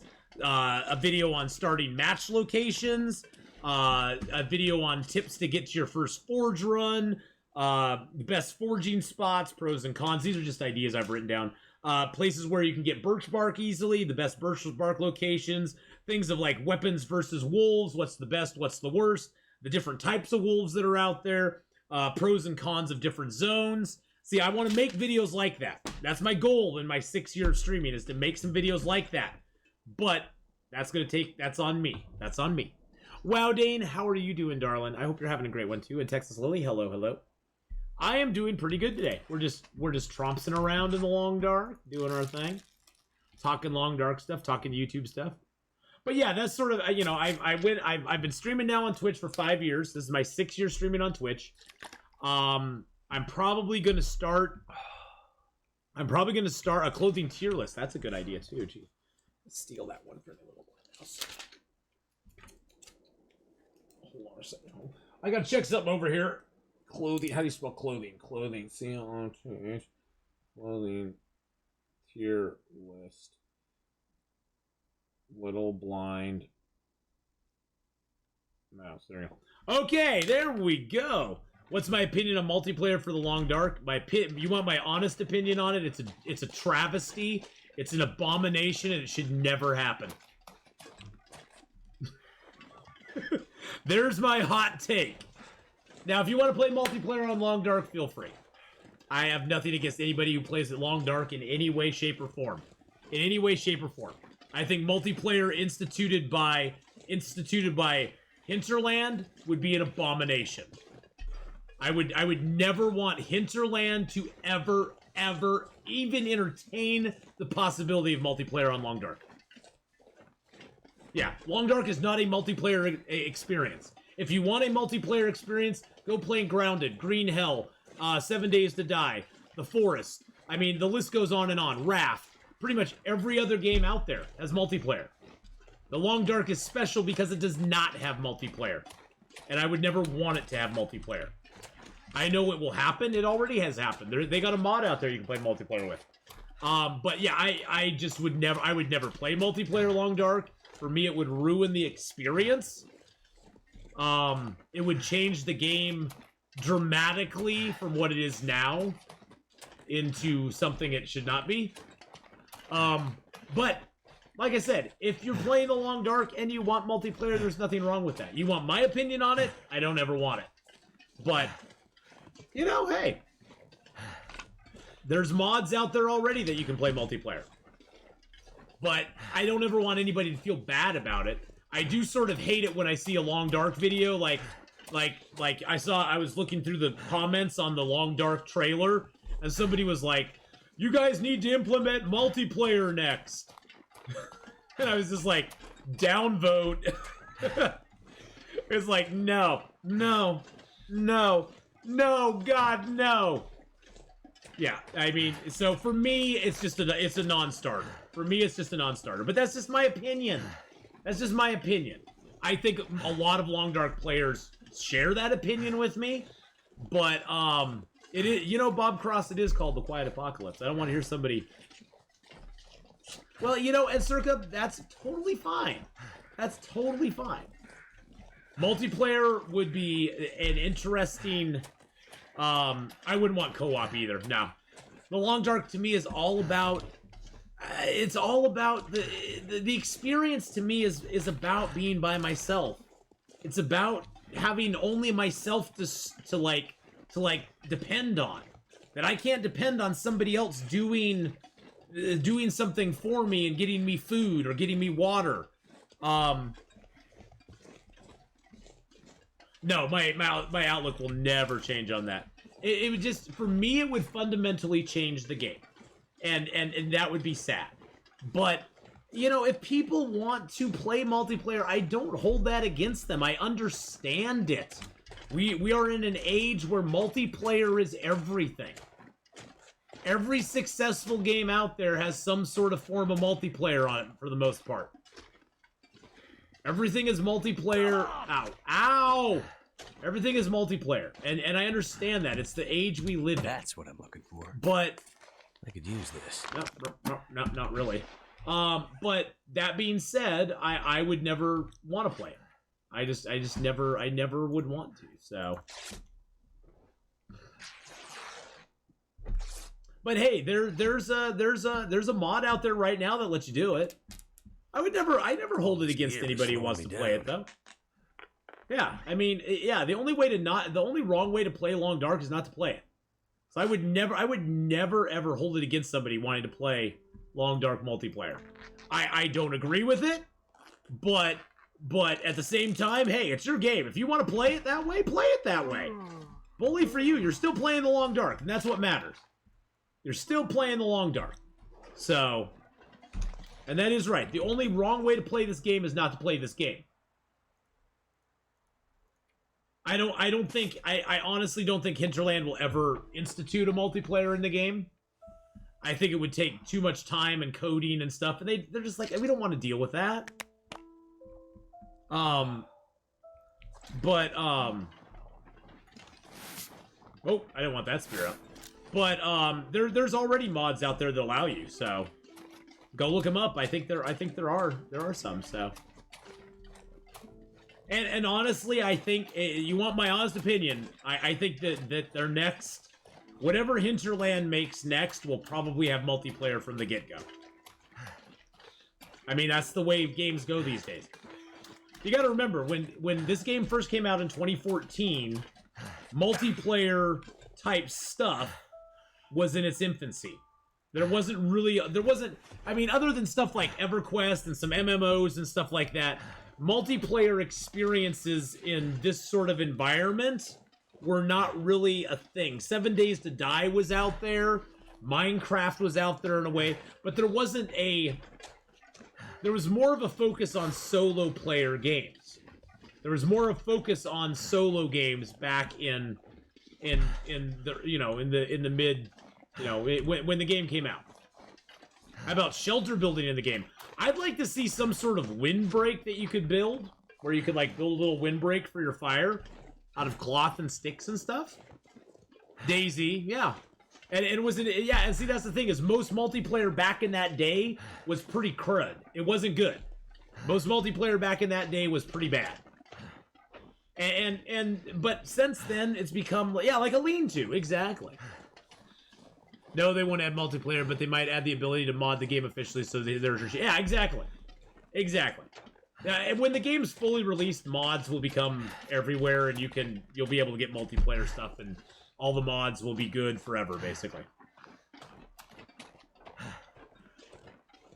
But, yeah, I mean, that's just... But then again, like I said, that's my opinion on multiplayer for Long Dark. I just would never want to see it. I think it cheapens the game in a way. It makes me go, well, what if I want to kill a bear? I shoot the bear and he charges me. Now what? So here's the next thing that's going to happen. Does my friend shoot it and now charges him? And then I can shoot it, it'll charge me? Or is it just going to charge me and my friend just can unload it on the bear and kill it before it gets to me? Same thing with the moose. Do I just stand far enough away that I shoot the moose, he starts to charge, my friend just shoots him and shoots him and shoots him and shoots him until he dies? So there's no real danger at all? I don't know. It's just things I've thought about. Things that you could basically... There's things you could basically manipulate the game in. That'd be kind of... Yeah. My bear, my moose! You go away. But it's going to happen eventually. I mean, it's just it's the age we live in is the age of multiplayer. Single-player games are a dying breed. Good single-player games are a dying breed. I mean, how long have I said, I wish to God they'd come out with, like, if multiplayer was not a thing anymore, I guarantee you we would have had at least 2 to 3 DLCs for Red Dead 2. If multiplayer was not a thing. We would have had a Sadie DLC. We would have had maybe a Javier DLC.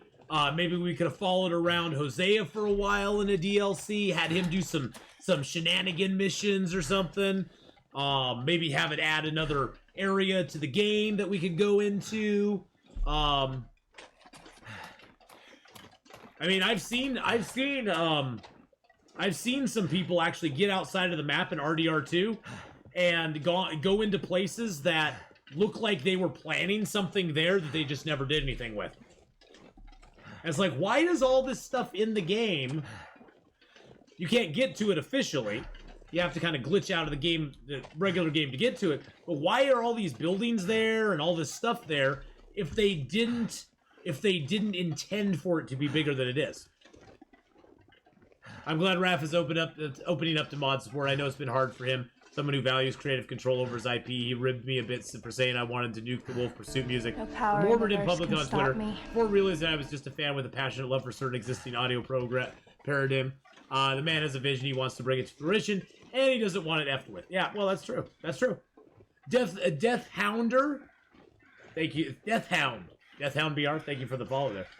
Sadie DLC would have been awesome. This is episode 2. Episode 4, as it says on the title, is coming on 10/16 is when we'll be playing that. We're heading back right now to the Trapper. Our mission stand is this. We got to get back to Jeremiah and give him that. We've got a couple side missions going on. We gotta get a wolf in Mystery Lake. We gotta get these caches in Mystery Lake as well. One in Forlorn Muskeg as well. We gotta get the Aurora Hatch. We got another a Forest Talker cache in Mystery Lake. So, probably best example is that low poly fort in Mexico. Not sure if they ever intended on doing anything with it or just add it to have it in the background. Yeah, and see, that's the thing. You never catch a live stream since you were in Australia. Well, aren't you guys, like, completely locked down? You could just switch your schedule, see? You could sleep during the night, or sleep during the day, get up at night, and just leave all the shades closed. You'd never know. But we're glad to have you here. We're glad to have you here from the Aussie country. Well, and that's the thing is, like, I see so much potential with Red Dead 2. I understand why they don't do DLCs, because they just make... It's all about money to them. You got to understand that for studios like Rockstar, it's all about the money. That's all it is. It's all about pleasing the stockholders, the investors, the people who are there. They aren't a small indie company that can go, no, I don't want to do it this way. This is my vision. That's one thing I love about Hinterland, is Hinterland does have that stance of, this is our vision, we want to do it this way. We want it to be this way. They have that vision. But the thing is, though, that you have to realize they're still being very flexible. Because this game initially came out as a story-driven game. And they shifted their focus. They went, okay, the survival aspect is taking off so much for us. Oh, crud. Oh, crud. Oh, crud. Oh, crud. Ah, not feeling so cocky now, huh? And all it took was for me to go full-on Grizzly Adams. I'd better get out of here before he comes back. Yeah. But the thing is that, you know, a smaller, like I was saying, they realized that survival mode in this game became a big thing. And so they still wanted to do story mode. That was still a goal that they have. But they understand that a lot of people, like myself, bought this game to play survival mode. And that by keeping updating survival mode, changing things, adding zones, giving us more content to play in survival mode is what drives the game a lot. Is what makes the game replayable over and over and over again. And I like that they were willing to take that pivot. Where a big company, like if this was made by Rockstar, they would have been like, yeah, we aren't going to add anything else to survival mode. We're going to mainly go with story mode because that's where that's where it's at. We're going to make it all about the story. And they would have just stuck to that. And not you know, giving people what they really wanted. So I do have to applaud them for doing that, because that, you know, and I'm sure that took a lot, you know, for you know, Hinterland and Raph in particular to do, because this is his baby. This is his child that he's been working on for, you know, going on what, 9 years now? Probably longer than that. He's probably been having it. He's probably had it in mind for over a decade. And you know, that's something that doesn't want to fundamentally, you know, be shifted.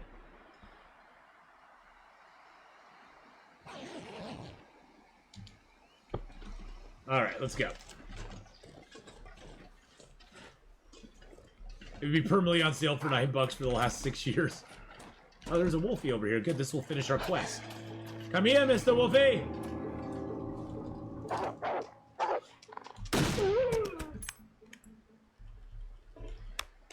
Oh, we can make a wolfskin coat. Yay. Yay. Hey, we worked through the survival school lessons. Yay. Have not done episode 4 yet, so. But, you know, that's just a difference in gaming studios. Big gaming studios have a different focus than small gaming studios. That's why, personally, I like playing some big studio games every once in a while. I mean, but I really have a soft spot for small studios, because honestly, I think honestly most of the heart goes into the smaller studio games. They have I just feel they have more heart and soul than the big studio games do. Not that the big studio games can't be fun, but I just think that I just feel that the smaller studio games have a little more heart and soul to them, because they're more passion projects, like Escape the Pacific, like Falling Frontier, like Long Dark. Those games to me have more heart about them than some of the bigger studio games. Just need to close my eyes. Nope, no talking about episode 4. That's it. Nope talking. I don't want the spoilers. Hinterland mentioned the recent forum post that they'll have news on upcoming survival mode updates and a few other things. Can't wait to see the devlog. I know. Me either. I'm looking forward to that too. The new chapter is out. Yes, Tunstruck, the new chapter is out. It is live. It came live, what, about a week ago? Or earlier last week. I'm playing through chapter 2 and 3 this week, and then this weekend on Saturday, the 16th, I will be starting my journey into chapter 4. Yes, they're not giving anything away. They're just saying how much they liked it. You had to get up at 4:30 a.m. to play it. Dang. But no, yeah, as long as you're not giving out story details, I don't care if you say how much you liked it, didn't like it, whatever. So.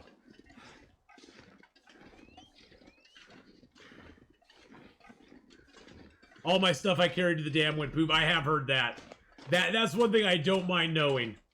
That makes me go, okay, well then I'm not going to care about anything, taking anything to the Carter Hydro Dam. Last spring when the pandemic first hit, I was watching a Japanese stream of episode 2. The old bear was chasing him and turning around and said, stay home. Stay home. What do you know about episode so far? So I know not what to say. I know nothing about episode 4. I know it takes place in a place called Black Rock Prison. I know that it takes place in the Long Dark. And I know that you don't have any of your gear from Chapter 2 going into it. And that is about it. That's about all I know at this point. Which makes me very happy. There are people.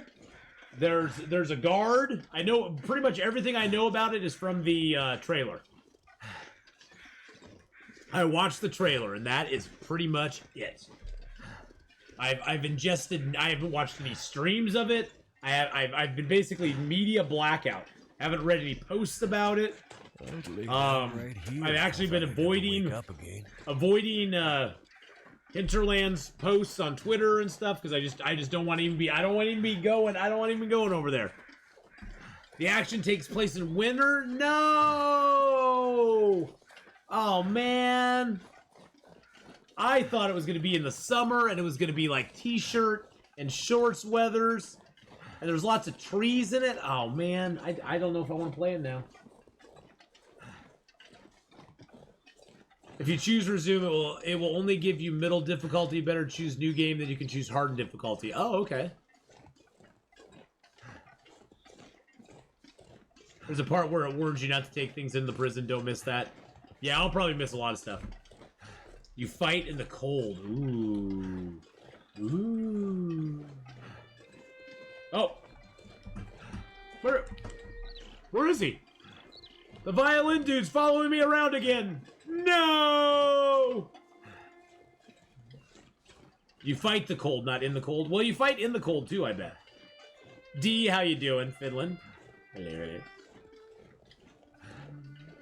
Well, when I play episode 4, I won't mind people helping me out. What if you turn around, there was a dude? There are puzzles. Ooh, I like that.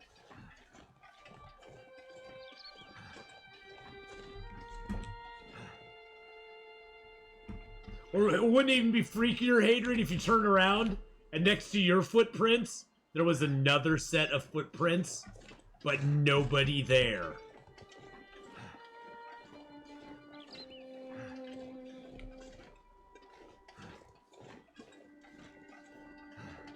"4 a.m. I just woke up because Kitty came and meowed in my face. She needed a little mommy love. Aww.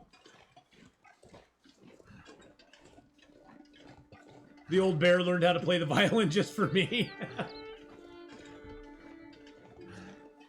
See, I don't mind logic puzzles. Those I don't mind at all. I like logic puzzles. They're fun. When you gotta figure out where things go and stuff. He's sitting on my backpack. I miss Methuselah. He's a no-show. Like Bigfoot. Like Bigfoot.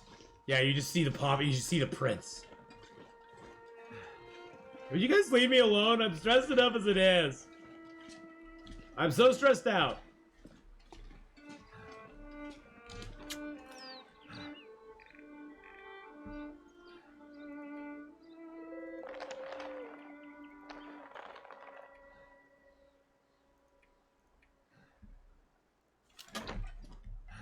No power Oh, look, in we the got verse can food. stop me.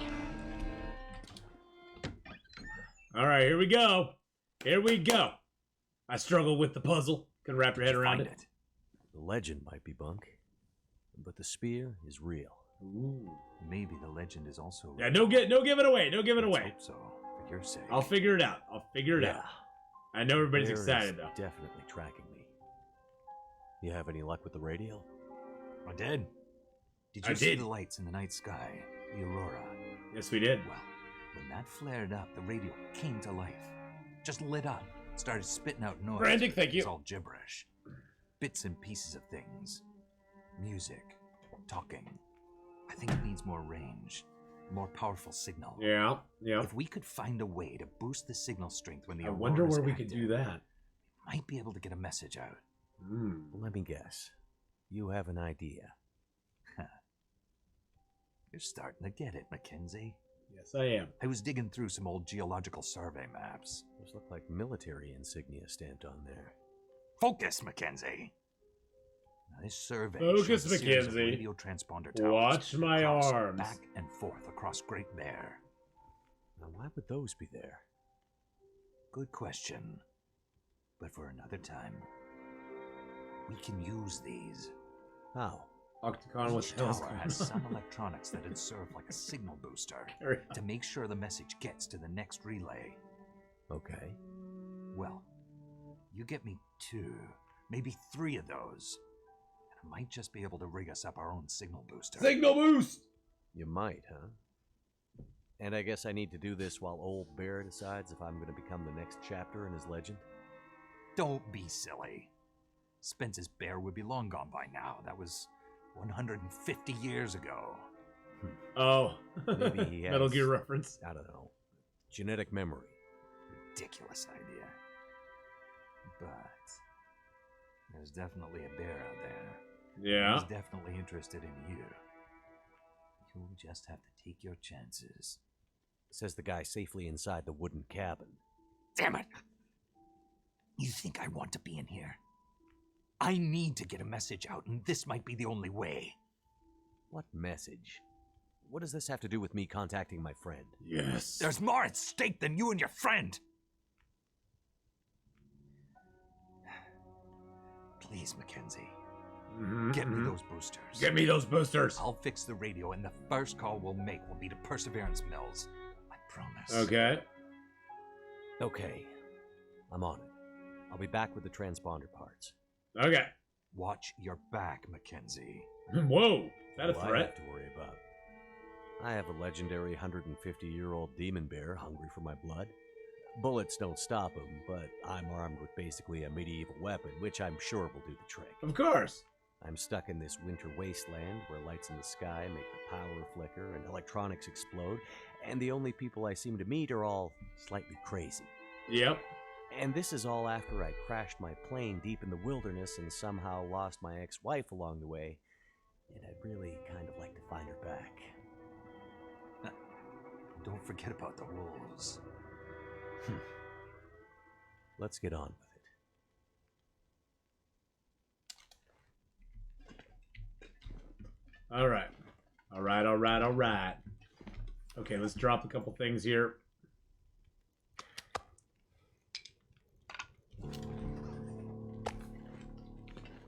What's that? I gotta get transponder parts from Forlorn Muskeg. What? Say what?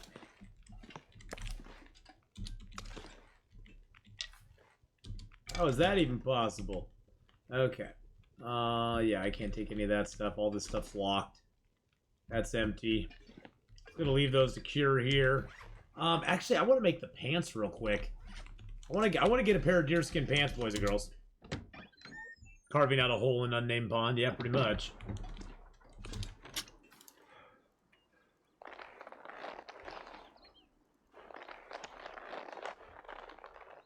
And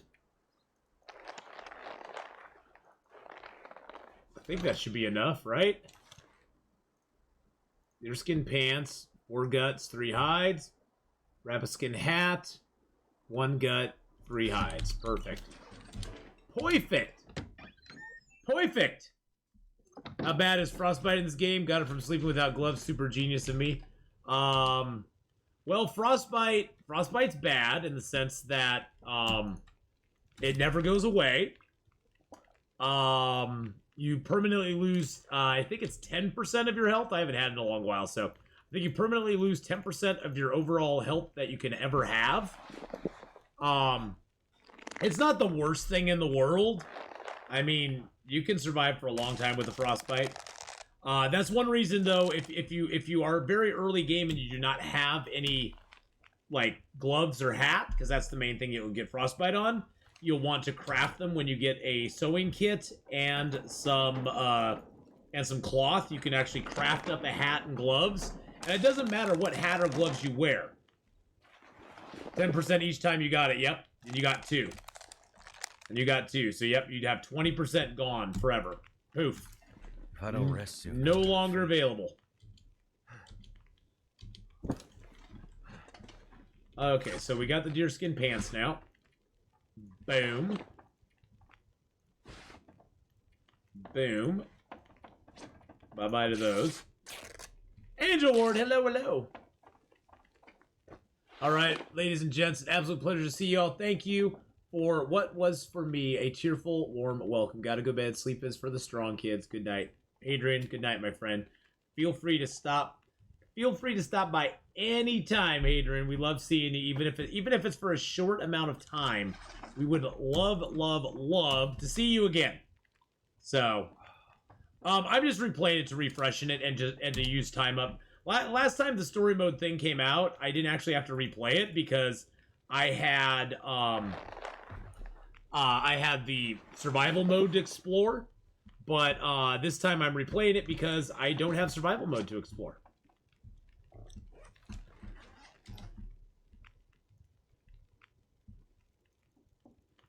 I don't have survival mode to explore, so... Oh, I have to reset it. There we go.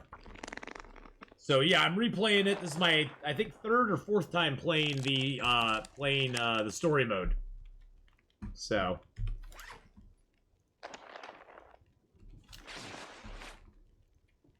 Boop. Alright, we got the best stuff on us now. Excellent. I'm so tired. Wow, look at our guy. Just lay down right here. He looks awesome. He looks awesome.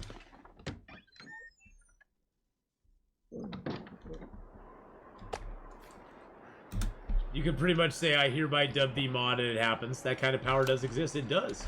It does exist, Hadrian. Good night, buddy. Have a good one, man. Have a good one, Hadrian. Did I finish episode 3? I did finish episode 3. Yep, when it came out, I did finish episode 3. We're right now currently in episode 2. Good God, I have a lot of stuff. I don't need those on me. Throw a couple more of those in there. Throw a few more leathers in there. We have some hides, which is good. Throw these guts in there, too. A few more sticks can go in there. Just trying to get us down to a decent weight. Throw some more matches in there.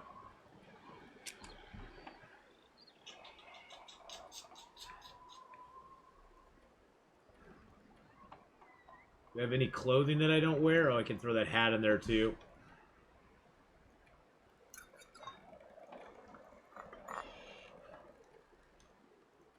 Alright, there we go.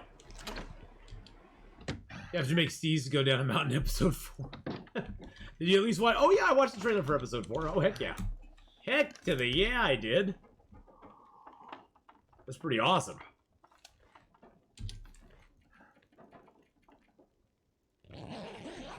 It was pretty awesome. But yes, I did. I did finish episode 3. I watched the trailer for episode 4. That's really the only knowledge I have of the episode, so I really don't want any other knowledge of the episode other than that. So if you have knowledge of the episode, please just keep it to yourself or talk in whispers to each other. You're gonna whisper to each other. That's totally fine. 99, 99, beautiful.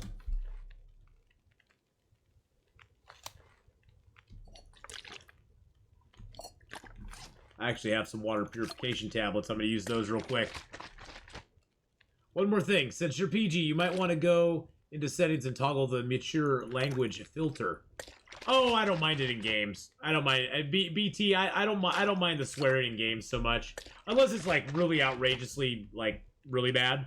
I don't mind going a little PG-13 every once in a while. That doesn't really bother me much. I just choose not to. I just choose not to swear myself on stream. Sometimes I will swear. I'm not a saint either. Sometimes I will swear.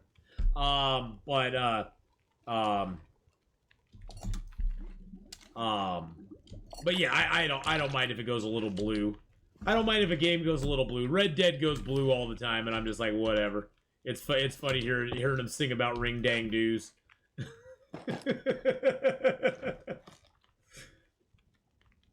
I do get a kick out of that. Get a good round of ring dang do in.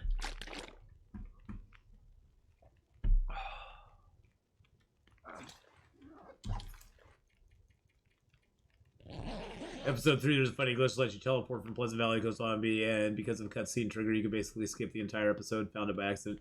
That's interesting. Alright, let's go. Let's go, boys and girls. It is nice having the forever fires in here. You never have to worry about wood or anything. You're just like, okay, I'm just gonna go. Alright, so we are gonna go over first. Before we do anything else, we're gonna go grab these. We're also gonna go over to here. We're gonna swoop through here, get all these, and get that, and then we're gonna go do the main story quest. Let's grab out a deer hide, rabbit. The rabbit hide I got. Let's grab a couple guts. Those are to repair.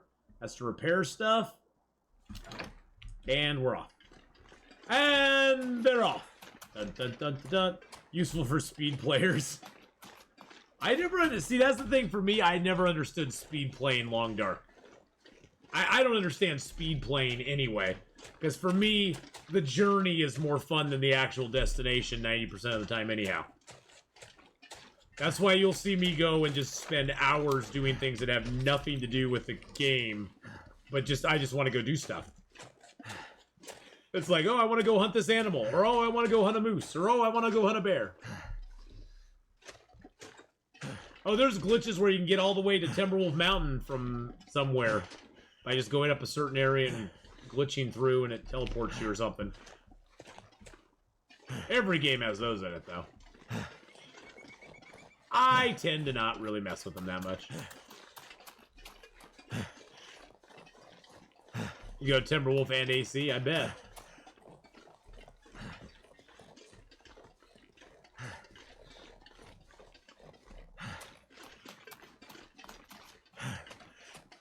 Well, yeah, I mean, and the Long Dark is fun to play. The Long Dark, to me, is always about the exploration, the journey, the finding what works for you and doesn't work for you in the survival experience, and utilizing that to make your run last a longer time. It's almost the antithesis of a speed run, because it's almost like I want to make my run last as long as I can. I don't want to speed run it because I want to adventure and explore as long as I possibly can and not get bored. So for me, that's the main fun of the game. But, you know, hey, it's not for everybody. Some people truly, truly, truly enjoy just going through stuff as fast as they can. And that's totally cool. Like I said before, just like with multiplayer. Not for me, but hey, if it's for you, good. Speedrun, not for me, but if it is for you, good. As long as you're playing the Long Dark, you're doing it right. The only wrong way to play it is not to play it. But just play the Long Dark and enjoy yourself. In whatever fashion you find enjoyable.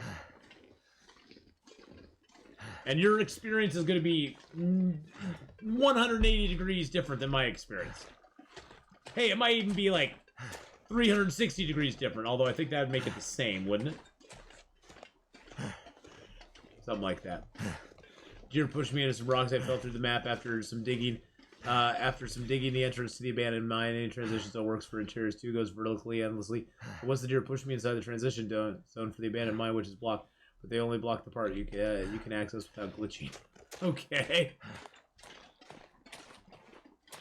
Yeah, speedrunning has its place. I understand why people enjoy it.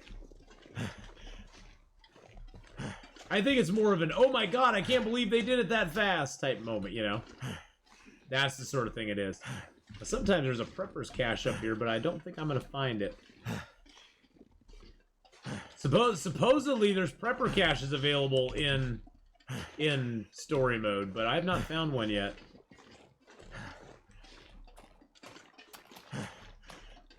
This is one of the spots above Unnamed Pond that can possibly have a prepper's cache, though, so I figured I'd go look for it. Oh, is that Methuselah down there? Wait a moment. Is that my buddy? Yo, bro! Yo! Yo! Methuselah, my man! What's he doing out here on Unnamed Pond?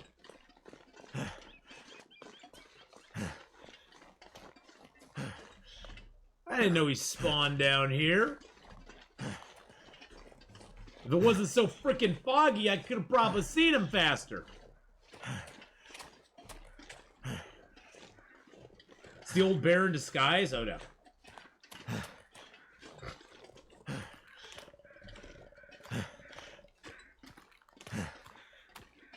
Oh yeah, and that's the thing. You know, speedrunning has a place. I'm not saying it doesn't. It's just, for me, it doesn't hold much interest. First off, because I never played a lot of those games. I mean, I was never a Nintendo kid. Nintendo did not come out until I was in my 20s. So I was never a Nintendo kid. So for me, Nintendo just held no real interest. And so I never really played Zelda or any of those kind of games. Oh, shoot. This isn't Methuselah. This is like a dude.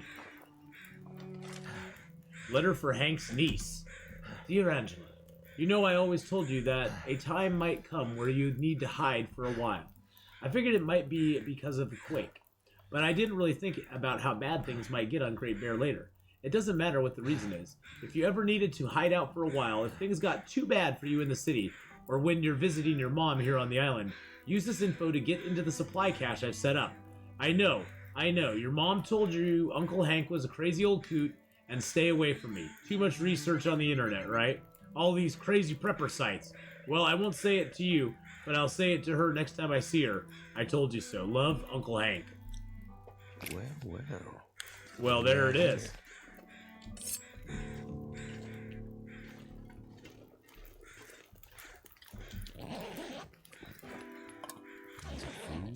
That goes to the box up there in the tower.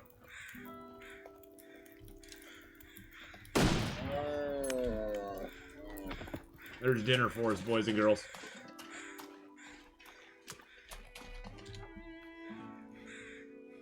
Little dinner for us.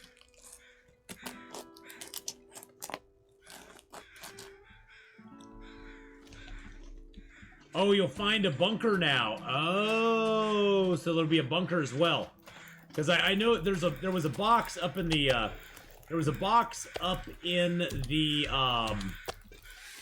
the forestry lookout tower that I couldn't open. Does anybody know what year roughly the game is set in? 2010s? Is it like 80s or 90s? I don't think it's 80s or 90s. I don't think it's 80s or 90s. I think it might be set in the near future, but I'm not sure.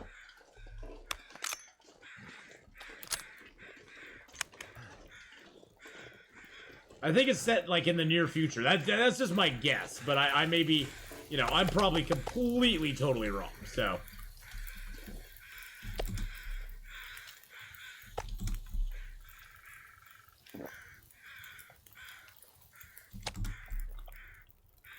maybe we might as well eat. Yeah, I did reference Grizzly Adams, so yeah, I think it's either present day or in the near future.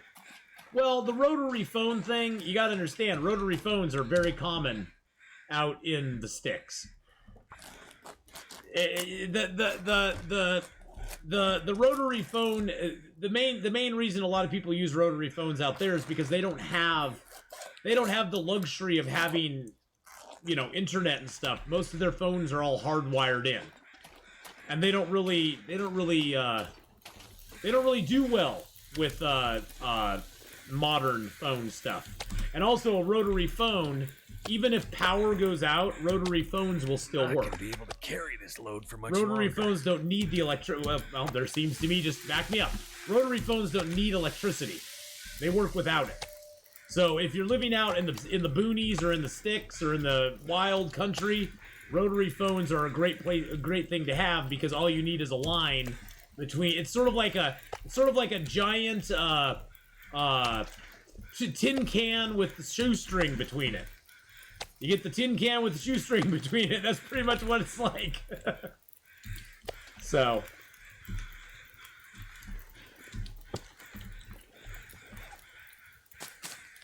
Well, I believe rotary phones work sort of like on the harmonics and stuff, don't they?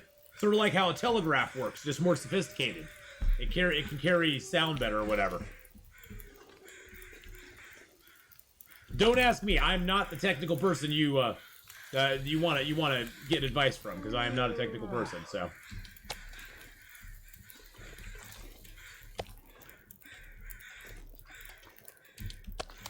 If we work off the computers, it could. Well, but you have to remember also, Phantom Sith, that Great Bear Island was abandoned quite a while ago. So Great Bear Island has been abandoned. Great Bear Island, all the computers and stuff are probably, and its government too, so all the computers are probably a decade old to begin with, because they're government computers. And second off, they are older even than that, because it's been abandoned out here for so long. So there's probably a couple of factors that are playing into why they look so old as they are.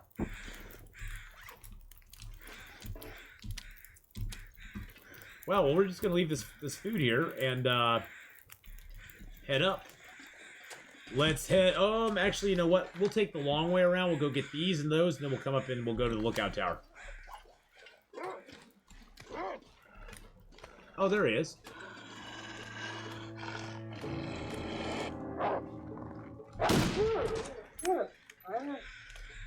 Really, dude? I am my new Loper playthrough. I'm doing pretty well. A bow, 15 arrows, 2 bears dead, and halfway through cooking 4. But I have a problem.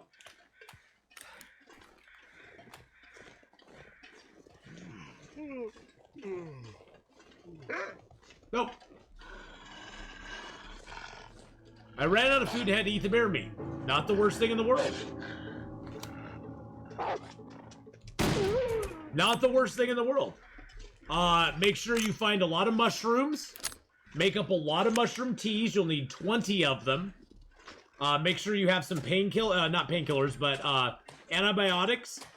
But mushroom teas will be your best friend. Make up a lot of mushroom teas. Take 1 mushroom tea every day, 24 hours apart, approximately 24 hours apart. Usually it's best to take it early morning or right before you go to bed. That way you can remember it. That way you can remember it when you've taken it. So you can go, oh, before bed, I take a mushroom tea. When I get up, when I get up, I take a mushroom tea. So try to make it like at a certain time of day so you can remember it. That way you don't miss any doses. Not that that will hurt you, it just prolongs the agony you're going to go through. But what zone are you in? What zone are you in for mushrooms? I can probably help you there. You're in Pleasant Valley. Okay. Let me put on my thinking cap. Pleasant Valley, mushrooms. Mushrooms, Pleasant Valley. There's some mushrooms over by the cave, right there by the crossroads. If you go from the crossroads up over the hill, there's mushrooms down there by that cave. There's mushrooms. God, that's such a huge zone. There's mushrooms over by the long curve before you head up the hill to the mine that goes to Coastal Highway. Draft Dodgers Cabin's a good place. See, chat can help you too. Draft Dodgers. Draft Dodgers is probably your best bet.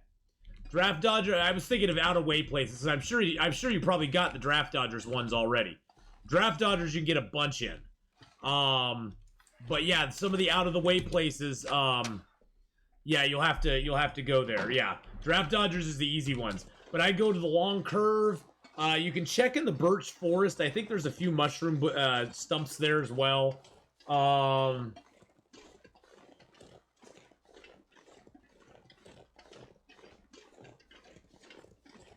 Yeah, the cave by the crossroads is probably a good bet. Actually, both caves by the crossroads. If you go to the cave up above the crossroads, right by the river, there'll be some there. And then if you go to the cave up the way from the crossroads, that's going over towards Pensive Pond going over towards Pensive Pond. There's also a bunch of mushrooms by that cave as well as mushrooms by Pensive Pond itself. So, yeah, and the bear cave near Signal Hill. Yep, the cave there that has the box of crackers in it all the time. That has a lot of them too. I'd head towards the Pensive Pond. Pensive Pond and the cave up there by Signal Hill are probably your best bet. For easy to get to mushrooms. I was thinking way out of the box, trying to think of places that a lot of people don't go to. Mystic River Cave, thank you. See, everybody's got some good stuff. Everybody's got the good stuff coming in. How you doing, Mark Wars? All right, let's go get this. Little stash here. It's like we're right on top of it right now.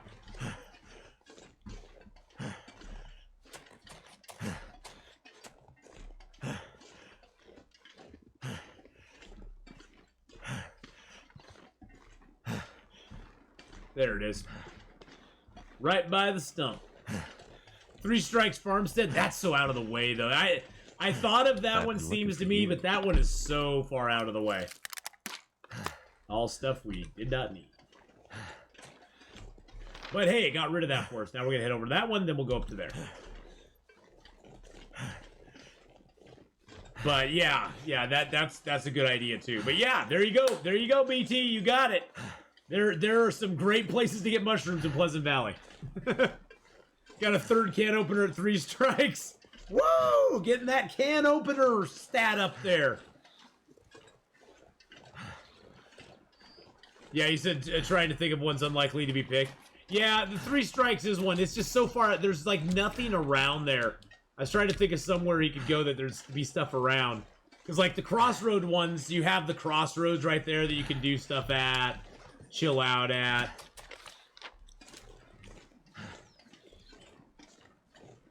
But yeah, 3 Strikes does fit.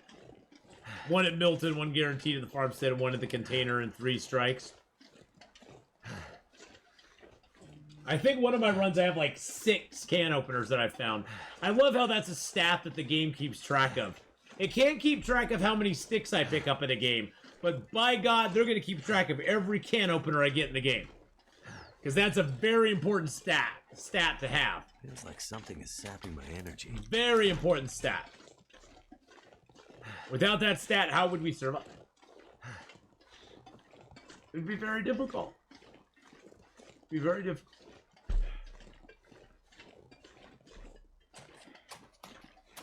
Bop, bop, bop, bop, bop. We're jogging along, singing a song.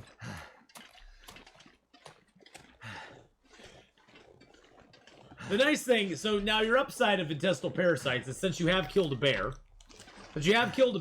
you have lots of food. And you can also shoot wolves, eat them as well. You pretty much, your restriction on what you can eat is gone. Which is the one upside of getting intestinal parasites. It's a pain in the butt. It's a pain in the butt to have them, but there is an upside to it. Always look on the bright side of life. I always look at the lighter side of life.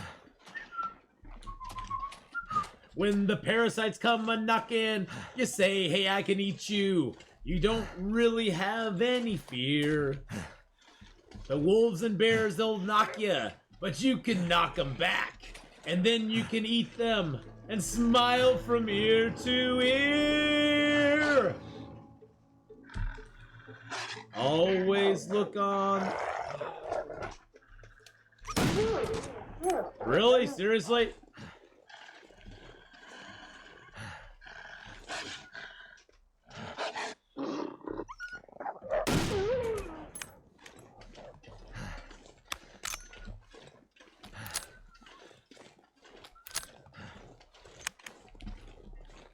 But yeah, so yeah, yeah, you can eat carnivorous meat as long as you have the parasites. All carnivorous meat you can eat because you cannot get them again. So that is the upside to having intestinal parasites. Is all that stuff that you've just got, you can eat, and there's no downside to it.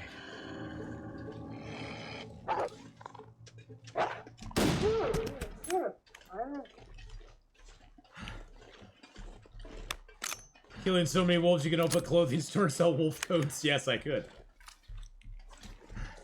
So yeah, your food situation is now sorted. That's why I don't. I mean, now wolf meat. That's why I don't really risk wolf meat ever. But bear meat, why not? I mean, if you, especially if you're struggling with food, which depending on your situation you may be, why not? I mean, there's no harm in it. I mean, especially if you got teas and stuff around. You got a high chance of being able to survive it. Well, you're gonna survive it, but you can get the teas. You can take care of yourself. Woo, baby, run, baby, run. Oh shoot, Disco Inferno, run, baby, run. Oh, can I not get up this hill? Can I not get it? Can I not get up this hill? Cereal and toast, are you just kidding me right now?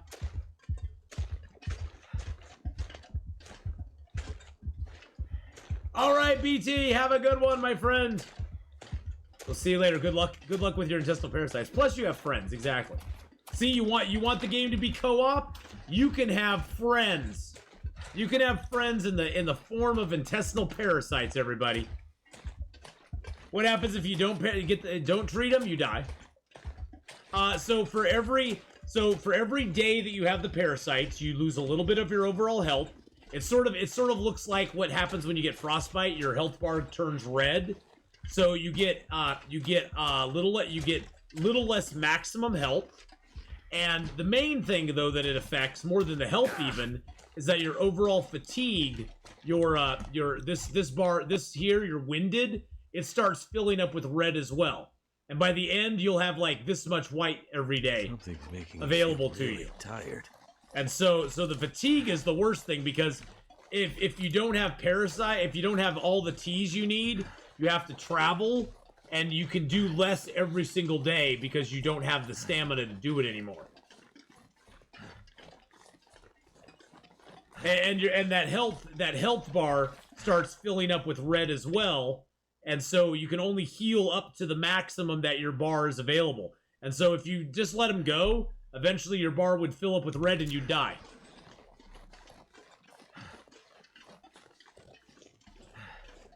Yeah, you don't really lose health.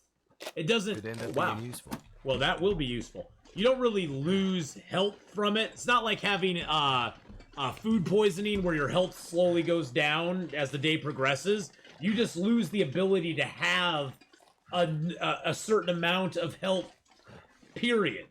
So if you have 100% health, day 1, now you'll have 98. Day 2, you'll have 96. Day 3, you'll have 94. I think it's 2% a day. But it just slowly goes down, and you can only refill up to that point. And then it hits a limit that it can't refill beyond. I still haven't found the key to this other place over here, I don't think. You're addicted to Battlefield 5? Nice! Wait and see. Well, I'm glad you found a good addiction. Yeah, you want to have those teas in hand, on lock. That's why, generally, an early interloper, I'll still carry around antibiotics, even if I have teas. And it's also why, in interloper, I pick every tea. See, I don't have the logging camp trailer key. I don't know where that one comes from. But that's generally why I pick every mushroom I find. Every mushroom I find.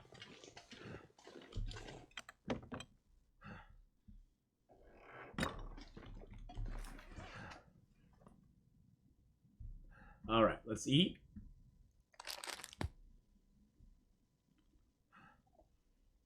It's a low condition MRE, but we'll eat it anyway. Getting food poisoning on this is a pretty low chance right now. We'll harvest that. Good night, Bob. Have a good one. Good night. Good morning. Good night. Good evening. Wherever you may be. Always look on the bright side of life.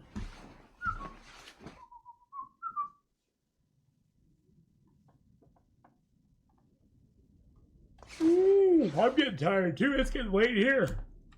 It's getting late here, my friends. Should you get Battlefield 4? I don't know. Wait and see. What do you think? Should you get Battlefield 4? So we got to go here to the lookout. Got to go down here, and then we got to go back into Forlorn Muskeg.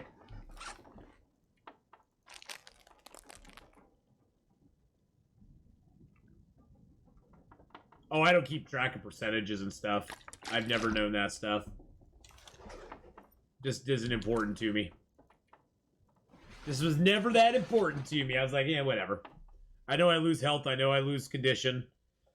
Or I know I lose stamina. What it takes away from me, I'm not that concerned about. Or are you talking about the door? I don't know. Yeah, I don't know where to get the key. Do you know where to get the key? Do you know where to get the key for that? You know where to get the key for that place? Or can I just shoot the door open? And be done with it.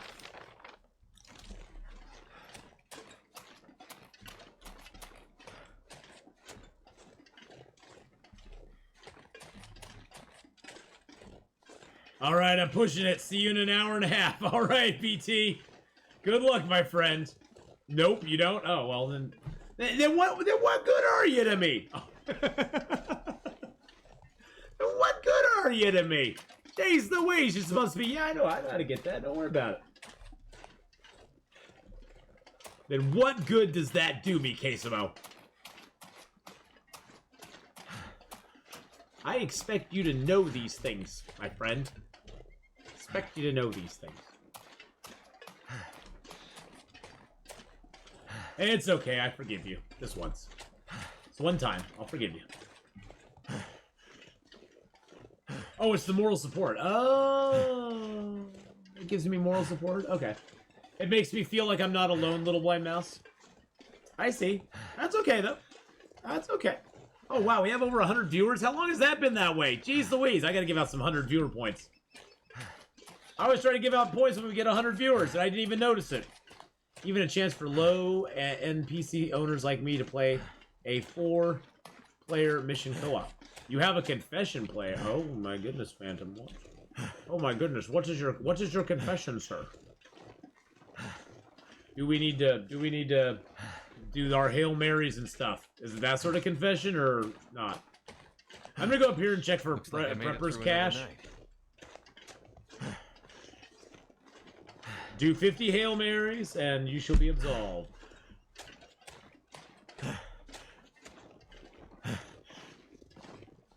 What confession do you have for us then? Do.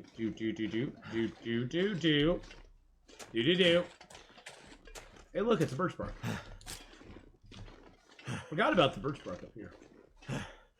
I think there's like a prepper's cache that spawns up here sometimes. I doubt it's here, but there's one that spawns up in this area. Confession, I watched the stream on 2 screens, the TV with sound and muted PC so I can type. Oh, okay. Well, that's okay. That's cool. That's cool. Cool. Hey, there's a dead body up here, right next to a cache. Look at that. We found one, boys and girls. We found a cache. Whoa, let's go. Let's go, baby. Oh, I need Hank's. Oh, I got the code. Where's, I bet I have to get the, oh, geez Louise, I bet I have to go here and get the code and then come back over here and input the code. Are you freaking kidding me right now? That's what happens when you get ahead of yourself, boys and girls. That's what happens when you get ahead of yourself. Hey, I found the cache on my own though. I didn't need the game to tell me where the cache was. I found it. All on my own. I'm sure I have to wait for an Aurora to open it. I'm sure I'll have to wait for an Aurora to open it, right?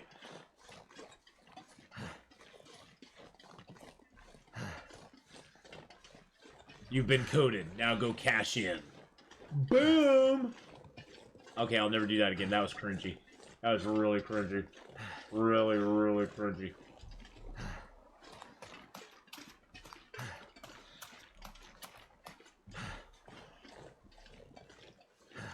Alright, well.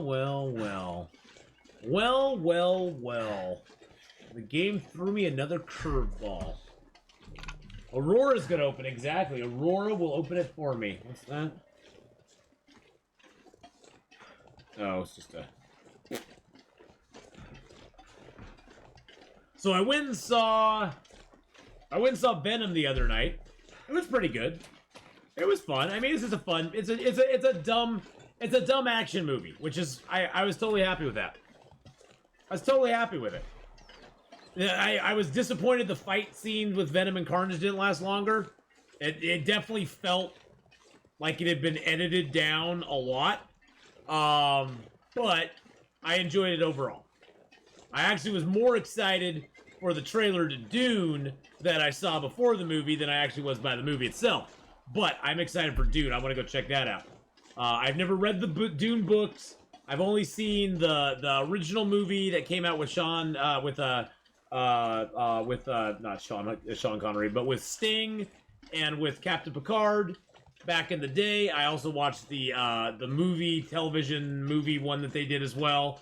So I'm only semi-familiar with Dune, but it's kind of a cool, it's kind of a cool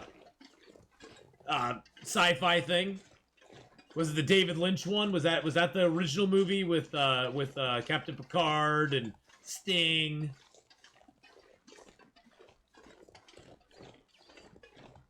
Okay, yeah. I like that. I liked it. It was a good movie. The new one is OMTFW. What does that mean? I have no idea what that is. But, yeah, the new Dune looks pretty cool. I mean, the effects look really good on it. I mean, all the, sci-fi and everything. But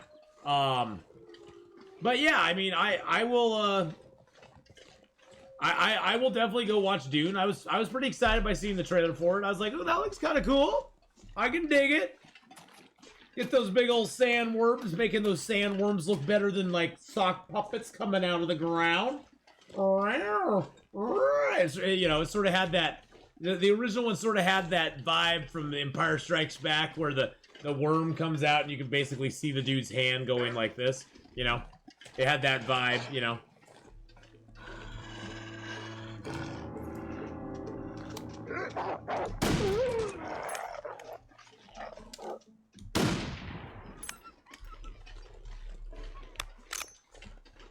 But, yeah, it looks like it has a decent cast. I'm gonna give it a shot. Spider-Man Far From Home, I don't know. It looks okay. I don't know. I'm kind of in a place where I'm just kind of like, I'm kind of not, I don't get too excited by superhero movies anymore.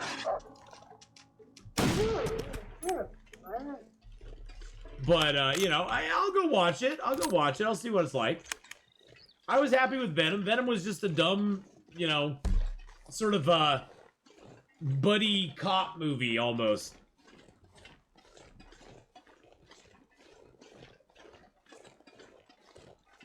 Dread Cougarous J? What?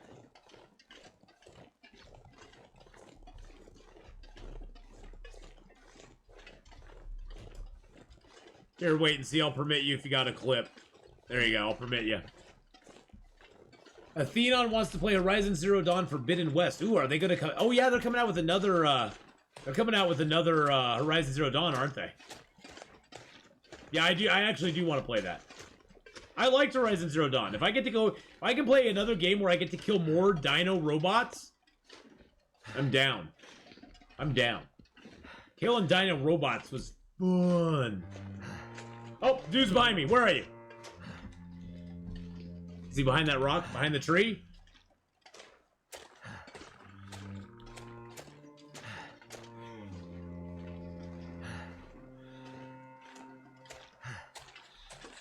But no, I enjoyed Horizon Zero Dawn a lot. I really grew to like that game a bunch. First I was a little dubious of it, but I was like, I'm gonna give it a shot.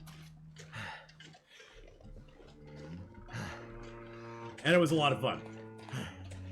I didn't try to 100% it or anything. I don't even think I ever got all the power cores to open up the special super armor that you can get or whatever. I never even bothered with that. I just went for the most fun I could have with it in the time I played it, so.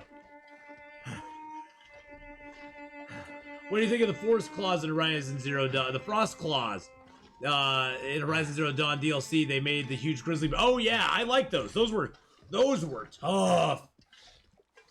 Those were tough. I played the Frozen. I played that DLC. I thought that DLC was done really well. I thought that DLC was really cool.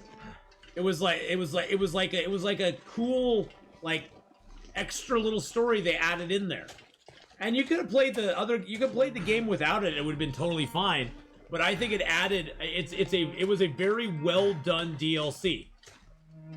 I think that, like most DLCs, it made you OP for the main story part of the game. It should have been a DLC that unlocked when you finished the main story of the game, I think, in a sense. Because it did make me way OP for the rest of the game. I mean, by doing that before I did the final chapters and stuff, I was so OP that it was just like, cakewalk after that. With all the gear upgrades and everything you got in the Frozen Wastes, the Frozen Wilds or whatever. It just made you way OP. Plus, you got 20 more levels, so you could basically max out every single skill you had, you could max out. You basically had all the skills. All the knowledge, all the skills, and all the cool weapons that went with it.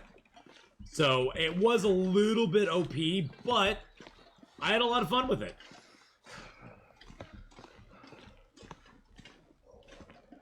It had some cool little puzzles in it.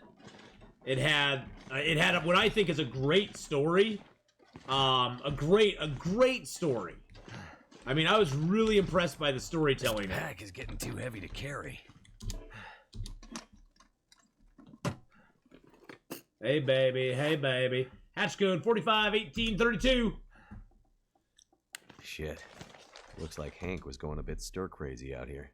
I spent a lot of years in the damn lookout tower. Okay, blah, blah, blah, blah, blah. Feels like a lot of gear. A little bit of backstory there. Fire claws, yeah, fire claws. Yep. Well, we already know where that hatch is. That hatch is right over there. Hatch is right over there, boys and girls. We just gotta go down to it. Gotta go down to that hatch and get inside the hatch and do our thing. I'm gonna eat the rest of that MRE. Get that MRE eaten. There we go. Now we'll take a little bit of that. And we'll eat a little bit of these sardines here. And we'll drink a little bit of Wawa. There we go. Alright, so... Do I have any clothing that needs to be repaired? Yeah, let's repair that with our crappy sewing kit, so we can just drop that. Broken and unbroken sewing kits weigh exactly the same amount. Which is kind of annoying sometimes. Bye-bye! Bye! Been watching modding Dark Souls 3 and Spell Force The Order of Dawn, and find both games quite fun to watch. Spell Force I found to be an intellectually made RTS with the feel of an RPG game. Oh, that's cool. That's cool.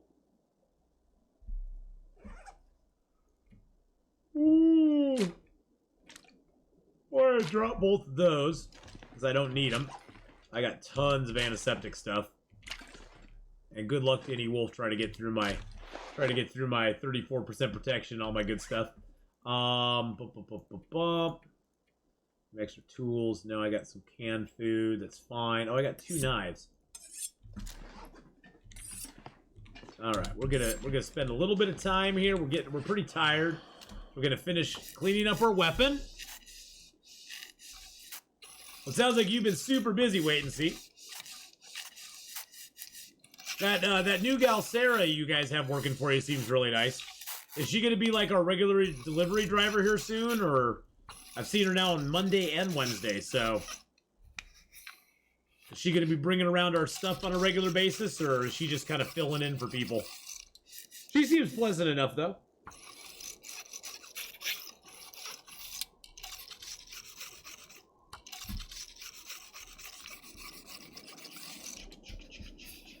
All right, 98%. That's how I like my weapons, baby. That's how I like my weapons. 98%. Makes me feel very, very good. Sharpen up our knife and our axe a little bit.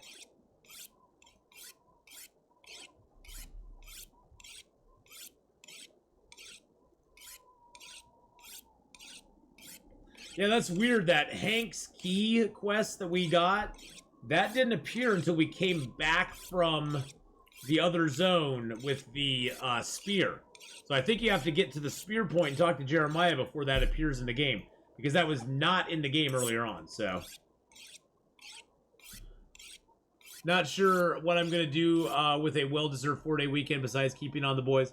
Going to be, what am I going to do now moment? Times 4. Yes, indeed. Well, have fun. That's the most important thing. Have fun on the weekend.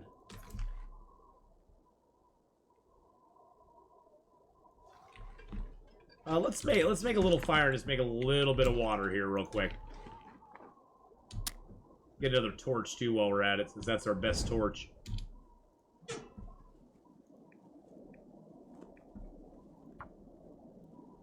Boopity bippity boo. There we go.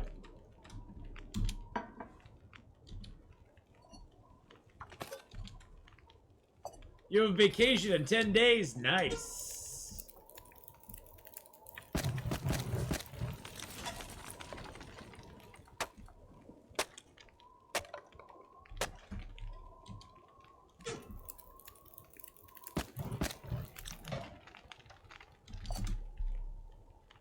All right, 1 hour till boiled. Take a torch. Ooh, that's a good torch right off the bat. Hot diggity dang. Get another torch. There we go. Fire's at an hour. Our stuff's at 58 minutes. Perfect.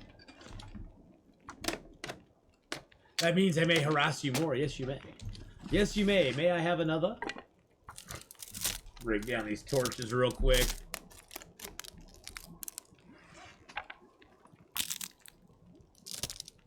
That's alright. You can harass me as much as you want. I probably deserve it.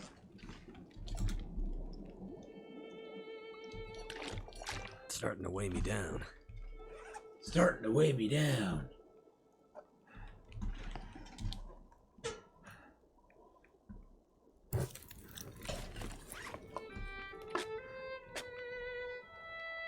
I only arrest people I like. Yay! So you can cook these cans in pots by the stove, or you can cook them on the floor. So you can double up on your cooking ability, because you can put these cans down here. They take a little longer to heat up, but you can also make water and stuff on the stove while they're heating up. Now, the only danger is once they've heated up, they sometimes will say that they're going to burn, and so you got to pick them up or move them before they burn. So we've been going through quite a turnover moment, been pulling 110 hours lately. Oh, well, we just had to fire another guy, too. I know all about that. Wait and see. We've been turning and burning on employees like crazy. I think we've hired and fired more people in the last year than we have in the entire 15 years I've been with the company. To be honest. Good help is very hard to find right now.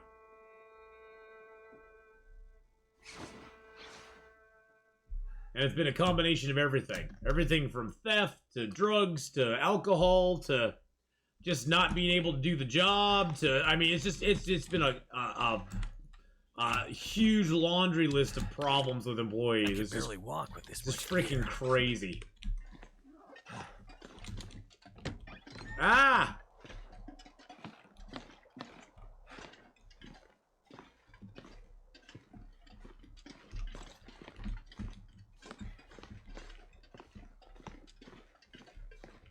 Not the over-benefited workers. Well, yeah. Plus, most of them are just bringing all sorts of drama into the workplace. It's like everything is drama. What is that? What is that? You know, back in my day, you went to your job. You weren't there to really make friends. Yeah, you'd sometimes make some friendships at work and stuff. But if you didn't quite get along with somebody, you pretty much just distanced yourself from them. You just put your head down and did your job when you had to work with them. And just like, you made your friends, you know, where you did. And the jerk that you didn't like, you just like ignored. And now it's like all drama, and it's like, I don't like this person, so I'm gonna quit. And it's like, okay, okay, whatever, you know, whatever. Yeah, the need attention employees are just like crazy. Oh man, I need some sort of special attention. It's like, you know what? Just do your job. Just do your job. Just please, just do your job. And me, I've never been one who wanted to make friends at work. It's like, I'm not here to be your friend, okay? I'm not here to be your friend. I'm sorry. If that's what you're expecting of me, I'm not here to be your friend. That's not what I'm here for.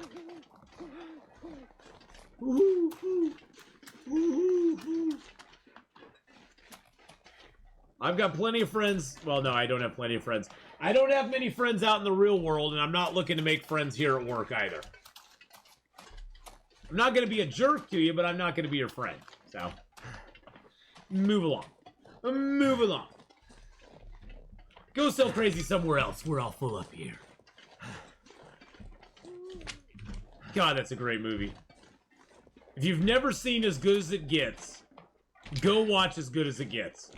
One of the best movies ever. Helen Hunt is amazing in it. Jack Nicholson is amazing in it. What's his name? Oh god, the guy who plays his neighbor.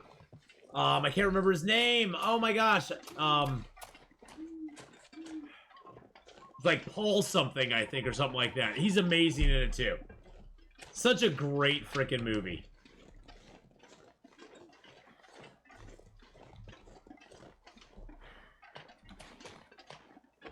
You get coworkers that are totally nice on all accounts, but then everyone else finds something just off about them. Yeah. Well, it's hard, and it's hard to tell. It's hard to tell sometimes too when you're like interviewing somebody. It's hard to tell, you know, until they're actually in the job, doing the job, how they're going to deal with the public, how they're going to deal with, you know, issues that arise, how they're going to deal with their fellow employees, whether, you know, it's gonna rub them the wrong way, or rub, you know, they're gonna get the rub the wrong way, you know, or they're gonna rub the other person the wrong way. Yeah. Yeah, I heard about it. Still beta, so hopefully it can turn around. Heard Battlefield heard they rebooted Battlefield 2045. The rebooted 2045 bit the bullet. Oh. Well, and the public, and that's the thing, is like a lot of people go, oh, you know, working in retail is such a low job. And it's like, you know what? It takes a lot to work with the public sometimes. And generally, I mean, I've always held the rule that generally working with the public, like in a retail situation, 98% of the people you deal with on a day-to-day basis are going to be lovely. They're going to be fine. You're not going to have any issues with them. You're not going to have problems with them. But it's, you know, 2% of the people that are going to be 98% of your problems. Those are the ones that you're going to have the issues with. Those are the ones that are going to be a pain in the butt. They're going to be the demanding ones. And it's like, well, you just got to deal with that.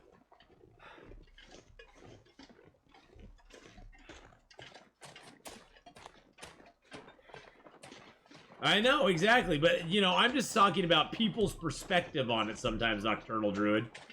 They almost like look down on somebody who works in retail or something. I've felt that all my life. I mean, I love retail. I thrive in retail. I enjoy it. And I've always felt, you know, when I tell people, oh yeah, I work at a retail store, they're kind of like, oh, you didn't go to college. You aren't working at a high-tech firm. You aren't a lawyer or a doctor. And I'm like, no, I'm not smart enough to be that, first off. Second of all, I'd be miserable. I'd be miserable.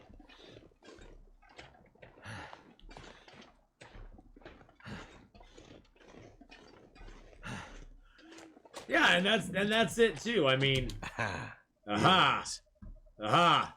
All right, we don't have to have a thing for it. We don't have to have a thing for it. We just need to know the combo. We need to know the combo. 45, 18, 32. There we go.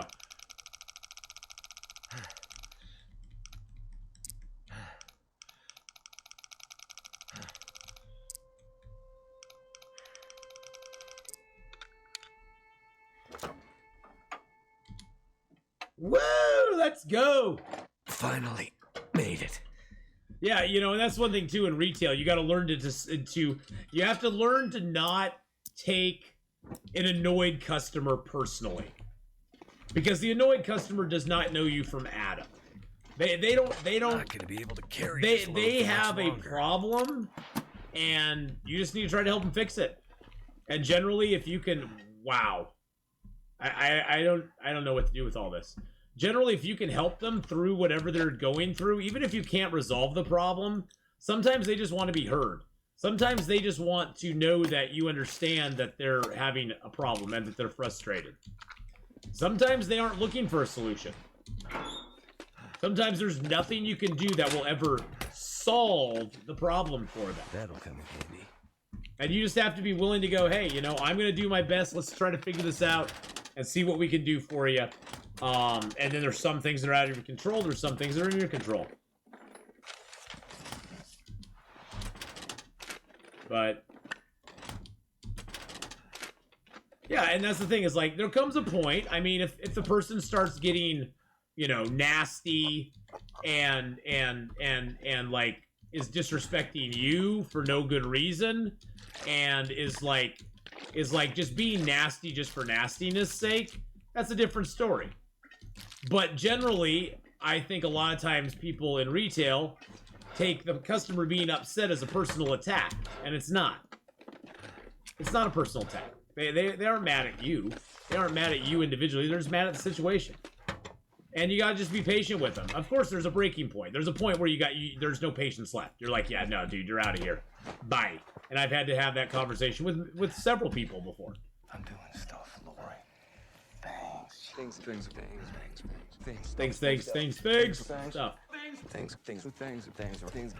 It's stuff.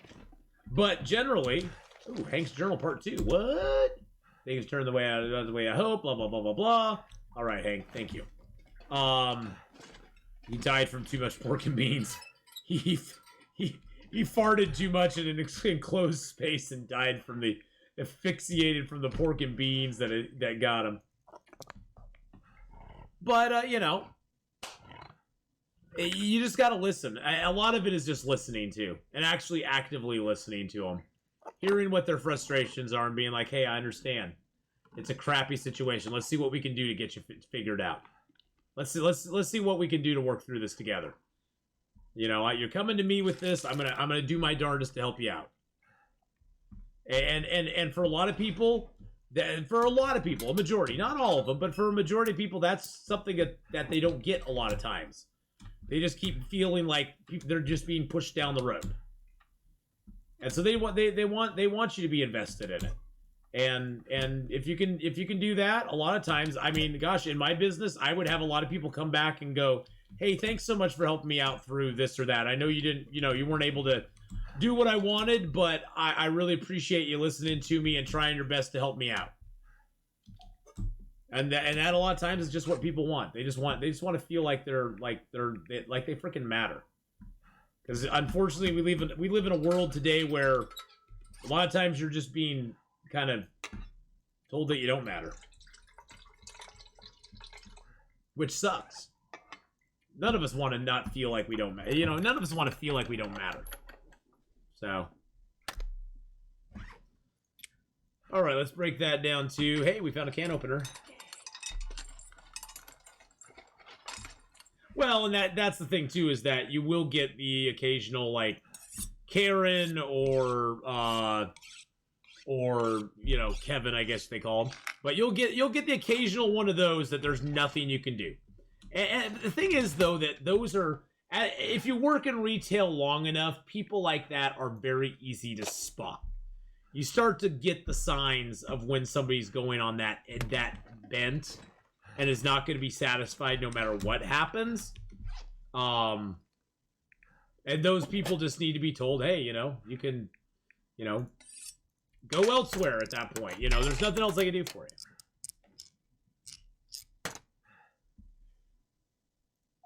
I work in tech support. My company encourages tolerance, but at a point they tell us to give them to a soup. 3 years I've worked there, I've had 2 customers escalated due to rudeness so high they're banned from getting our service ever again. Yeah, and that's the thing too, is that people who are... One thing you need to remember, because I've had instances where I've gotten heated as well. And I'm not immune from this either. I've gotten heated as well.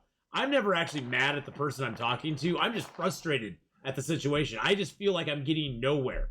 Like, nobody is listening to me. Nobody is taking what I'm saying to heart. And it does get frustrating. It gets very frustrating. And, you just you have to take a breath and tell them, hey, I'm going to call you back when you are frustrated like that, because you're not doing anybody any good either. You're not doing anybody good. The person who you're talking to is not probably going to feel motivated to help you at that point. And you're not helping the situation either by being a jerk.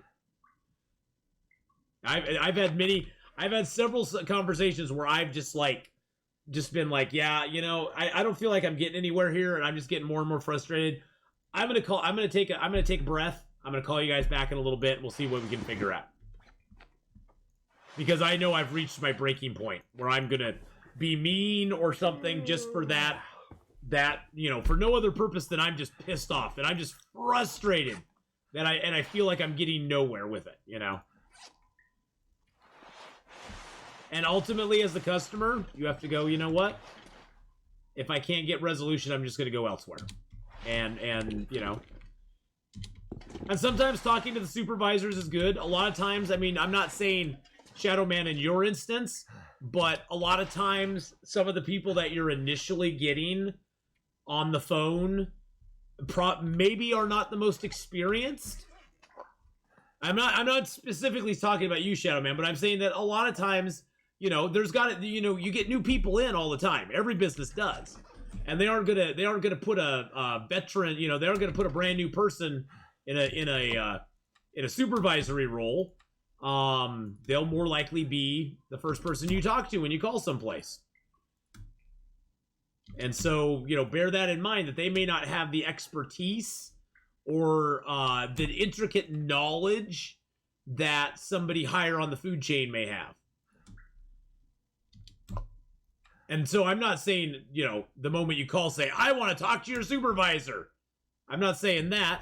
But if you feel like, you've talked to this person for a while, there's nothing really being, you don't feel like anything's being resolved, never feel bad about saying, yeah, could I please talk to your supervisor? I don't think you're understanding exactly what I'm trying to get across. So, a lot of times you don't, and a lot of times I found that the supervisor knows the trick. It's not even that the person can't help you or doesn't want to help you. They just don't know the trick to help you. They don't know the ins and outs and the minutia of what needs to be done to help you as well. And that's not their fault. They just haven't been doing it as long. So, sure, you can talk to my supervisor. I'll tell you the exact same thing. Well, that comes down to when you're demanding things from them and stuff too. So, sometimes customer requests can be a little demanding. I luckily have never worked in a phone situation type place. I've never done that. I personally would not have the patience to do it. Well, but see, Stooley, I've always whenever I worked retail, I always sort of had a mantra in mind. The customer is rarely right, but whether they're right or wrong does not make a difference. The customer is rarely right, but whether they're right or wrong doesn't make a difference. It's how I treat them that makes a difference. And so I need to treat them not with being, mean to them or going, oh, you're completely wrong and you're dumb. You're a dummy. Just shut up and listen to what I'm saying to you. But the customers are not coming to you with problems. they're coming to you. They're coming to you with their feelings and their emotions. And a lot of times, their feelings and emotions are based on things that aren't actually real when it comes right down to it. Their feelings and emotions are based on their perception of whatever it is. So, you know, you just gotta take it all with a grain of salt, and not let it get under your skin. And unfortunately, a lot of the people that we've been hiring lately tend to take every little thing. I don't know how many times I've heard employees of ours say, "Oh, I hate this customer. He's just a jerk." It's like, oh, well, what does he do? Well, he stands by the cigar humidor and waits for me to come and open it for him, instead of coming over to the counter and asking me to open it for him. And I'm like, well, that's not being a jerk. That's just going over to where your product is and wanting to have a little bit of service. It's like that's not being a jerk. That has nothing to do with it. Gotta love it when someone demands a credit when one is not due. Let my soup know before transfer and say, okay, I'll let them know that what you said is true and they're not eligible for credit. Yeah, exactly. Well, and that's the thing too, Shadow Man, is the supervisors always have to have the backs of their employees. You know, when the employee is doing the right thing, the supervisor needs to have their back.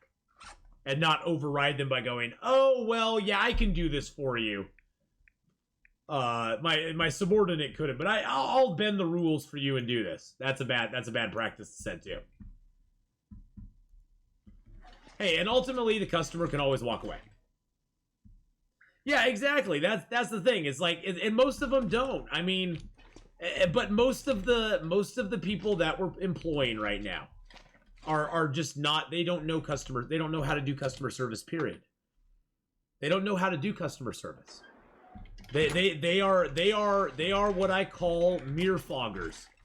They are qualified to fog a mirror, and beyond that, they don't really have that much experience at anything else. They think their job consists of standing behind a register and ringing product up. And in our business, that's not what it is all about. In our business, it's cordially greeting people when they come in. It's hey, you know, is there anything I can help you find? We got a lot of stuff in our stores. We got all sorts of different tobacco products. We got all sorts of different alcoholic products and cigar products and roll your own products. And, you know, we got a multitude of things. You know, and we aren't like going into Safeway where you bring your cart up front. We are all non-self-serve.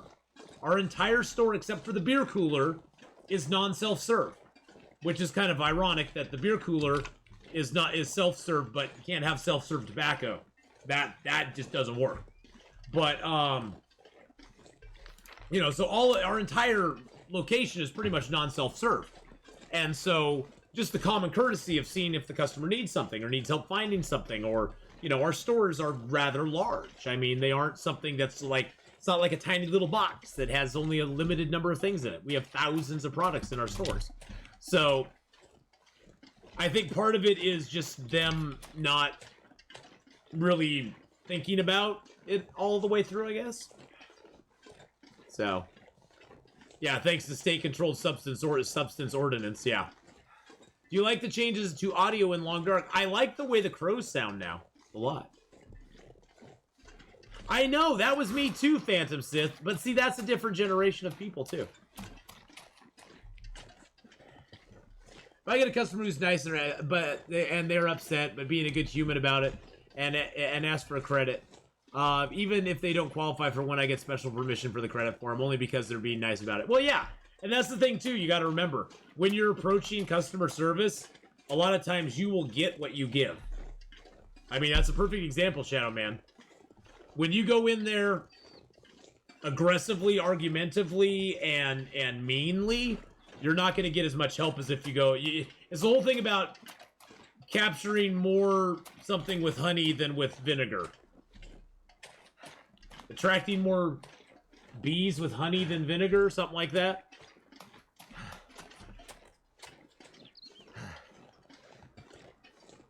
More flies. Thank you. Flies. I guess. Bees make the honey. They don't...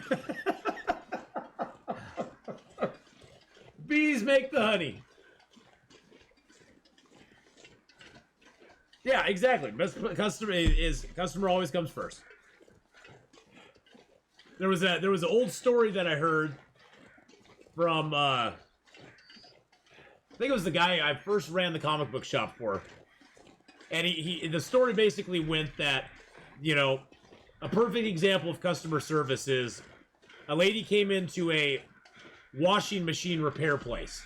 A place that sold washing machines and also repaired them. You know, this tells you how old the story was. And she had a problem. She was like, my washing machine doesn't work any longer. I need to get it fixed. And the guy was like, okay, well, you know, bring it on down. We'll see what we can do for you, and we'll get it fixed for you if we can. And after the customer left, the son asked, well, Dad, the model of machine that she described, that isn't even one that we sell. I mean, so she obviously didn't buy it here. So why, you know, so she's not our customer. And the dad looked at the kid and said, well, she is now. Because now that person will come back to them because that's the person that was willing to help them. So yeah, exactly. She's now their customer. Because they're going to help her out, even though they have no stake in it. And I think a lot of times people aren't that forward thinking. They're thinking of the cash that they're getting right now instead of that customer you can make that'll come back to you time and time again. I mean, a lot of that's gone out the window with less, you know, in-store shopping and stuff like that. I mean, it's kind of sad. That personal touch has gone away a little bit. But it still holds true for certain retail businesses. Retail is hard. I will never say it is easy. I don't think it's easy. I think retail is difficult. I love it though. I mean, I loved helping cigar customers. Because for me, cigar customers kind of reminded me of my comic book customers. Where they like to try new things. They always have their standby, the one that they always go to. Like they're always an X-Men collector. But it's like, ooh, well, what's this one over here? Oh, that book looks pretty good. Or, oh, that cigar looks pretty cool. What's that one? You know, that was the fun for me. It's like, oh, I could sell them on this cigar maybe. Or be like, hey, we just got these ones in, so you may want to try this one. It's pretty good. And they'd be like, ooh, I'll give that one a try. Yeah, there's that violinist sitting on my backpack. Look, I look around for him, and he's nowhere. He's nowhere. I'd lay down right here if I thought I'd ever wake up again. When I can seamlessly switch between normal voice and customer service voice and phone voice. Where am I headed right now? Right now, we are heading to this spot on the lake where we heard lake gunshots, and then we need to go into Forlorn Muskeg to get the signal towers. I was basically cleaning up all the quests we had here. We got the prepper cache over there that we just looted up and took stuff from, and now we're gonna go over and try to get the talker thing here. We're just trying to complete most of the side stuff in chapter 2 here before we go into Forlorn Muskeg and get that done as well. It's BK playing? Yes, it is. Yes, it is. But that's where we're going, Son of Vulcan. Is we're heading to the Mystery Lake camp office. The short term, then we got to go out onto the lake, and we got to go over to the Forlorn Muskeg. Anybody else have a customer service voice that your accent basically disappears when you're losing it? It's sort of like is it sort of like a singing voice, Shadow Man, where, you know, a singer from, you know, England or something, it sounds, when they're singing, like they don't have any accent at all. Ha! Ha! Yeah, I like the new crow sounds. The new crow sounds are cool.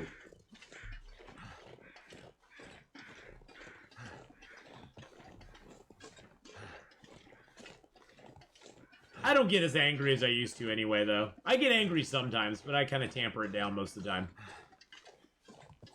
I used to get angry a bunch, but as I've gotten older, I've found there's less to get angry about. When I was young, it was easy to get angry about everything. Everything. But as I've gotten older, it's like, what's the point? What's the freaking point?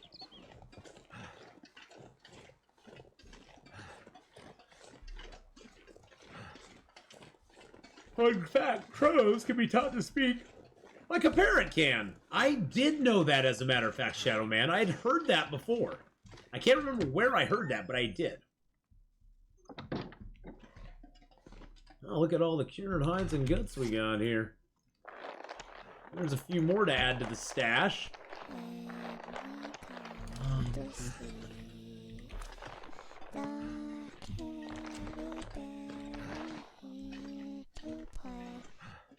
I don't like the teddy bears. I don't like the teddy bears.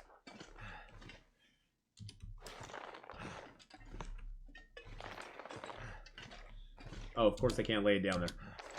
The stupid can is in the way, right? Or is it the it's that thing. Gosh dang it. Now I can't line up all my hides. That makes me sad. That's okay. I like the new crow sound. Whoa!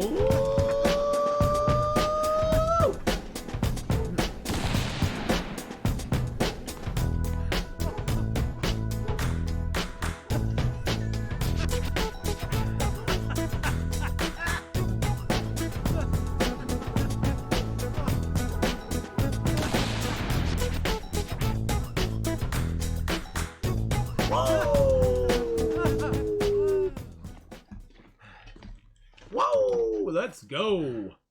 Let's go, baby. Yeah, that's the customer that always complains and says, I'm never coming back. And you're like, all right, see you next week. Oh, they hate it. They hate it when you do that. It's like, okay, see you next week. Have a good one.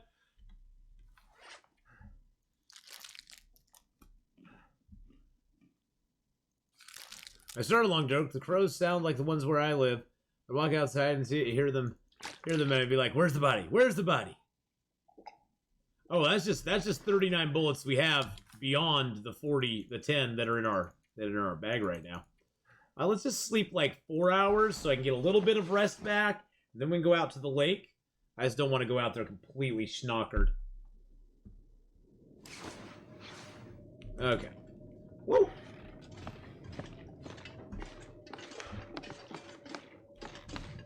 Oh, I see sticks on the ground. I'm like, ooh, there's a stick.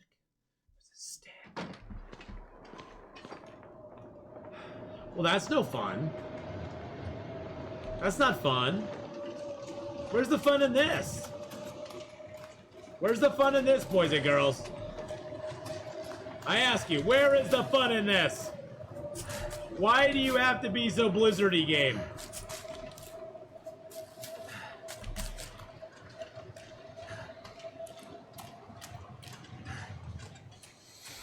Look at that, even in the blizzard, I'm at positive 5 degrees. That shows you what the temperatures are in this game, boys and girls. Yeah, when I finish, I'm not gonna worry about lugging my stuff with me.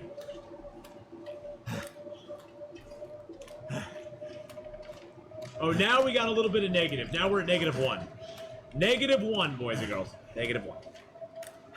And that's in the wind. That's in the wind. If we go over here by the rock and get these cattails.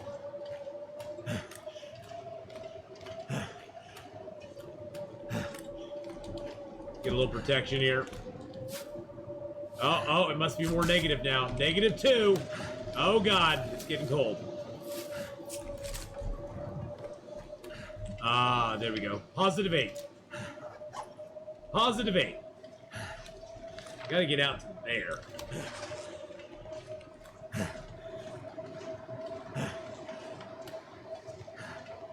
So I was playing Long Dark, kept looking for the bear, and it turned out the crow's outside freaking over a cat. You heard the crows, and you're like, oh, there's a bear nearby! 6 to 7 hours, the new episode, just taking my time exploring the region, have fun with the mechanics. Yeah, that's what I'm gonna do, too. That's what I do with every update, to be honest, player. And I'll be doing that with episode 4 on Saturday, the 16th.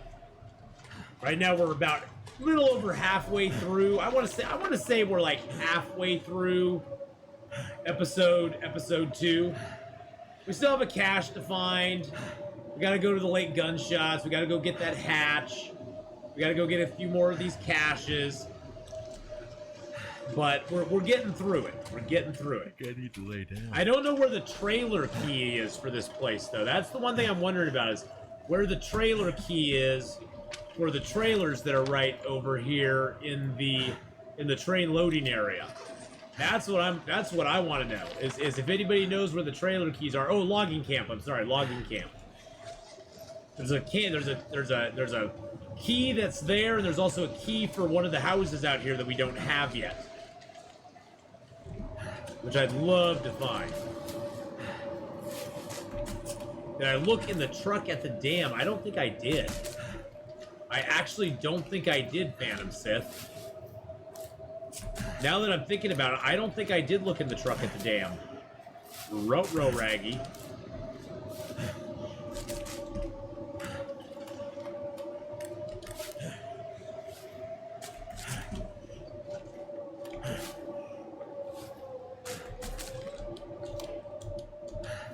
They look like a hoarder. I am a hoarder.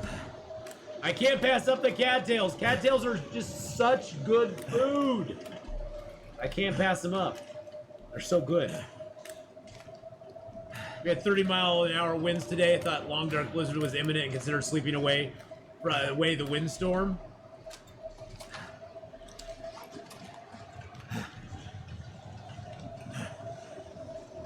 Oh, the house one I'll get in this quest? Oh, nice. Okay. I'm playing PC Building Sim and I'm bored out of my mind. Yeah, the sim games are nice time killers, but I kind of get bored of them after a while, to be honest. I just get kind of bored of them. It's a lot of the same stuff over and over again. So I'm just kind of like, yeah, whatever. Where is that? Oh, it's out here on the lake. Okay. We're heading straight towards it. In the blizzard.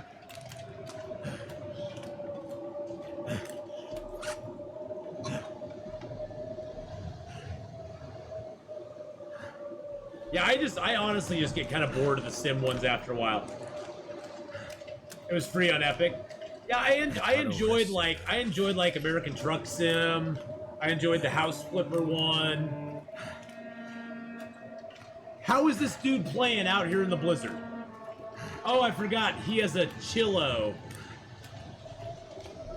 Somebody said that in chat one time. He has a chillo, boys and girls. No, that wasn't my dad joke. That was somebody else's dad joke.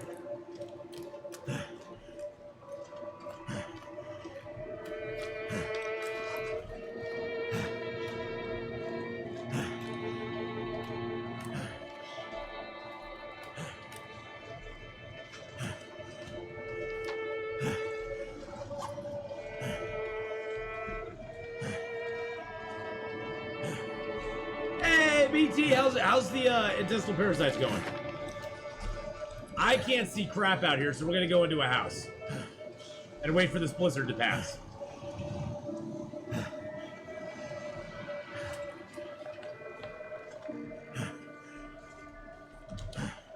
I don't like playing driving sims.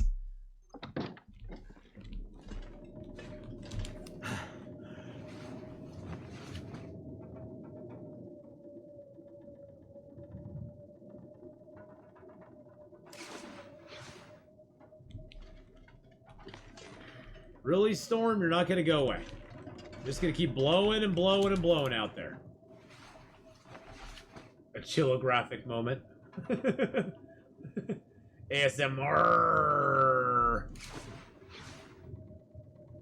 Yeah, I had fun with American Truck Sim. I thought it was a pretty decent game. It was fun. I just kind of honestly got a little bored of it. You're just delivering loads around all day, you know. It was more fun. It was fun to like actually do things where you're like crashing into trucks and cars and stuff and doing things you aren't really supposed to do. You're waiting on the simulator sim. Ooh. Yeah, I needed to have the storm gone so I could actually see what I'm doing. Never get a CDL. I'm pretty much a professional driver as it is, so I don't need a CDL. Now, I would never have a desire to, oh look, I had a rabbit trap here. I would never have a desire to do that. Not my thing. I've driven enough in my life. Oh, there's the body. There's the body, right there. Shit. Looks like someone found trouble. Follow the trail of blood, okay.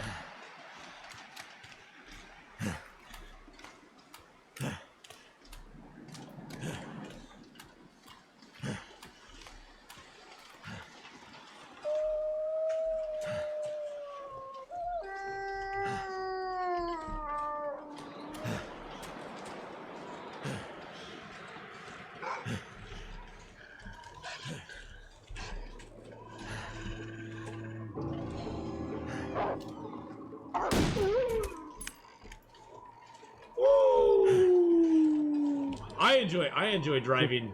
Leave me alone. I'm not opening this door for anyone. It's okay. I'm not here to take anything from you. Are you with the Forest Talkers? I am, and I'm not letting you in. They killed my friend. How do I know you aren't one of them? You don't, but I'm not. Name's Mackenzie, and I'm way too stubborn to just leave you out here all by yourself. You'll have to trust me. Seems like I don't have much of a choice. We left most of our supplies at the old logging camp while we fished here. Can you get them for me? I can try. There's more.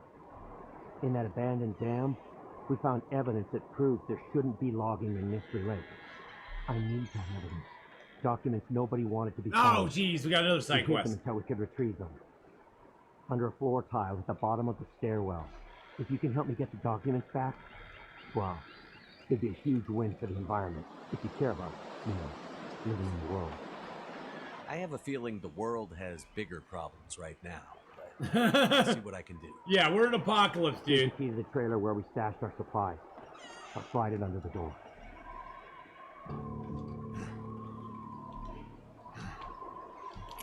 Aha! We got the key, baby! So we need to go back, get the supplies. Need to go into the dam and get that stuff. Jeez Louise! This makes us run around everywhere, doesn't it now? We getting the run around, boys and girls. We didn't land on Sherwood. Sherwood landed on us. Trying to master aiming using the Steam controller, a bit of practice still needed.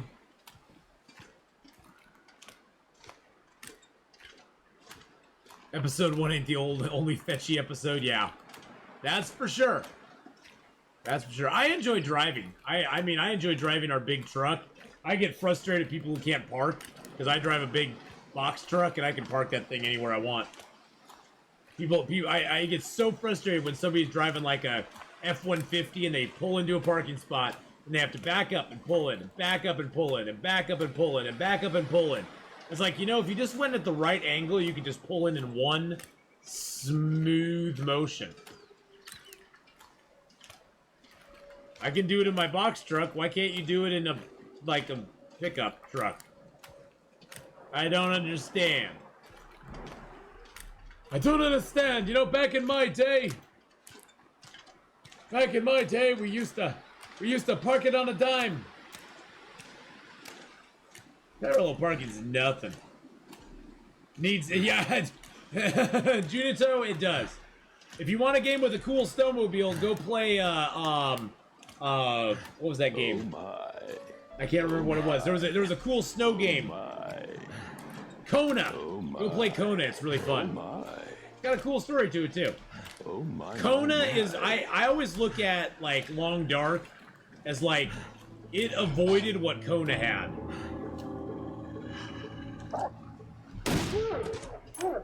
I mean, Long Dark could have easily been Kona when it comes right down to it.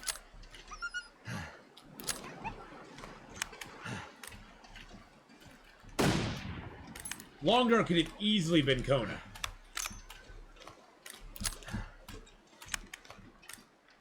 And Kona, as fun as Kona is, the end of Kona was really rap, rap, rap. And some of the parts of it were kind of rap, rap, rap. I mean, it was a good game overall. I wish that it had like a story, like a survival mode to it. But, it's Kona.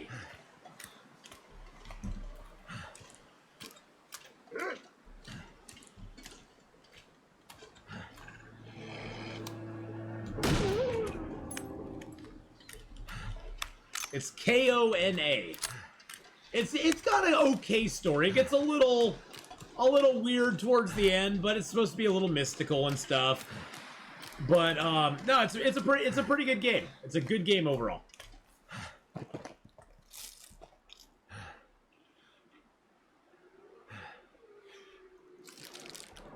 I really enjoyed it anyway. Have you seen a game called Pine? No, I've not seen that one. Is it on Steam? Maybe I have. Oh, my friend's back. Pine. There it is. Oh, I have seen that one. I have seen that one. Oh, wait. Ooh. I have seen Pine, yes. Have I played the Forest? Yeah, I did like the Forest. Yeah, you play all these little creatures. Yeah, there's all these, yeah. Humans never reach the top of the food chain. I've seen that. Yep. Nope, never played. I have played the Forest. I'm not a big fan. Not a big fan of the Forest. It was okay. But I never played it when it came out originally, so I have no, like, attachment to it, and it's kind of, to me, it's kind of a, it's, I don't know. It's kind of weird. I'm sure if I had played it when it came out, I would be, like, way into it, but I never played it when it came out, so I'm just like, it's okay. Compared to the other stuff I've played since then, you should play the Forest. Now I am curious, I will say I am curious to see what they do with Son of the Forest, and see if that has, like, some aspects to it I might like. Thank you for that. I liked Infected. I thought the Infected was pretty cool. I have not played Death Stranding. I've heard decent stuff about it. That one's on my list. I've heard decent stuff about Death Stranding, but I've not played it. I've heard it's like a UPS package simulator with some weird stuff in it. I'm gonna wait. Oh, jeez. I'm gonna wait till Death Stranding goes on a deep discount sale. Then I'll buy it. If it ain't under 20 bucks, I ain't buying it. There's very few games in this world I'll pay more than 20 bucks for. Because honestly, I gotta get my money's worth, man. I gotta get my money's worth. I don't play off stream. I gotta get my money's worth on stream out of the game. And if I can't get $1 per hour out of the game, I don't wanna mess with it. I think Long Dark, I think I've gotten my money's worth. I think 5,000 hours out of a $20 game is pretty good. But usually if I feel if a game gets under 20 bucks, what do you got to lose? I spent 20 bucks on a lot worse than a video game, so. I mean, think of the last bad lap dance you had. That was 20 bucks. Gentlemen. Not saying nothing, I'm just saying.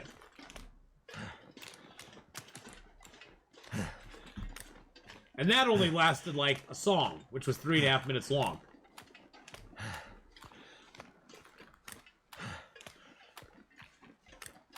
Oh, I bought Long Dark. Well, I paid $19.99. I bought Long Dark back when it was in early access, and I paid 20 bucks for it. Best 20 bucks I ever spent. Foogalash for the 5 months, baby. Foogalash just subscribed. Woo! Get that 5-month resub hype out there. Thank you so much, Foogalash. I appreciate it. Not just gentlemen, ladies. Lap dances aren't just for gentlemen anymore.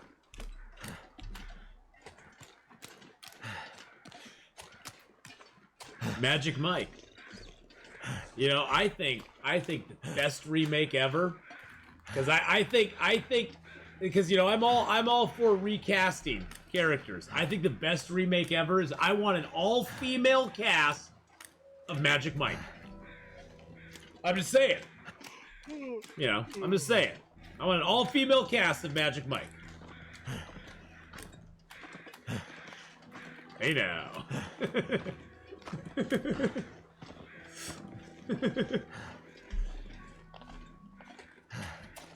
I'm so sad Mark Wars isn't hit. Magic Micah. Exactly, Magic Micah. There you go. You are in on it. Magic Michelle. I would get my money's worth from that remake. Yes, I would. Yes, I would. Hey, look, there's some shells we've shot here. Oh, I love this. I love this remake of the song on the guitar. This is mwah.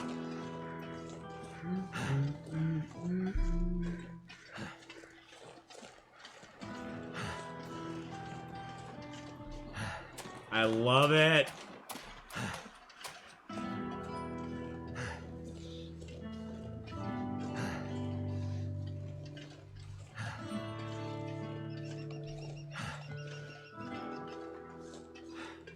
Oh, it's so good. I got chills. I got chills right now.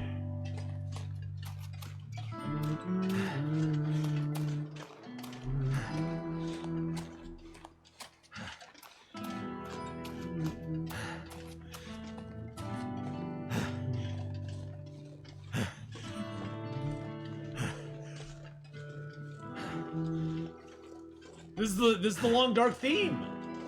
It's like the theme. This is like the opening credits, like before you start playing the game. Yeah. Dun, dun, dun. But it's done instrumentally. And then it just stops. Yeah, it does. It sounds. When I first heard it, Shadow Man, I was like, "What is that? It sounds really familiar." And I was like, "Oh my god." Oh my god. Well, what we'll do before we stop streaming tonight, Phantom Sith, we'll end with Lion's Roar, okay? It's as close to Sunday song requests as we'll ever get, I know. I know. Isn't that sad? I miss Sunday song requests. I miss Sunday song requests. I miss song request Sundays. That was such a fun, innocent time in streaming. Back when we didn't have a care in the world. Back when we were just like chilling out, having fun.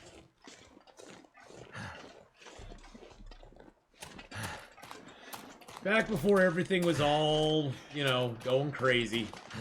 All right, here we go, baby. Here we go.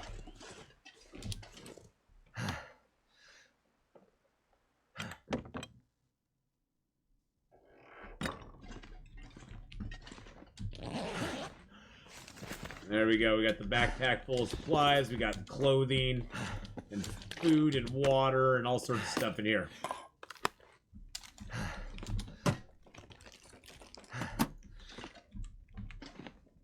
For any ammunition that might be in here, some sodas, cans of food, can openers. Slow me down.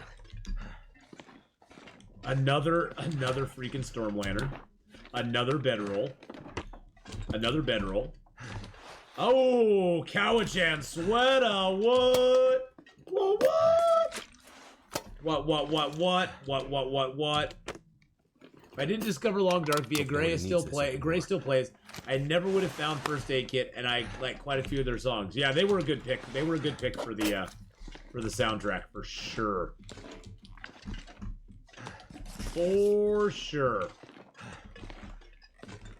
No power in the verse can stop me. Hey, yee, cowboy! Thank you for the follow there. I appreciate that very much, my friend. Wild Lime Soda, how you doing? Yeah, we're playing through Chapter 2 of Story Mode. We'll be doing this tomorrow as well, because we aren't finishing it up tonight, I can guarantee you that. But we'll be playing it tomorrow as well. This week is going to be pretty much jam-packed. I know you guys are all really sad. You guys and gals are all really sad. It's going to be jam-packed with Long Dark from start to finish. Because we're going to be getting through Chapter 2. We got Chapter 3. We got Chapter 4 coming on Saturday. Was it music from DLC and Steam? No. Alright.